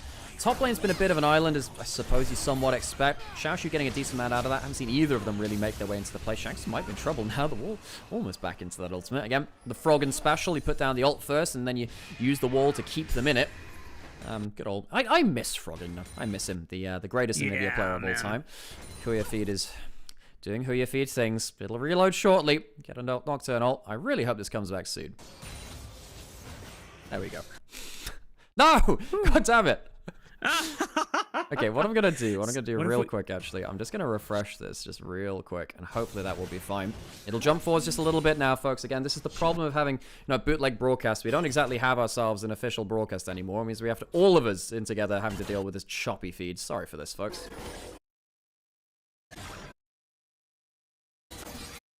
Wow, that is really bad. Okay, I've never had to do this before. That is, wow. Okay. Monk at W. I think we're back now, though. Well, at least I can tell what first item spikes are like so far. We've got Sundered Sky and Rod of Ages, and the tier is still stacking up for Honkyu. I mean, he is really ahead of the curve right now. It's only a 400 gold difference, but every minute counts in being able to get those Rod of Ages stacks before your opponent can, because then it gives you a window where you're a distinct level advantage over, and that can be something that the highest level teams actually use to set up stronger objective setups, or just say, guys, we have a big stat advantage. Let's just force a fight right here. Usually so. Those role quests, I mean, at least Flandre has that now on timing. With Xiaoshu, basically gets it on the same wave. What's happening with this bot lane quest? Hope gets it now. So that's at 12 minutes pretty much flat on. Let's see when Gala gets to it. Really good stun into Shanks there, who's, again, really just eating a lot of damage here. Doesn't have that Rod of Ages completed just yet. I want to see what Honkyu's build's going to be too. Another wall into it. Man, he's really starting to punish Shanks, but these Q accuracy a little bit off, meaning that Shanks at least gets to stay in lane. And every time Hongq is not able to cleanly land the combo, then Shanks is able to just answer right on back with the power of that Spell Flux and Overload. Hope once again getting a chance to pick up another turret plate for himself on the bottom side. Still 1,000 gold ahead effectively of Gala. Right now it doesn't really matter much because both of them have already hit their first item spike, but he's working on a tier, so it could be a Manamune ready in his pocket. I take that back. Gets another serrated dirk instead. I think what he's going to do is going to go Edge of Night second, because that will help against the Bard ult. If he has Ghost Blade, Calm Shields, and the Edge of Night, it's really hard to lock down the Varus as a poke variant. There isn't that much which can proc it from range. You've got occasional Sivir Qs. Occasionally, that's it. I think as soon as he completes that Edge of Night, I think JDG might actually have some issues. At that point, you're kind of needing a very clutch angle from Xiaoshu around objectives to just run at him. I don't think you're going to get clean engages on him once he hits 2-3 items. He gets another plate as well. Because he's already got himself his role quest, he doesn't have to stick in bot lane anymore. And now Gala is still down on his role quest. He still doesn't have it, and he's moved mid lane, so it's going to be delayed even further. Gala is losing significantly out in the bot lane matchup. And again, we thought JDG would have one of our best bot lanes in the league. Right here, Hope and Kyle showcasing, look, I mean, we've been international. We've gone toe-to-toe with some of the best in the world. You got to make sure you're competing with us before you can call yourself any semblance of best bot lane in the LPL. True.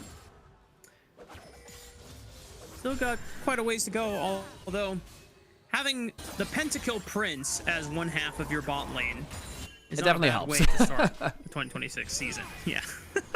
Definitely helps. Starts to go towards Hongq, flashes over the stun, but can't get the wall stun. So close. It wasn't the right angle. Hongq might have a chance to get out alive now. He slows down Tarzan with a Glacial Storm. Gonna slow down Shanks as well, but gets rooted up by the Rune Prison. Just a couple more auto attacks can do the trick, but Hongq just barely escapes with a sliver of HP. He doesn't even burn the egg passive. Junja's gonna turn on the Jets, and the Cosmic, or the Tempered Fate, I should say, locks down Tarzan, but Hongq gets put in range by Shanks as he flashes forward, and they finally scramble that egg for the first time this game. Another ult hits onto Vampire. No follow-up this time. It's a little bit skewy from Tarzan. I think maybe he could have popped up Hongq with the ultimate, kept him in range, and got that egg a little easier.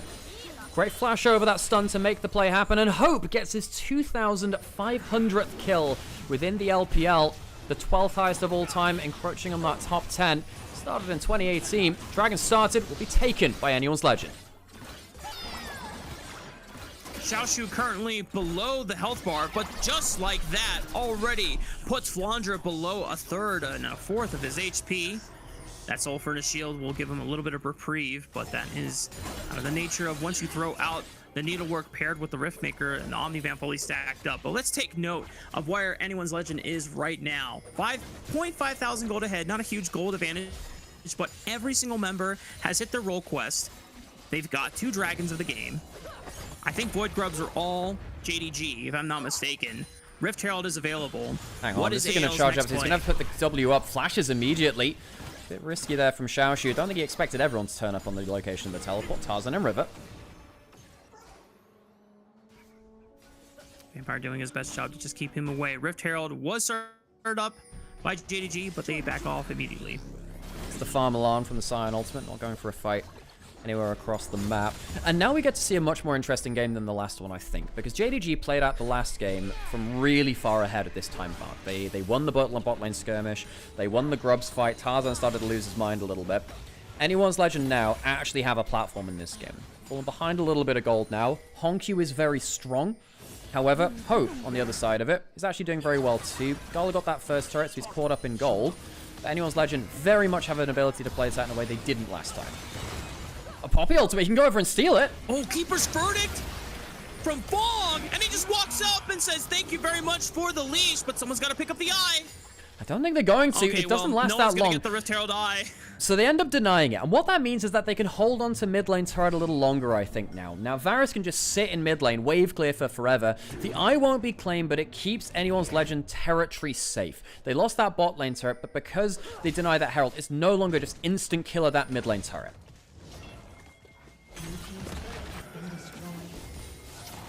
They might still push in anyway. I can't have Rift Herald. You can't have Rift Herald. Well, as you called it.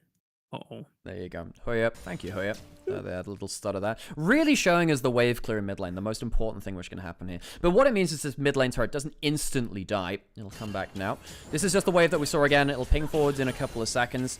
And this is the nature of bootleg broadcasts. It'll happen like this. Here we go, back into live. Shanks defending the top side. We'll see how long it takes JDG to finish off this mid lane turret now, because it really has been something that you want to take away from the Varus. Every time Varus is in the game, you really want to make sure you take down that mid lane turret. Okay, it's gonna be like this today, is it? We got the slideshow of League of Legends. Shanks walking up and forcing that wave to go against Shaku. Gotta be careful here. Realm Warp is forced out of the Rise, and the Needlework almost finding the mark even as he exited the Realm Warp there. Redemption from Kyle saying, hey, you know what? If you want to pick up another wave, I got you with a little bit of HP. Yeah, it gives him a little bit more safety on that top side. Redemption was really, really broken last year, and it's still really strong in Enchanters now. It's just not built on everyone. It was a problem when effectively every tank support in the game was also going Redemption. That was when it was a real issue. Right here, Vampire's gone for the Mikhail's first. Really helps against both the wall stun and then also the Varus ultimate. Sometimes the Rune Prison too, although honestly that's more like follow-up CC. But those two bits of CC, really important for anyone's Legends composition, so I liked Mikhail's pick up quite a lot from Vampire. On the other side though, Hope just finished that Edge of Night. We talked about that being really important. What that means is that the Bard ultimate is no longer going to be able to catch the Varus out as easily as an engage. Yep. There's not many effective long-range tools from the side of JDG. They're great in mid-range skirmishes and all-out team fights, and the Gala can use the movement speed to get them in effective position, but if you're just trying to make sure that you can poke out Hope's shield before a fight like that, that's going to be damn near impossible to do. Is it possible to change this by change the platform we're watching? So this is the only clean feed we have. We used to have an SRT feed for LPL that's no longer available this year. They're not providing that this time. So this is the only feed that we have game sound, but no caster audio. I mean, technically we could do it, or either mute the stream or have the Chinese audio in the background. But yeah, I think I prefer to have the little game sound like this. Makes it a little closer to, again, one of those more traditional broadcasts. 20 seconds till Dragon AL. Big win condition for them. They could get themselves Ocean Soul if they claim 2 other dragons. This would set them up with that real threat. And JDG are not set up for this right now. Xiaoshu in River, but he's spotted. Yeah, Shanks doing his best to try and get the first touch on that bottom wave and shove it in. It is a lot easier for him as Rise now that he does have a full Rod of Ages completed. Anyone's Legend almost getting challenged on that river entrance. Yeah, you can see that Karma Q still giving a little bit of poke in there. Varus missing that one. We'll see how much... Okay, if Gala can get the spell shield off of Hope, that's a big win for them too, by the way. So watch out for that. If you can get that Edge of Night off, it means that that Bard ult becomes much more of a threat. Again, that arrow, that poke just missing. Those are the 2 big things we want to pay attention to in the lead up to this fight. There we go. Spell shield down. Now they can go for the Bard ult. That's the plan. Tempered Fate right on top. Oh, he mistimes it! Looking for the Cosmic Binding. Oh, doesn't get the wall clip, and he's forced to flash away. Realm Warp comes in. Shanks is now here for reinforcements and forces Gala out of the fight. And Onivia completely separated from Junja as he is just 1v1ing against Flandra, but he holds his own just fine. Dragon has not been started up by either team. Decimating Smash clips Xiaoshu on the bottom flank. Great Glacial Storm puts them in a chokehold. Shank steps up. Junja back into the fight. Tarzan intercepts it. Crescent Guard used. It's going to time out soon. And Junja's forced to flash away before it times out. Tarzan finds the wall slam on the Xiaoshu, but Junja tries to go back in. And Keeper's Verdict from Tarzan punts on 2 members. JDG have overextended their welcome. And anyone's Legend systematically dismantles the front line at JDG. This 3rd dragon should belong to them unless Honkyu can get a Miracle Steal. Anyone's Legend out team fight JDG, because this time they're not at just a huge early deficit. The biggest plays which happened in that fight were really Vampire mistiming his Q after doing all the hard work to catch out Hope. We'll watch the... Well, I guess that happens after this point. They blew his spell shield, and then he timed his Q too early. It didn't get the wall clip because it didn't hit Varus in the first place. That meant that Hope gets out without having to use his flash, without having to use big defensive summoners, and they get to keep throwing down that crazy amount of poke. Hongq doesn't have a Liandry's. He doesn't have the huge amount of damage on the Onivia right now, which means that they can't hold their choke point as well as potentially they could do another point. Xiaoshu tries to play on the off angle, but the rest of the team can't hold the choke point well enough, and he's left out to dry. It is a game of inches. It is a very close-knit fight. AL managed to just play the terrain a little better and walk away with the fight and the dragon. And now Anyone's Legend put themselves at soul point. So 4 minutes from now, JDG, no matter what the game state is like, they are forced to contest Anyone's Legend. Otherwise, that is a powerful tool that will help them withstand a lot of the poke and a lot of the damage coming in. Junja potentially finding Kyle, but he gets slammed into the wall. Tempered Fate onto one member, but Junja's already gone, and now the Realm Ward from Shanks will give them ability to chase. Gala forced to pop the Mikhail's Crucible thanks to Vampire and gets out of the room prison stun. But Anyone's Legend still have a position. They still have advantage. And you have to imagine, even if Huya doesn't show us the feed, Baron will be the next target for Anyone's Legend. Now, JDG might be able to get mid-turret. I think they just saw Sion in that brush, so they should be aware of the threat there. Baron going down under half HP. Sion is not tanking it, but Tarzan's happy to do so for now. They're jumping onto the Sion.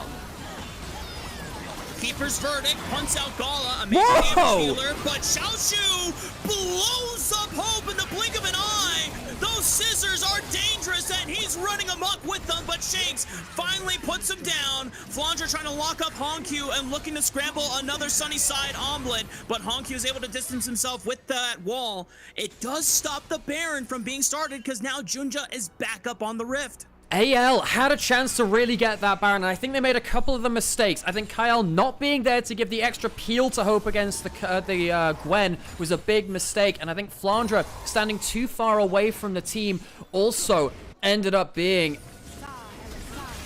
a real mistake at some points too. The initial pick onto Junja is great. He gets deleted, can't play the game. The Realm Warp after is also not bad either, forcing out stuff like the Mikhails. It's quite important for these team fights. Removes one of the ways to deal with some of that pick potential.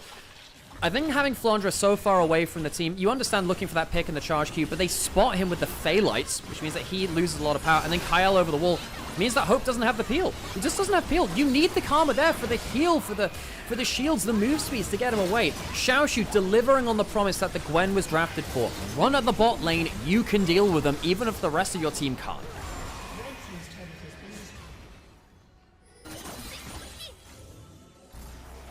That really was an odd position for Kyle to take on the right side of the Baron, but now Anyone's Legend losing an opportunity, what could have been a much easier to secure Baron. Gold is still in their favor. Game is still in their favor. They just need to wait another minute and 20 seconds before the Ocean Dragon spawns, and they have a chance to secure Ocean Soul for themselves. Important item pickup here, by the way. So one, we've got the Seekers for Shanks, always an important thing to track. But I think the Shurelius for Kyle, very intelligent and really important here. Again, it gives another move speed option to avoid the Bard ultimate. I don't think Vampire's had the most success with them this game. He's struggled to land. In fact, actually, I only just realized this. Vampire's still 0-0-0, same as Gala.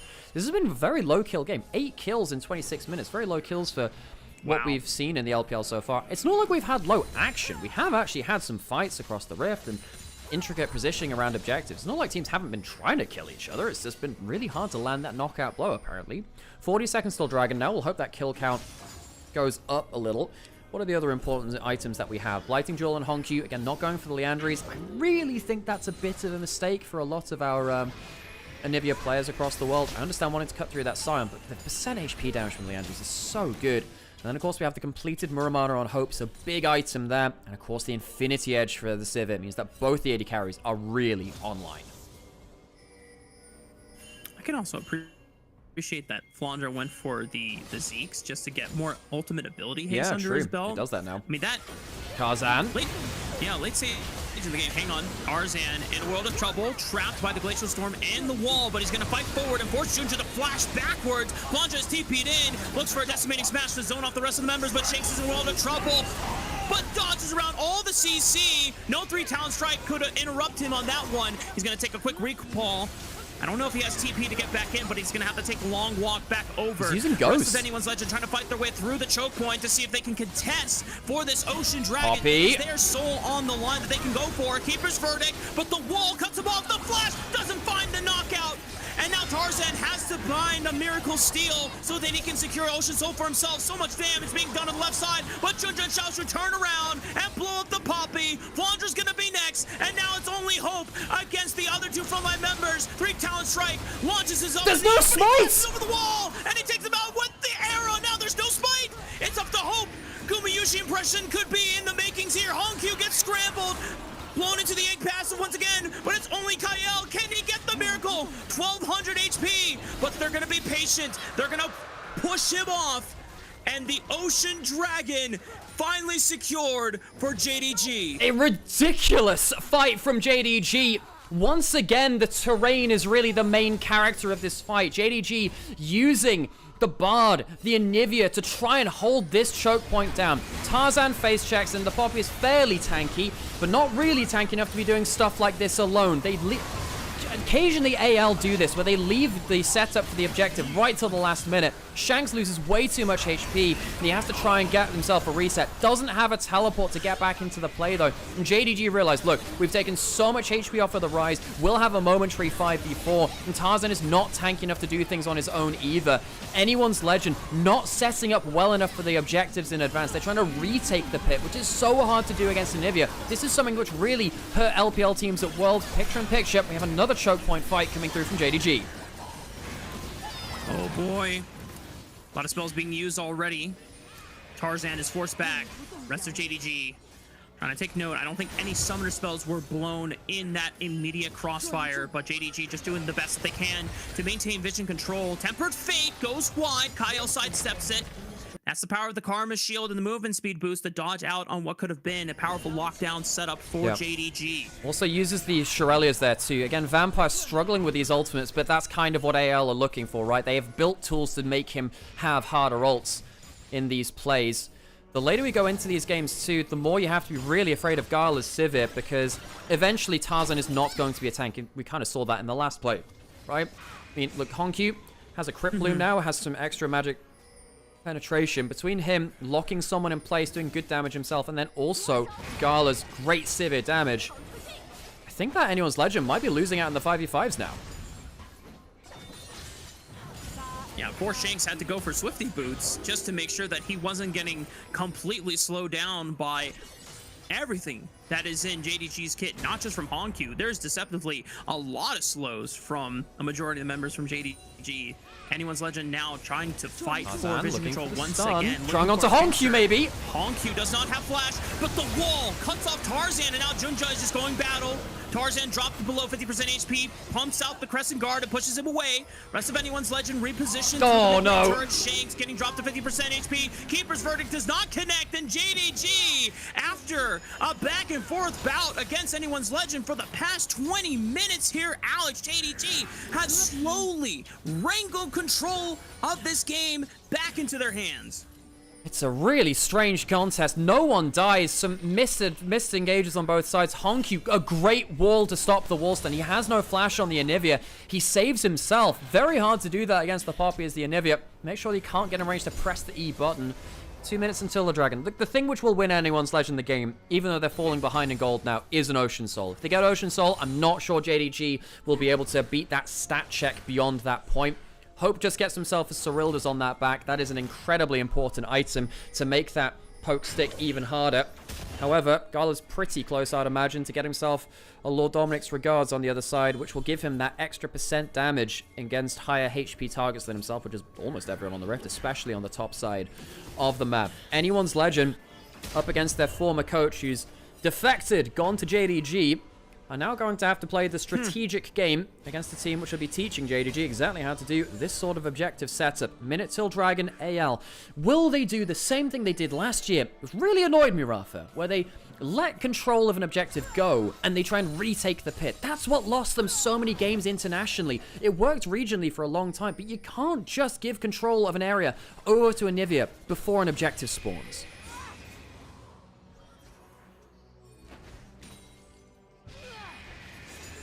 A deceptively annoying champion to deal with, and then once you allow her to get first move and first setup, these choke points are almost damn near impossible to get through. Anyone's Legend trying to do their damnedest to get into the river first. TP comes in from Flandra.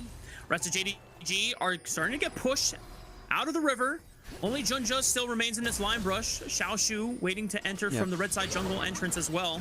That was a good poke onto Honky, but it's only one arrow. They need to land more arrows. Where are they going? Doesn't hit that one. And once again, JDG get control of the river. They're pushing in. Anyone's Legend. I almost wonder whether they should have Realm Warp for another angle. Tarzan on the flank, but he's caught. Oh. Forced to run away real quick. Xiaoshu. Flip of his HP taken. Ocean Dragon has spawned once again. Anyone's Legend cannot get into the river entrance for now. They're going to have to regroup through Flandra. They feel the feed just stuttering a little, getting Nocturne ulted again. This is very important. Come on, Hoya, you can do it. Let's see what happens in the fight. It'll ping forwards. I hope it doesn't ping forward into the middle of a fight. It could really. Next few seconds, it'll probably ping forwards again. Dragon started. Oh, Jesus Christ. Come on, Hoya! Oh! Cosmic Binding slowing down Flandra. We're going to get the slideshow frame by frame. Oh my god, this is the clean feed. Intigas, here comes the fight! He's looking for the unstoppable onslaught right into Xiaoshu. Somehow Flandra lost all of his HP. JDG are still in full numbers, and they will deny Ocean Soul once again. What? I'm so sorry, folks. Again, this is just the nature of having bootleg broadcast. The clean feed failing as Dragon goes to JDG in ways that we can only imagine. No one dies. Did anyone's flashes get blown? Looks like Flandra's did somewhere in that. JDG get themselves the Dragon. AL left one sing again. Baron now on the table.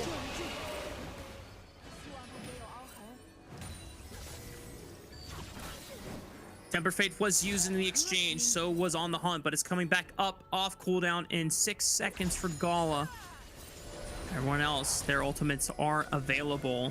It is so hard, and the fact that JDG has been able to deny this Ocean Soul that could be the ultimate stat checkpoint that anyone's Legend need to just be able to get over the hump and brute force their way through this composition. It has been the constant thorn in their side for the past 10 minutes. How much poke can Hope do? If he lands good enough arrows, maybe that could be the difference. Honky has himself a spell shield, but gets blown by Karma. Allows the arrow to land. Good poke there. Hope trying to clear out mid lane. JDG trying to, again, take control of an area of the map. Try and get them... Hang on, Tarzan over the wall. Into the middle of 3 people. Immediately speeds on out. Tempered Fate. He sidesteps it. It's Junja that's caught by it. Flandra can't follow up on the Tarzan! Wall on the Glacial Storm. Flash! Wall slam onto Honkyu. They're going to pop the 8 passive and the keep his verdict. Can he pump up multiple members? It's just only Vampire, but the Decimating Smash from Flandra sets it up. Honkyu's the first one to fall. Anyone's Legend are trying to get around. Junja's going to be next. His G is going to get popped, but everyone else from JDG cannot bail him out. Anyone's Legend find their window, and they do not miss. Vampire betrays his team! He doesn't hit Tarzan, he hits his own jungler! Junja trapped in the front line, baits JDG into the fight. Tarzan escapes and manages to get the heroic charge onto Honkyu, which takes the goddamn bird out of the equation. The Onivia no longer controls the space, and anyone's Legend will win themselves the Baron. That will get them control over the map, which they've been fighting so hard for. Baron will go down. JDG, they're going to have to play behind against the push now. Watch this again. So much movement speed coming out from Kyle means that Tarzan can escape the play. There's a dead man's plate. Goes over the wall. Can't quite get the play he wants. But the extra move speed gets him out. And Junja's the one that's caught. Betrayal by Vampire leads him into a losing situation. And Tarzan gets to fight. Goes over the wall and finds that pick onto the Onivia. The reposition, JDG lulled into a false sense of security, compromises their star mid laner. And just like that, the repercussions are going to be so grand, Nymaera, because now with this Baron buff, they can finally get the push in, as you called out. This will give them the opportunity to finally push through, get vision aggressively down in the red side quadrant. And if they start knocking on the doors of these inhibitor towers, there's no way that JDG can safely step outside of their base and set up vision control in time by the time Ocean Dragon comes up again in minute 45. And, you know, I thought that maybe the Gwen would just take over the game and run at the Varus Karma. I actually think with the Shurelya's and the move speed of everyone on the team, I'm not sure that's the case anymore. I'm not sure that's... Look how fast this Poppy is. There are definitely... Hang on, that's a Realm Warp. They're trying to pick him apart. Onivia's not here. Can't find the pick, though. Onivia pushing alone in topside. That was their opportunity, AL, but they can't quite get the play.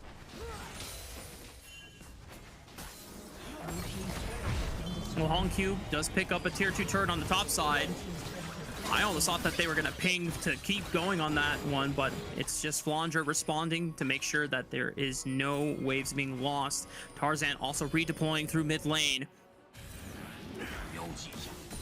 Interesting call out in chat. There's no actualizer on the Rise. He's gone for the death cap and he's gone for the Zhonya's. Going for a bit more raw ability power and then also the defensive capabilities of the Zhonya's. If Shanks hits the backline though, same difference. He's got a death cap on a Rise at level 18. The top laners are beyond level 18. Sure. Level 19 for Flandre, level 20 for Xiaoshu. That role quest adding that extra cap to their level. This fight is going to be cataclysmic. 30 seconds till that dragon spawns. The Baron power play for AL is actually slightly down because of that top lane push from Hongqiu. But Anyone's Legend, for the first time this game, will have first entrance into River. They have the wave push in a way they've not had for any other dragon fight. And it could just be the difference. A teleport from Xiaoshu just so that he can get pushed onto the bottom side of the map and contest Shanks a little bit. But the dragon spawns. No one can get in. Great poke from Hope. Gala suffers a bit on his health bar, sustains off the minion wave, gets the push in. But hang on, Wallstone on Xiaoshu. Hang on, big pick on the Xiaoshu between Shanks and Tarzan. This Quinn is about to get popped. Temper Fate on the Shanks isn't enough to get Xiaoshu alive. He flashes over the wall, gets the needle work, but a flick flash from Shanks and a rune prison sends it back to the grave. Vampire's the next one to fall, and just like that, Anyone's Legend has a 5-on-3 advantage. They can turn back to the Ocean Dragon, claim their soul, and finally put themselves in a position to close this game out. Anyone's Legend this time find their way into a pushed lane state by the help of the Baron. They don't even need to go for the soul immediately. They'll destroy the bot lane turret and then they'll think about backing off for it. The base being broken is a great victory against a severe Onivia wave clear composition. Inhibitor will go down. Anyone's Legend break open the base. This is a huge strategic win for them. They have a realm up to get back towards the dragon if they need to use it to get over the wall. There you go. Right onto the dragon. Free soul for them. Anyone's Legend looking to force a game 3 with these huge wins in the last few minutes.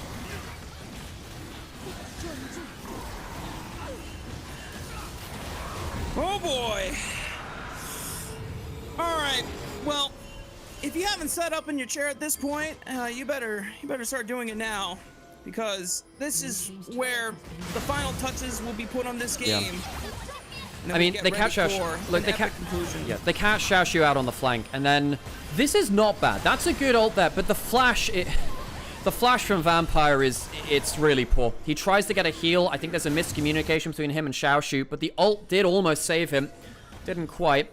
Again, this Bard champion's so hard to pilot, but when it comes down to, you know, tough opposition like Anyone's Legend, they'll punish you for making those small mistakes. They've really managed to abuse the fact that this Bard is so hard to land that engage. Anyone's Legend walk out onto the map. Ocean Soul. Baron spawning in a minute and a half. That'll be their next big objective, really. Full build coming up for our AD carries. Gala's got a pink ward in inventory. Sells it for a BF sword. He's well on his way towards full build. Hope's got a Dirk in inventory. He'll be close to that too. There is still a lot of damage in the carries of JDG at this point in the game. We are past the 40-minute mark. Xiaoshu has 4 items in his inventory. Gala nearly has 6. I don't know if JDG can stall the game out long enough, or if it would even matter against an Ocean Soul empowered Anyone's Legend with Karma at their side, but I feel like that is just your last hope for JDG to not let this series go to 3 and just close it out here in a comeback victory. Okay, so let's watch out for those flanks again. AL, once again, have the wave push. See if Vampire can land that critical ult really hard onto the spell shield. Oh my god, has to dash to the red buff. Junja makes it out alive for now. Dodges the Keeper's Verdict, secures the red buff, okay.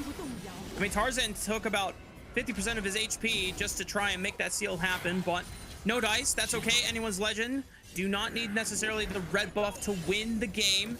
Just making time until the Baron does spawn in the next 4 seconds here.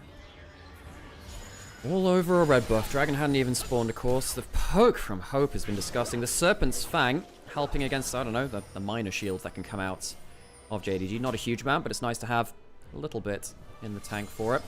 Now, AL, again, starving out Vision. They are so brutal when ahead of the game around these objectives. They made a name about this kind of macro. last year. On the Baron now, 2-manning it for now. Junja caught out by a Varusel, has to pop that and the Mikhails. At 50% HP already gone. Now more than 75% HP. Great arrows by Hope is going to keep the jungler of JDG out of the river. No chance for a contest. No chance for a smite steal. Baron secured for anyone's legend. And now between Ocean Soul and this Baron buff, you have to imagine that anyone's legend should have the tools necessary to make this push happen. And JDG's final test will come to a rapid collide.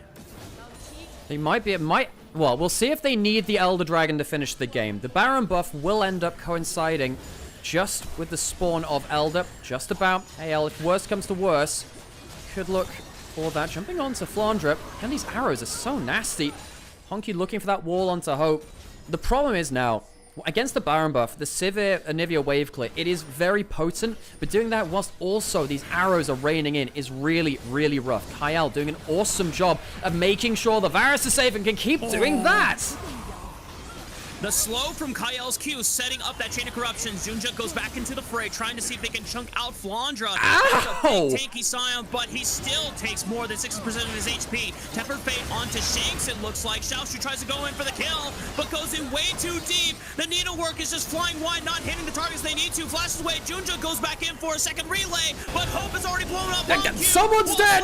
Tarzan over the wall, and just like that, anyone's legend brute force their way through every single last member of Jindong Gaming and show them that if you want to knock them out, you're going to have to take them all the way. We're going to game 3. Anyone's legend, make it a long one. It is 44 minutes right into the late game. Xiaoshu can't make it happen on the Gwen. JDG can't make it a 2-0. They will be brought the distance. And Anyone Legend will take the second game in the series against their old coach on JDG.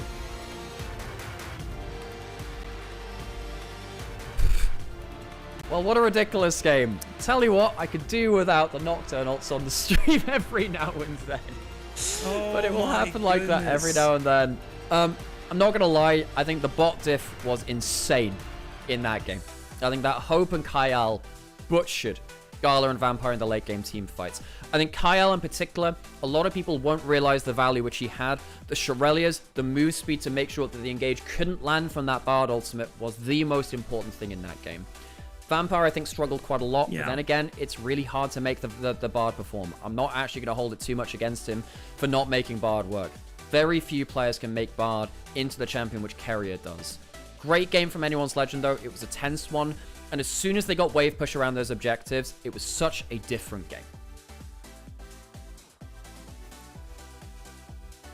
Just the amount of times that a Karma Shield would give you the movement speed, or the Shurelia's timing from Kyle, and it's just the nimble footwork to dodge out on crucial skill shots, or the Tempered Fates. It really helped turn around a lot of those fights, and it's heartbreaking for JDG because while yes, Anyone's Legend played an overall better game, and they got the first 3 dragons as a result of being able to answer back on some of the more better executed mid-game fights, there was still a legitimate chance where JDG had the advantage of this Onivia that was really making Anyone's Legend struggle if they were not the first ones to the setup. I mean, Honky on the Onivia was such a big force. I'm not blaming this game on Honky at all. I mean, there was the one fight around the red buff which turned the game. He was out of position. I don't think they expected the Bard ult to work out the way that it did at that point where Tarzan lived because of that move speed we were talking about, and then Junja to get locked into the fight. Anyone's Legend, they are a team which is stuck together. They have that cohesion sticking together from 2025. That's not something which JDG have yet. The fact that JDG are contesting Anyone's Legend at this point in the split is worrying for Anyone's Legend, though. They should be clear of them. JDG, they should have to ramp up to this level of cohesion. Obviously, not quite the same story we're thinking about, though. JDG really came in and hit hard.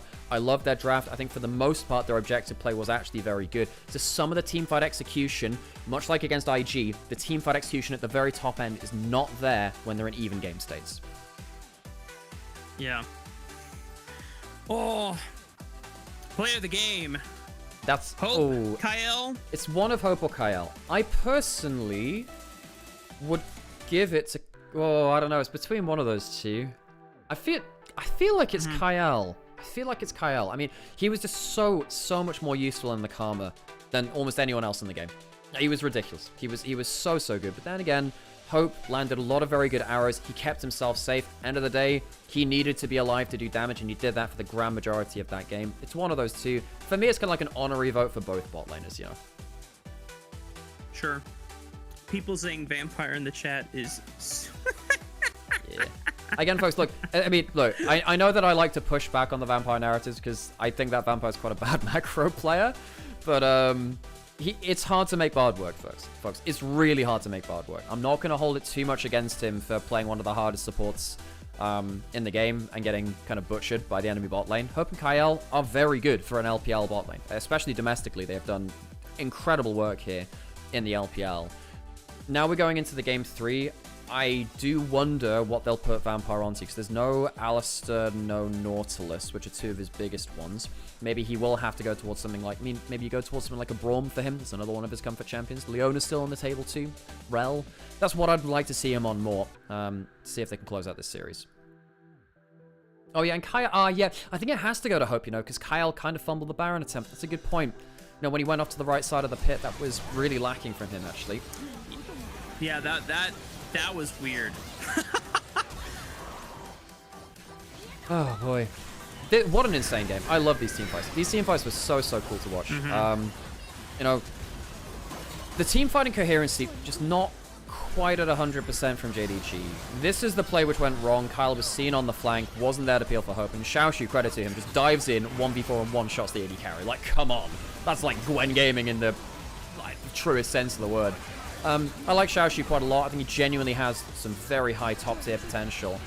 And Hongqiu, probably JDG's player of the game, was insanely powerful on the Onivia. This game was not on him, really. Yep.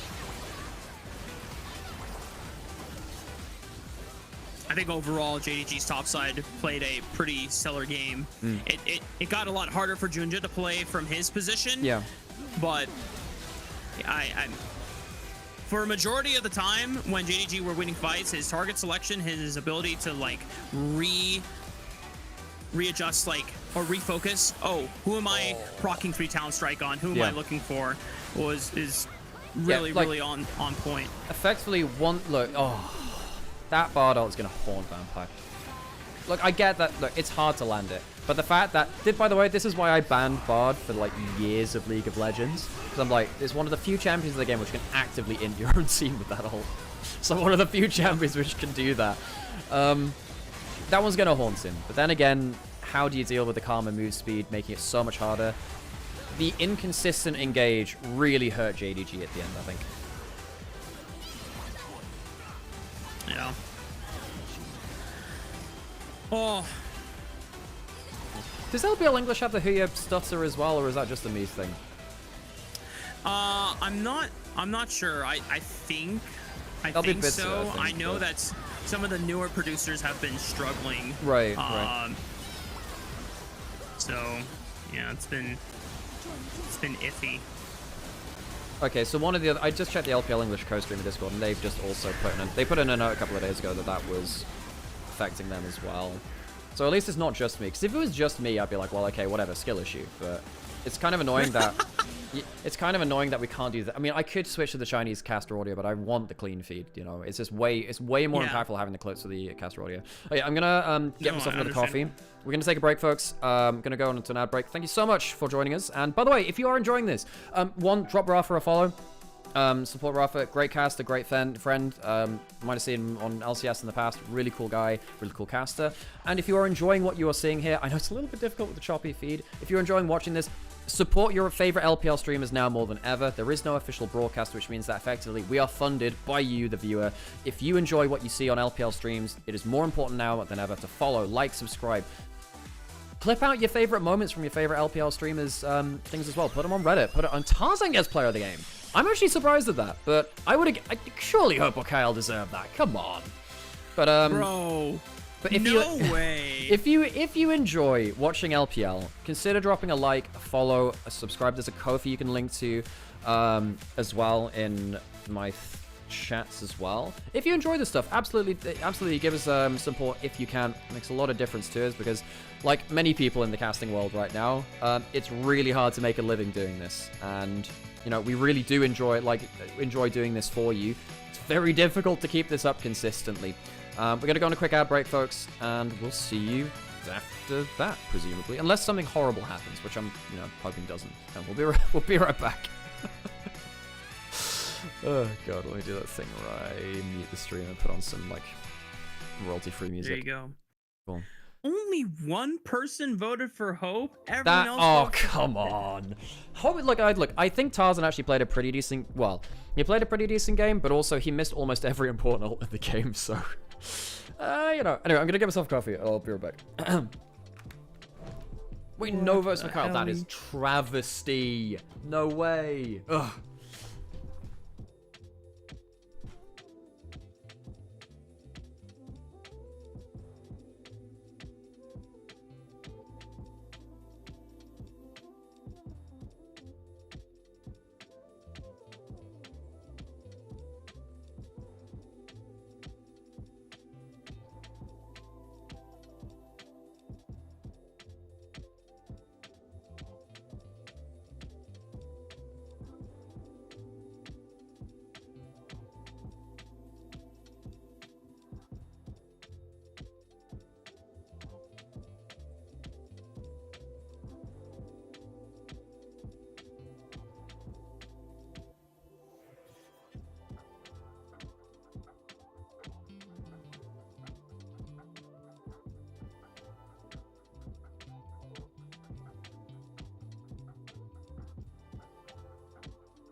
Okay, we back. Let's do that thing where we unmute the stream.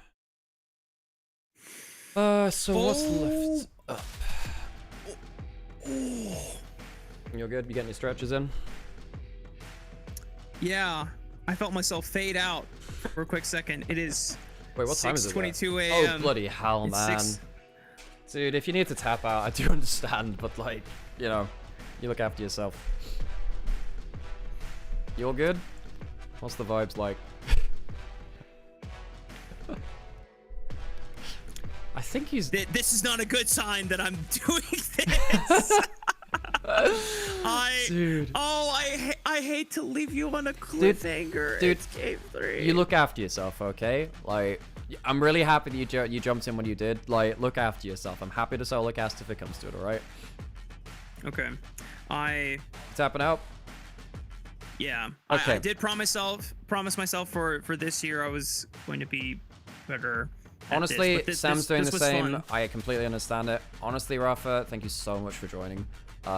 It's really cool to have your voice on here. I'm gonna try and get a couple more folks in, like, over the year, because, like, Sam and I, we also need to take breaks, bluntly. Like, we need to at some point, because it's just not, it's not okay doing this schedule, folks, for LPL. I'm actually gonna see if I can get Quickshot in at some point. We'll see if he's up for it. We'll see. I've talked to him a lot about Worlds. Thank you so much, Rafa. Any last words? Oh, that sounds really ominous. No. Would you like to say anything to the stream? Sorry. Any last words? Slink. No. Again, thank you, Alex, for having me on. It's always fun to come cast with you on co-stream.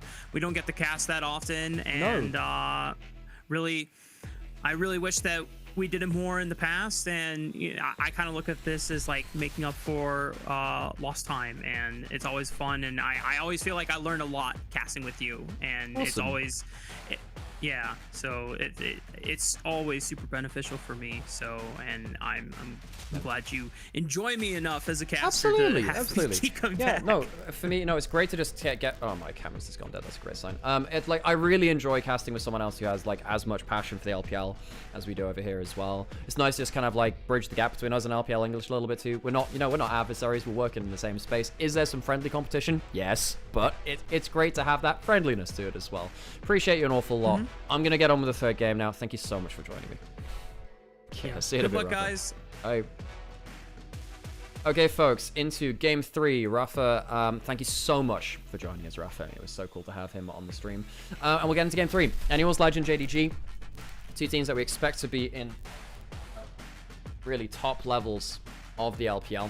Camera, I don't know whether it's a loose connection or whether that's a thing. Would you consider the coach, the new coach Dom? I don't think he has time for it. Sadly. But yeah, and also, I mean, I guess I could play by play, but obviously I'm much more comfortable as a color caster. Okay, let's get into it. Yeah, and also, like, yeah, he did some casting over on LCS. They got him on as a guest, but he's a co-streamer, really. I mean, hell, if he wants to get into it, it's a separate conversation. Although, I'm not going to lie, I don't think anyone in their right mind would be getting into casting right now. It is a tough industry, and it seems like there's less jobs than ever. Okay, so going into this third game, let's have a think about what our teams have left to pick. Let's look at anyone's legend. And let's look at JD Gaming.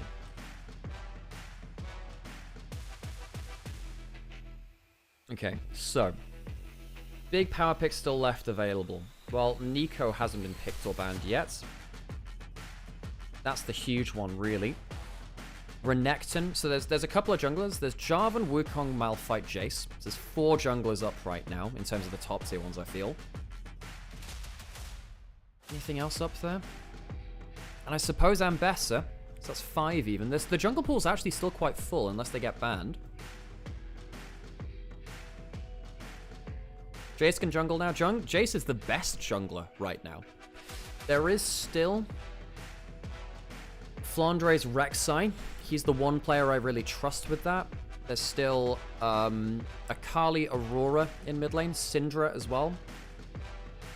Bot lane we're starting to drop down into B tier, well, into some of our different AD carries now, particularly We have Ezreal. We have Kai'Sa. Those are two of the big ones. Nico banned away, no surprise.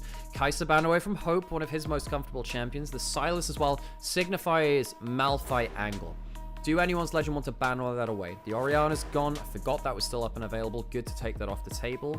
In terms of mid laners, we now really are looking at, like, Syndra. Syndra is one of the biggest ones up there. Is Malphite and Jace going to be banned? If you don't ban either of them, you are putting the question to anyone's Legend, will you let both through or just one? If JDG ban one of them, the Jace, maybe the Malphite gets banned here too. If that's the case, what is the next big pick? The Malphite goes down. So we have Wukong, Pantheon. Wukong, Pantheon, and Jarvan. Wukong, Pantheon, Jarvan. Those are the three biggest ones. Ginger has had it banned away from him the whole series, I believe. What else have we got in terms of jungle pool? Those three ones are probably the biggest ones to think of. Jarvan's the easy one. Then you think of, well, there's no Poppy to ban away from. There's no Talia either. So there's a lot of the anti-dash champions are now gone. You also don't want to pick too many zero mobility champions. I wonder whether Hope goes Ezreal with that in mind. Ezreal is the best remaining anti-Jarvan champion. There's no Karma to put with it. Jun Jarvan, yeah, that's a thing. Wukong's good here. It can stop the Jarvan engage if you just press R, and it means he has to like immediately R through and go unstoppable. You can't EQ through it. Wukong's good here. Tarzan's a great player of it.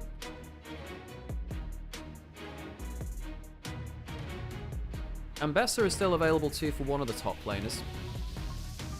We could get Renekton. I don't think Flandre wants to play Renekton. He's not been the biggest lane dominant player.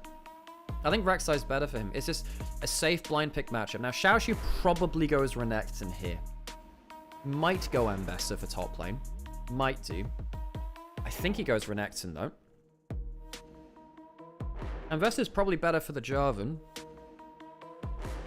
Mid lane matchup. Do you think Akali works here? Jarvan, Akali, high range. You could go Aurora. Aurora is probably okay with a lot of the other champions out now. Then Shanks probably goes towards Syndra, which is dangerous into the Jarvan. Okay, different combo. Misfortune is a winning bot lane. That changes things. There aren't many things which deal with that. Hope might have to go Jhin now to have lane pressure. Although I think Ezreal is better versus the Jarvan. Again, Jhin into Jarvan kind of sucks because you're too short range. Thank you for the follows, by the way. Again, if you're enjoying the content you see here, especially if you're on third-party sites as well and you're not watching on Nymaera on Twitch, consider dropping over here, dropping a follow, dropping a like on the YouTube channels as well. Makes a lot of difference. Rakan for Vampire. One of the best engaged supports left.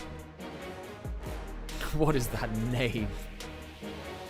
Error console. That is a hell of a name. What the hell? That's very funny. Thank you so much for the sub as well, Noah. Ah, Shanks, I like this an awful lot. It's a pressure mid laner.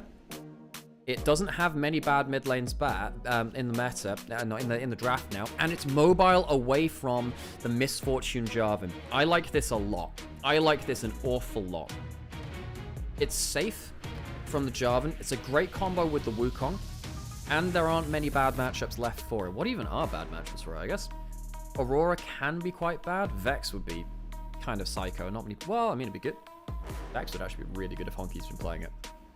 I actually think Vex would be really good here. Weren't you an Ahri main? I still am an Ahri main. In fact, this is... if I show you this... This is an Ahri chair. If I point my camera over there, which I won't for now, I have like literally thousands of euros worth of Ahri merchandise because I have a problem and I'm aware of that. I have several million points on the champion, and which means that I have strong opinions on it. I love watching good Ahri players play it. Clean Feed's just stuttering just a little now. What does Honky go in that mid lane matchup? You're not going to have to do. I'm just going to start like actually refreshing it when this happens. There we go. It's fine. What do you do in that mid lane matchup for Honky? Hey, thank you so much for the prime, that Hoflex. Appreciate it an awful lot. JDG, what do they have to answer this? The Aurora, I guess, is banned. There you go. There it is. Okay, I'm going to have to go... Yeah, I'm going to have to just refresh this real quick, because this is really struggling again. Cassiopeia. Yeah, not bad for the Ahri matchup as well. Very lane dominant Cassiopeia. Always tends to be. JDG top 3 LPL team confirmed. We did think so. We did think so. Corki banned away from Hope. Do you ban away Ezreal? Jhin? Jin's pretty good with the follow-up potential. I think Ezreal's better as a carry. Jhin might be better for the setup. Lulu banned away now. That's interesting. What do they think they'd be playing with the Lulu? Oh, Kalista. Do you Renata with that too? Misfortune doesn't really want to play with the Renata, and Vampire's not a good play. Well, he's already locked in the Rakan. You can absolutely Renata last pick. That's a great option for anyone's legend. We haven't seen a good amount of the Kalista Renata so far. I guess you could also technically Leona or something like that. Hear me out here, folks. What happens if Xiaoshu goes Ken in top lane? Does that work really well here? I think that can dive onto the back lane in some insane way, right? Victor for Honky, that's fine. Okay matchup into the Ahri. It's a little bit risky into Wukong Ahri in terms of team fights later, the Rek'Sai too. And the Zahen last pick, okay, alright. I was NLC in 22, Spoon. I was NLC in 22. 21, I was doing LGL still. I did a little bit at the end of NLC in 21. So the Zahen is like a long fight champion. He wants extended fights. That might be quite hard to get against... I don't know how Zahen ever catches these champions. This is 5 very mobile champions with the Kalista giving them ability to Renata. I think that JDG have been outdrafted here. I think Anyone's Legend, as long as Anyone's Legend don't funnel into a big Misfortune ultimate and the Chaos Storm, I think that Anyone's Legend have a huge draft advantage here. I prefer Anyone's Legend comp a lot. Flandre is a confident Rek'Sai player. He's basically the only Rek'Sai player in the world which has made it work consistently. I think Tarzan on the Wukong, if he ever gets onto Misfortune or Victor, the fight feels over. Honky, comfort pick in that Victor. Good to know, good to know. Go check out his all-time stats, why don't we? His most played champions of all time are indeed Azir at the first place and Victor at 13 games. This is only his 14th game of all time, but then again, he's a newer player, so it makes sense there, doesn't it? I think the Shy's Rek'Sai has been better. Yeah, that game 1 of World's Play-ins was really better, yeah. Even when Kalista got hard nerfed, Hope made her work. Hope is a good Kalista player, yes, for sure. And it really unlocks Hope to be in a winning lane and doing some crazy stuff, right?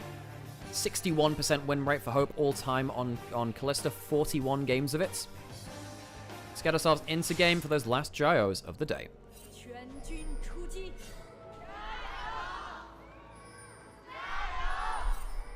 It was Flandre that got the 5-man knock-up from Flandre the other day, from Rek'Sai.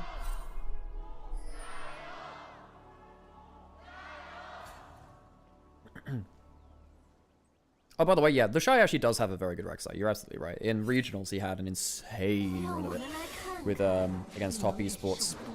He had that one game against Top Esports, which is utterly insane. Here are the runes for the game. I don't think there's anything that crazy there. There's bone plating on Ahri. Precision secondary on Victor. Sometimes we see the inspiration a little bit different there. It's gone for cut down for the extra damage against high HP targets. Hang on, Junja. Ooh, this is bold. He's going for a... Well, Do they know they're there? They both know the wards are there. He's going over the vision line to go take the red buff. Now, there's a ward on Raptors. Tarzan should be able to tell by the time... Well, they should be able to tell he's not there right now. If that ward lasts long enough, they might be able to tell that he's not going towards his top side camps. He's going to take the red buff now. What does he do? Does he stick around for a bot side gank? That might be a mistake, actually. Shanks losing the level 1 versus the Victor. Doesn't... Especially against a champion without bone plating. You'd expect Shanks to be winning the early trades, actually. Doesn't do so. He's going to see that his red... he's going to see that his Raptors are up. Do they know... Does he know that the rest of the camp's there? I don't think he does. I don't think he does. Junja at level 3 behind bot lane. They're going to know shortly enough. They know that they're in a little bit of danger. I think they do, actually. Thinking about it. Yeah, he's immediately not going for his red buff. He's going to the other side of the rift. He hits level 3. He can contest Junja here now. Junja chooses to use his flag drag. What does he do? He spots the flag there. Hope did use that sentinel to give a little bit of extra vision. He doesn't know exactly where he is. He spots that Gromp is up. Puts a ward down. What does he do now? Does he go towards top camps for JDG, or does he stick around bot lane? If you win a 3v3 fight, your time feels very well invested. Gromp is up now. Junja uses that flag. Does have the Q available. Tarzan faking out with the clone. You can get it to reset, and he just buys Junja's time. What this does is just isolates the bot lane matchup. again, we've got these really quite ambitious bot lane, early game motions from both teams. Flandra, close run stuff.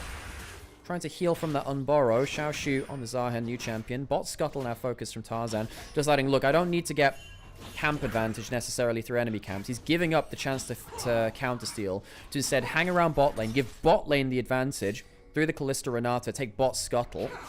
Tarzan should know that his bot camps are down. He should do. He saw a red buff down. Gonna walk across the rift. Junja is gonna get the farm advantage. Wukong's going to try and get double scuttled, though. So that was 2 camps away from bot side jungle by Junja. If you get double scuttle, it does bring it only 1 camp to the advantage of Junja. Mid lane push now being achieved by Shanks. I'm going to quickly just refresh the stream. Hopefully that should be fine. Once again, the clean feed causing us some issues. I really hope we don't get a big fight and it pops forward into it. Level 4 to level 3. Come on, that. Let's go here. Come on. Give us that clean feed. Quick pause there. What's happening over that top lane scuttle fight? So sorry, folks. Again, the Huya clean feed has had some big issues here. Double knockup from Vampire and a freaking slideshow. Would really prefer not to have that. What has happened? Top lane scuttle has now been taken. Just going to refresh it again. This has been some really horrific slideshowing on the clean feed so far. So Tarzan got himself... Oh my god, it's so close. Shanks very nearly killing topside. Flandra overpushing in topside as well. Flash knockup gets the connection onto the Rek'Sai. One more skill should do it. First blood to JDG out of our slideshow of League of Legends. Xiaoshu ahead in the early lane. Has the cull as well. Honkyu backing off in mid lane. Almost died to Shanks alone too.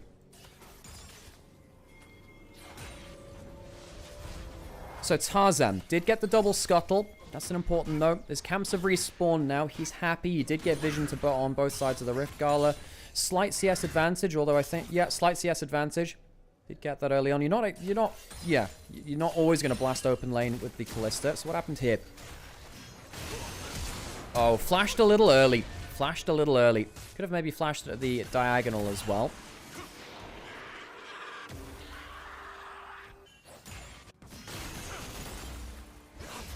You can tell this channel watched a lot of LPL. It's the only one that gives Hope some credit. Hope regionally has been fantastic. It's just internationally that Hope's not been great, really. Which is sad for him because, you know, he's an LPL champion twice over. This guy is a very successful LPL player. Won on JDG in 22 summer. In a very AD carry-centric meta.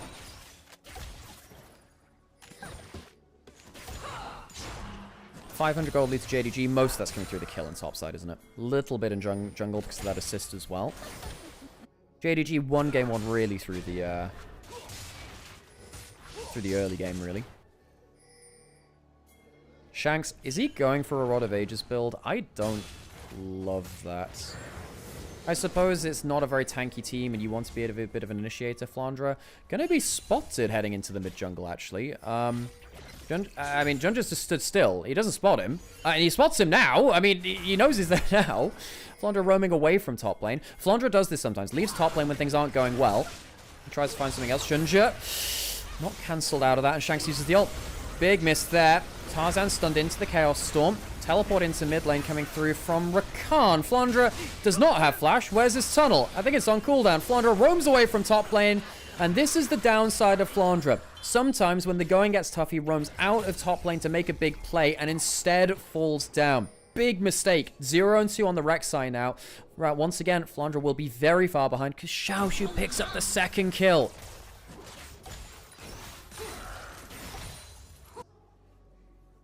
Shanks no wall, gets hit by another death ray there. Good accuracy from Honkyu, not fantastic dodging from Shanks. Flandra, a big swing and a miss. He was scouted out well by those Qs. Honkyu can kill here with a flash. So Shanks needs to back off. E into flash Q would kill. Charm had just been used as well. Sometimes you try and outplay that as they already bait them in, charm them under turret as they go for the aggressive play, but, you know, that's playing with your life in your hands. Oh, Flandra. It's only 300 gold behind, but his top lane quest is going to be a little slow. JDG ahead 1,000 gold now. Just over 7 minutes. And it's not been a game about the bot lane, interestingly. Not really. Really appreciated the teleport from Vampire's Rakan there too. Again, he really needs a bit of a comeback. The game 2 was poor from him. His Bard was not good. Level 6 hit from Vampire. Does get the knock up there. Does have the charm as well. Gets handshook back. Good cancel though from Kyle. Cleanse traded for Barrier on Hope. Out of mana now is Gala.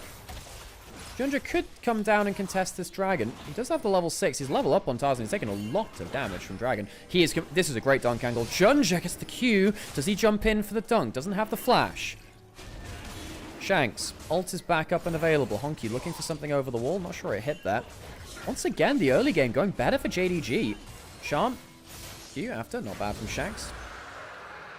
He is going for that Rod of Ages build. I'm not a big Rod of Ages fan on RE. Not going to lie. I feel like if you were going to die, you were going to die anyway, regardless of that or not. And it means that your ult cooldown is much... Flandre. Tunnels forwards. Is a level down.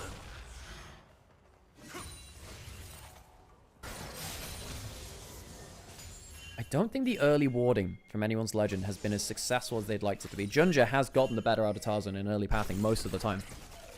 Junja much better than the first series he had this week.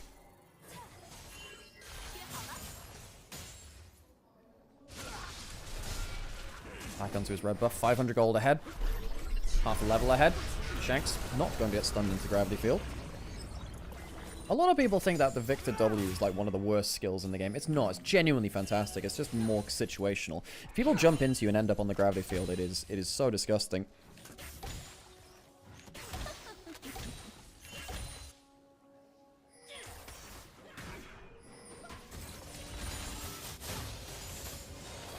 I just realized that thanks to Callista R, everyone can get out of the dunk. Yes, they can. Yeah, it's a very mobile team. I actually think Anyone's Legends draft is very good. It's just JDG's early plan has been fantastic. Does his upgraded W still pull? No, it doesn't pull you into the sensor. I actually forget what it does now. The W. I forget what the upgraded one does. Grub's taken by Junja. See if all three get taken. I think they will be. No contest. 3 grubs for JDG. Big night. That's a big win for them there. Some real threat for the Zahan in side lanes. Vampire could jump in. Ooh, oh no, immediate cancel because the knock-up lands. Charm from Vampire. The big mistake from Vampire and Gala as a duo. They had a good trade the last time. I suppose they survived, but good ultimate there to threaten as well. Control to Anyone's Legend in the bot lane. He's looking for the charm, maybe. Ah, Junja's coming down. Hope used his ult already. That's nice. And they're dead. They're just going to be dead. There is a bailout. They don't track Junja. Really, the jungle difference has been so huge in this third game. Junja ahead of the game. Kyle sure to die as well. Hope and Kyle were one of the last remaining hopes, it felt like, from Anyone's Legend. And now they've both died. Junja 2-0-2 running this game. Wonderful series of players from the ex-LPL jungler. An LPL World Champion, technically. Didn't play at the Worlds 2021, but got them there from 21 Summer. Critical to EDG's success in 21.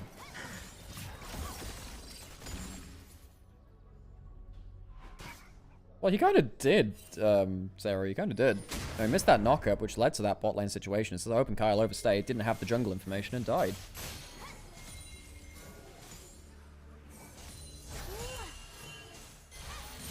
So now 2.6k up.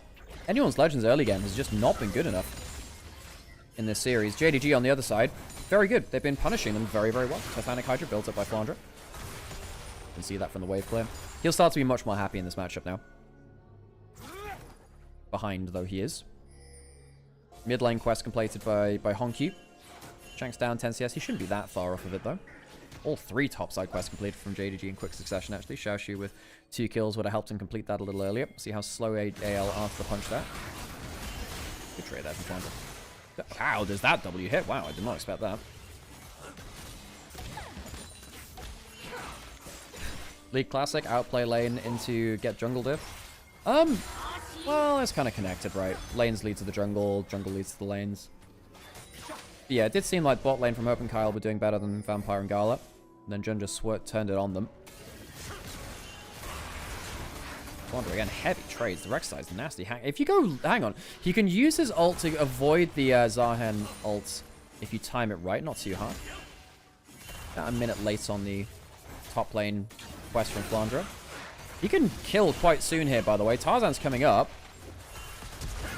Trying to get that. Does he use his ult to avoid it? No, he doesn't, and he gives him the healing. I think Flandre makes a mistake there, and he gives the passive. Oh, that's a massive mistake from Flandre. Ult early, don't get hit, and given the passive, gives the kill over to Xiaoshu, who has been destroying Flandre all day. Hope's going to die into this bot lane turret now. Flashes away from the combo of Vampire, but it's not enough. Probably should have just saved the summoner. Anyone's Legend, the best LPL team across the average of 2025, are being schooled a little bit by their old coach's new team. Gala getting a lot of the benefits of that. We'll go to top lane. We were just saying, look, you can use that Rek'Sai ultimate to avoid the damage and the healing from the Zarhan ult. He misses the knockup, and then he doesn't press ults. It gives the extra healing, gives the passive. Massive mistake by Flandre, who's had a, honestly, not a great day today. The game 1 on the Rumble just got dove on repeat, didn't play the matchup well. Game 2 was fine, but then really, this is a lot on him. Overpushing in the early game, misplaying what seemed to be a pretty easy situation to at least play better. Flandre struggling. Hope going towards top side, completed the bot lane quest. It doesn't need to be bot lane anymore, really. Dragon to JDG, and once again, AL will have to play Smoke and Mirrors. Xiaoshu on the other side of it, because, you know, is right to criticize Flandre for that play, but also, you need to focus on Xiaoshu doing the right thing. You know, he's been trading fairly well versus Flandre, punished the mistake, very quick reactions. Ginger and Xiaoshu, excellent games so far. Ginger really the one who snowballed the game. Got that first kill onto Xiaoshu's lane.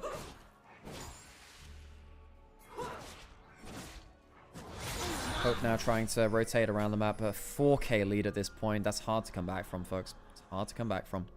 Tarzan down a lot of gold. Not like he's behind the game necessarily. It's just that Junder's so far ahead. This was the worry about anyone's Legend actually last year. And they largely didn't fall prey to this. They did sometimes. What happens if their individual laning or maybe their early game is not as...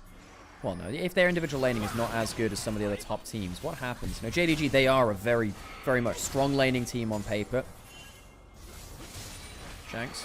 Hang on, there could be a potential of a bullet time here. It could have been charmed out, charmed under turret. Q had already missed. Ginger didn't get himself a knockup. Shanks not that high damage on the early game build. Does have the Rod of Ages. Here we go for the cycle, and Vampire introduced in, stopping Kyle. Here's the big fight. The ultimate from the Renata coming in. Just short on two of them, but I think Junja will just about die. Not quite. Goes down now. Bailout available on Tarzan. First kill to anyone's Legend in the game. And against JDG, another reset. Zarhan comes in, trying to get that passive, and he's not. He's still got himself the GA. Where's that bailout? I think it's still on cooldown. Hope goes down. Wasted that flash earlier. Would have loved to have it then. That's why you save your summoners, folks. JDG turn around the extra kill. Xiaoshu taking over the game. What is that top lane champion? It's called Zarhan. It's a new Darkin champion from Ionia. Somewhat like Shinzao, somewhat like Rast. A little between all of them. We'll refresh the page again, the stream. Hopefully won't lead us to too many issues. Rek'Sai going down towards that bot lane. Onky wasn't part of that last fight.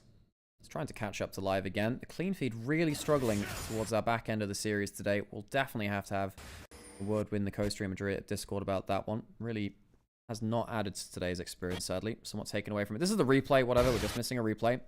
Went in for that Cataclysm. I swear to God, this is one of the most annoying things.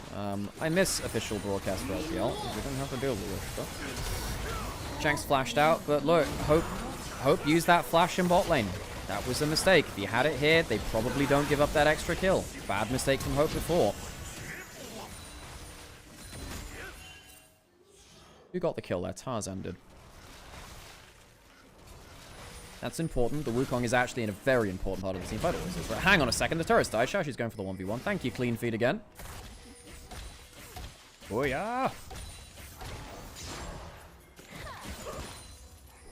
So what happened here? Top lane turret was killed by Xiaoshu. So he got both top lane turrets. Wow. 3-0-1, 2 side lane turrets. This Zarhan's going to be a problem. You know, I thought initially, look, this Zarhan is going to get, it's going to get kited. Too much mobility. Do they get, hang on, jumping over the wall? They missed the charm. Shanks missed the charm.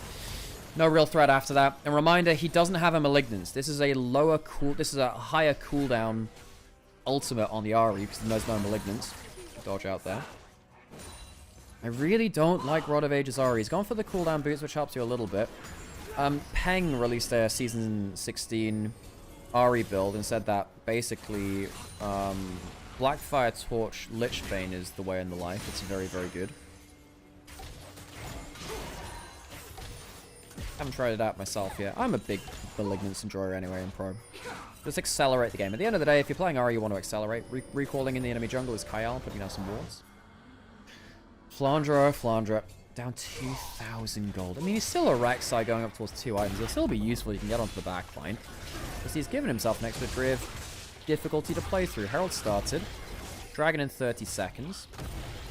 A group up around Herald scene right now. AL will see that. Maybe they go towards bot lane turret instead. Crystallize used there. Will be a bot lane turret for Flandra. Give him some gold back. Takes about 500 gold off the deficit he has. Ish.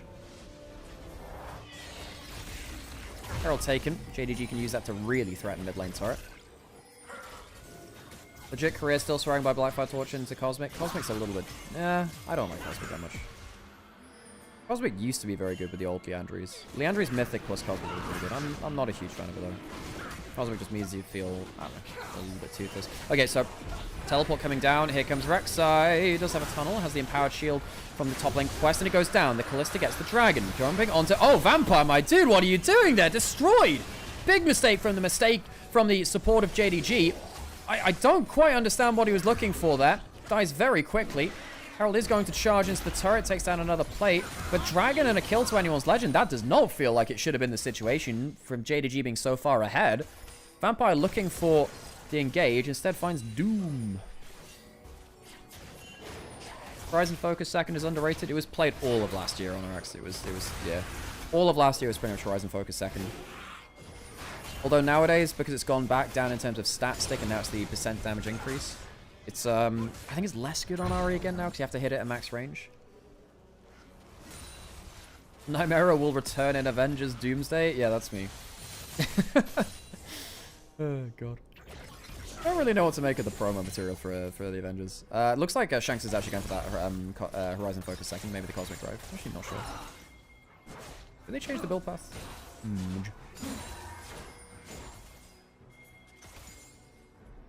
I think Malignance Leandries is a really fun build for Pro. It actually gives you a crazy amount of AoE burn damage. Always been a bigger fan. I do like slow burn Ari builds, I do, but I think that the ult haste is so important for Malignance. Come on, clean the feeder. Come on, clean feed. You can do it. You can do it. Here you go. I can slide Tarzan over the wall, jumping forward to the Cyclone. We're going to skip forward in the fight. We are. Looks like there was a couple of flashes used. Honky flashed away. Kyle and Tarzan flashed forwards, I think.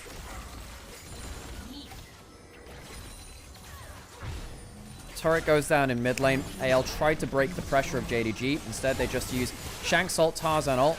Can't use that much there. Bullet time for the chunk. The locket helping out a little bit. Good E there from Honky. Honky's been very impactful on the poke version, the poking aspects of the Victor. Look how much push JDG have.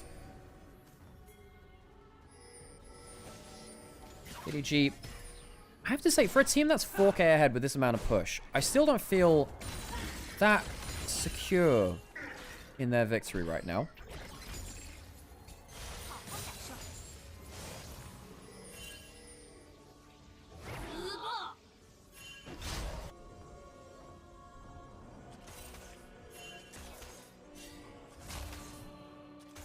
Ward taken out. AL trying to de-ward their jungle. Got one turret in that bot lane through that Rek'Sai, who has 2 items now. 2-item Rek'Sai is still very strong.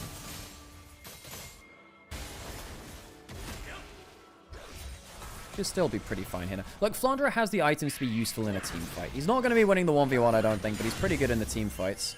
Dragon up in 2 minutes. JDG will be looking for their third, which is that threat of Soul later.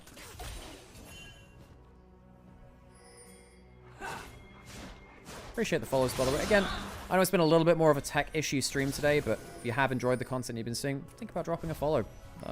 Sharing a clip on social media. Dropping something like a subscription or something to the Ko-fi. Makes a difference. You know, this is technically my job. Appreciate you all. Okay, so it has been a great day of games. BLG showcasing exactly why we're excited about them. Yes, against lower tier opposition in the new top esports, which is a bit of a downgrade. And this series, which has been back and forth. Game 2 of this series, I think, is the longest one of the year so far at 44 minutes. Not that we've had many games. Shanks, okay, they'll be able to spot the blue buff being taken away. Can't steal that one. Shanks has himself the Horizon Focus. Now, this has been changed back. It's less AP now.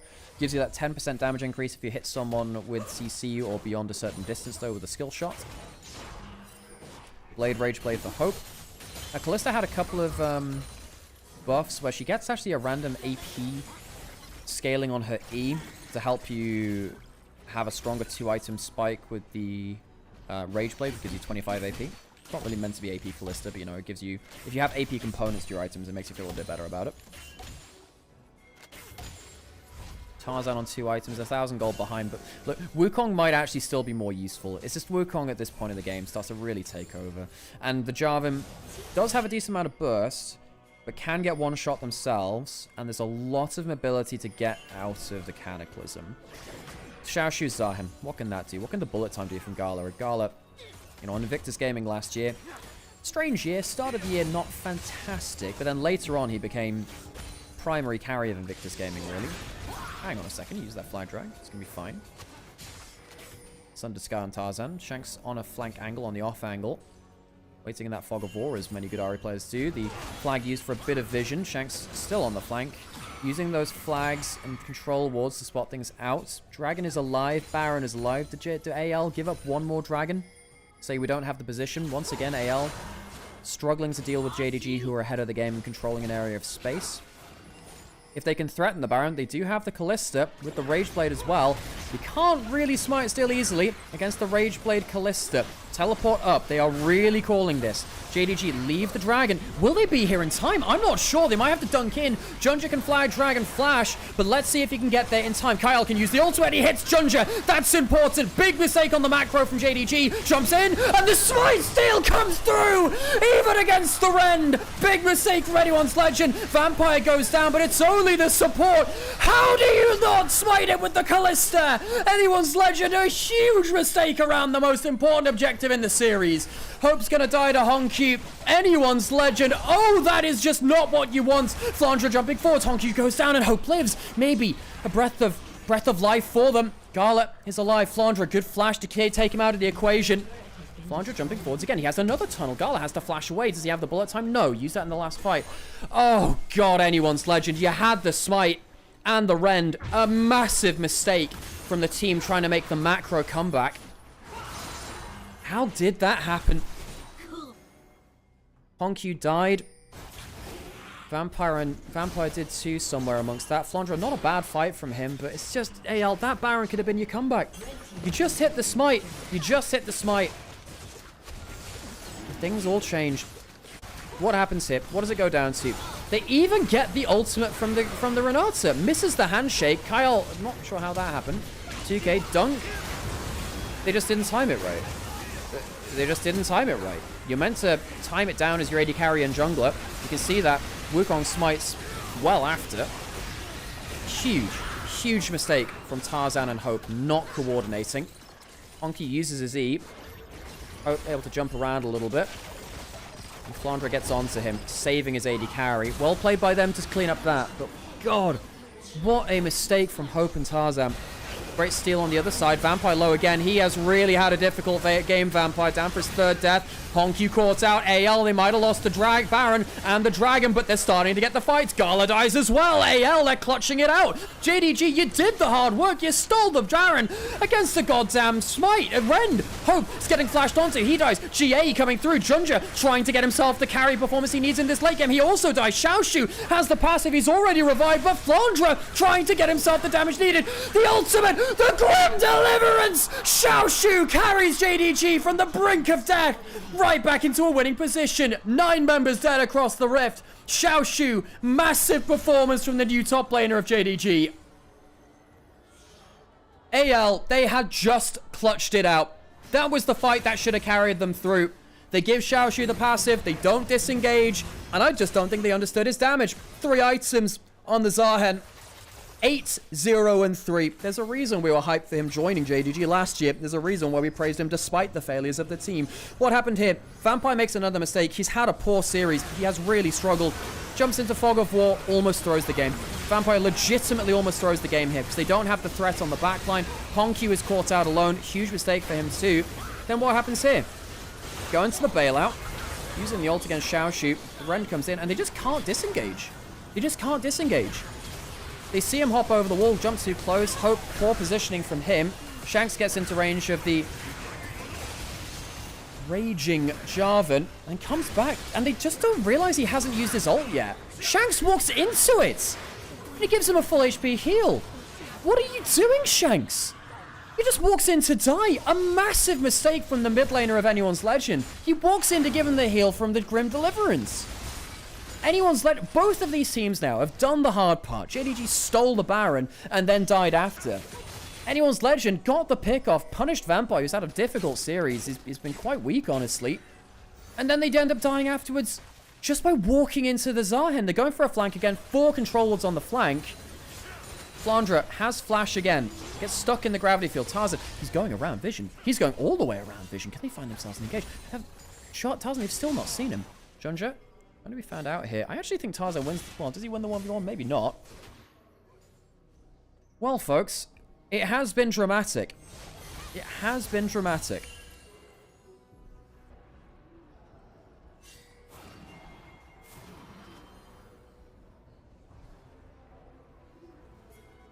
Anyone's Legend down 5,500 gold. 2 minutes until the next dragon. AL should have closed this game. It's not been quite as simple as that, though. 3 items on Gala makes it pretty nasty if you ever get caught near him. Although Hope on the other side, about to get towards that Jack show. As that 4th item, Terminus already built up.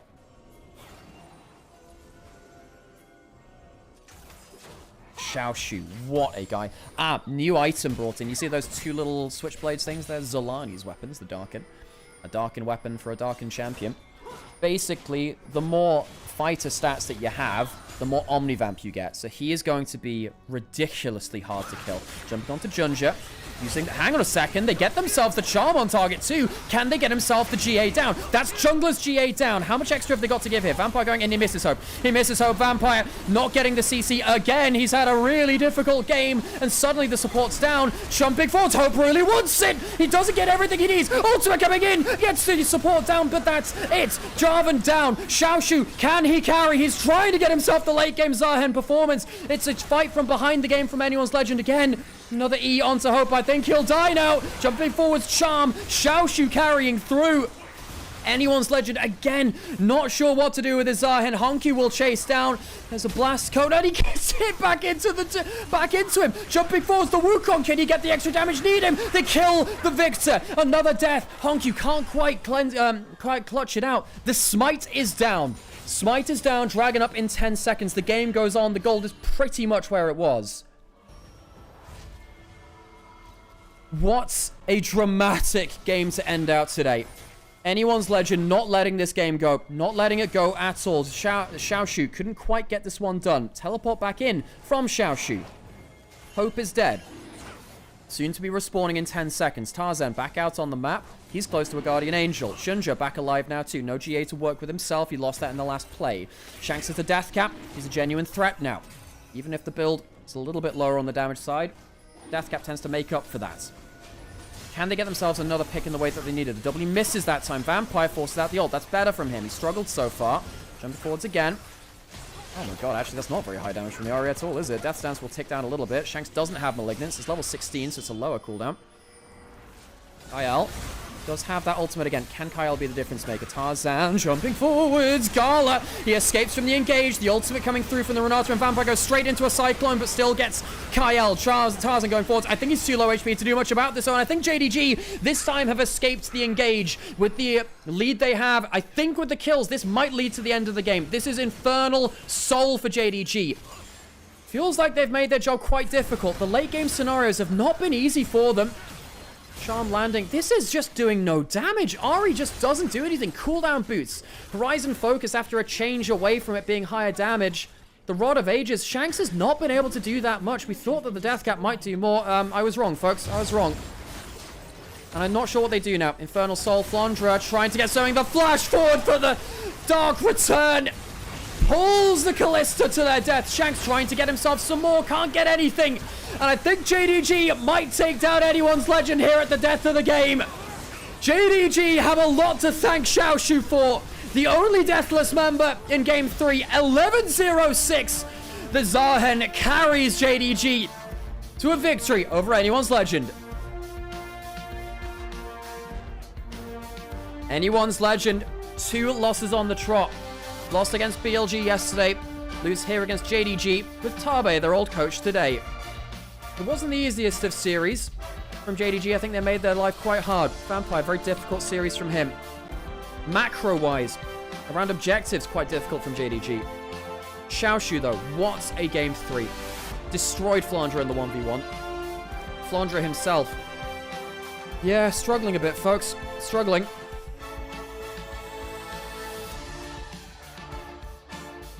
And now AL will start the split 1 and 2. I think Xiaoshu might have just earned himself player of the series, folks. That or Junja. Junja, the early game was insane. I think probably Junja walks away with player of the series. Very solid game from him. That early game difference was critical. Critical in the way that they played things out.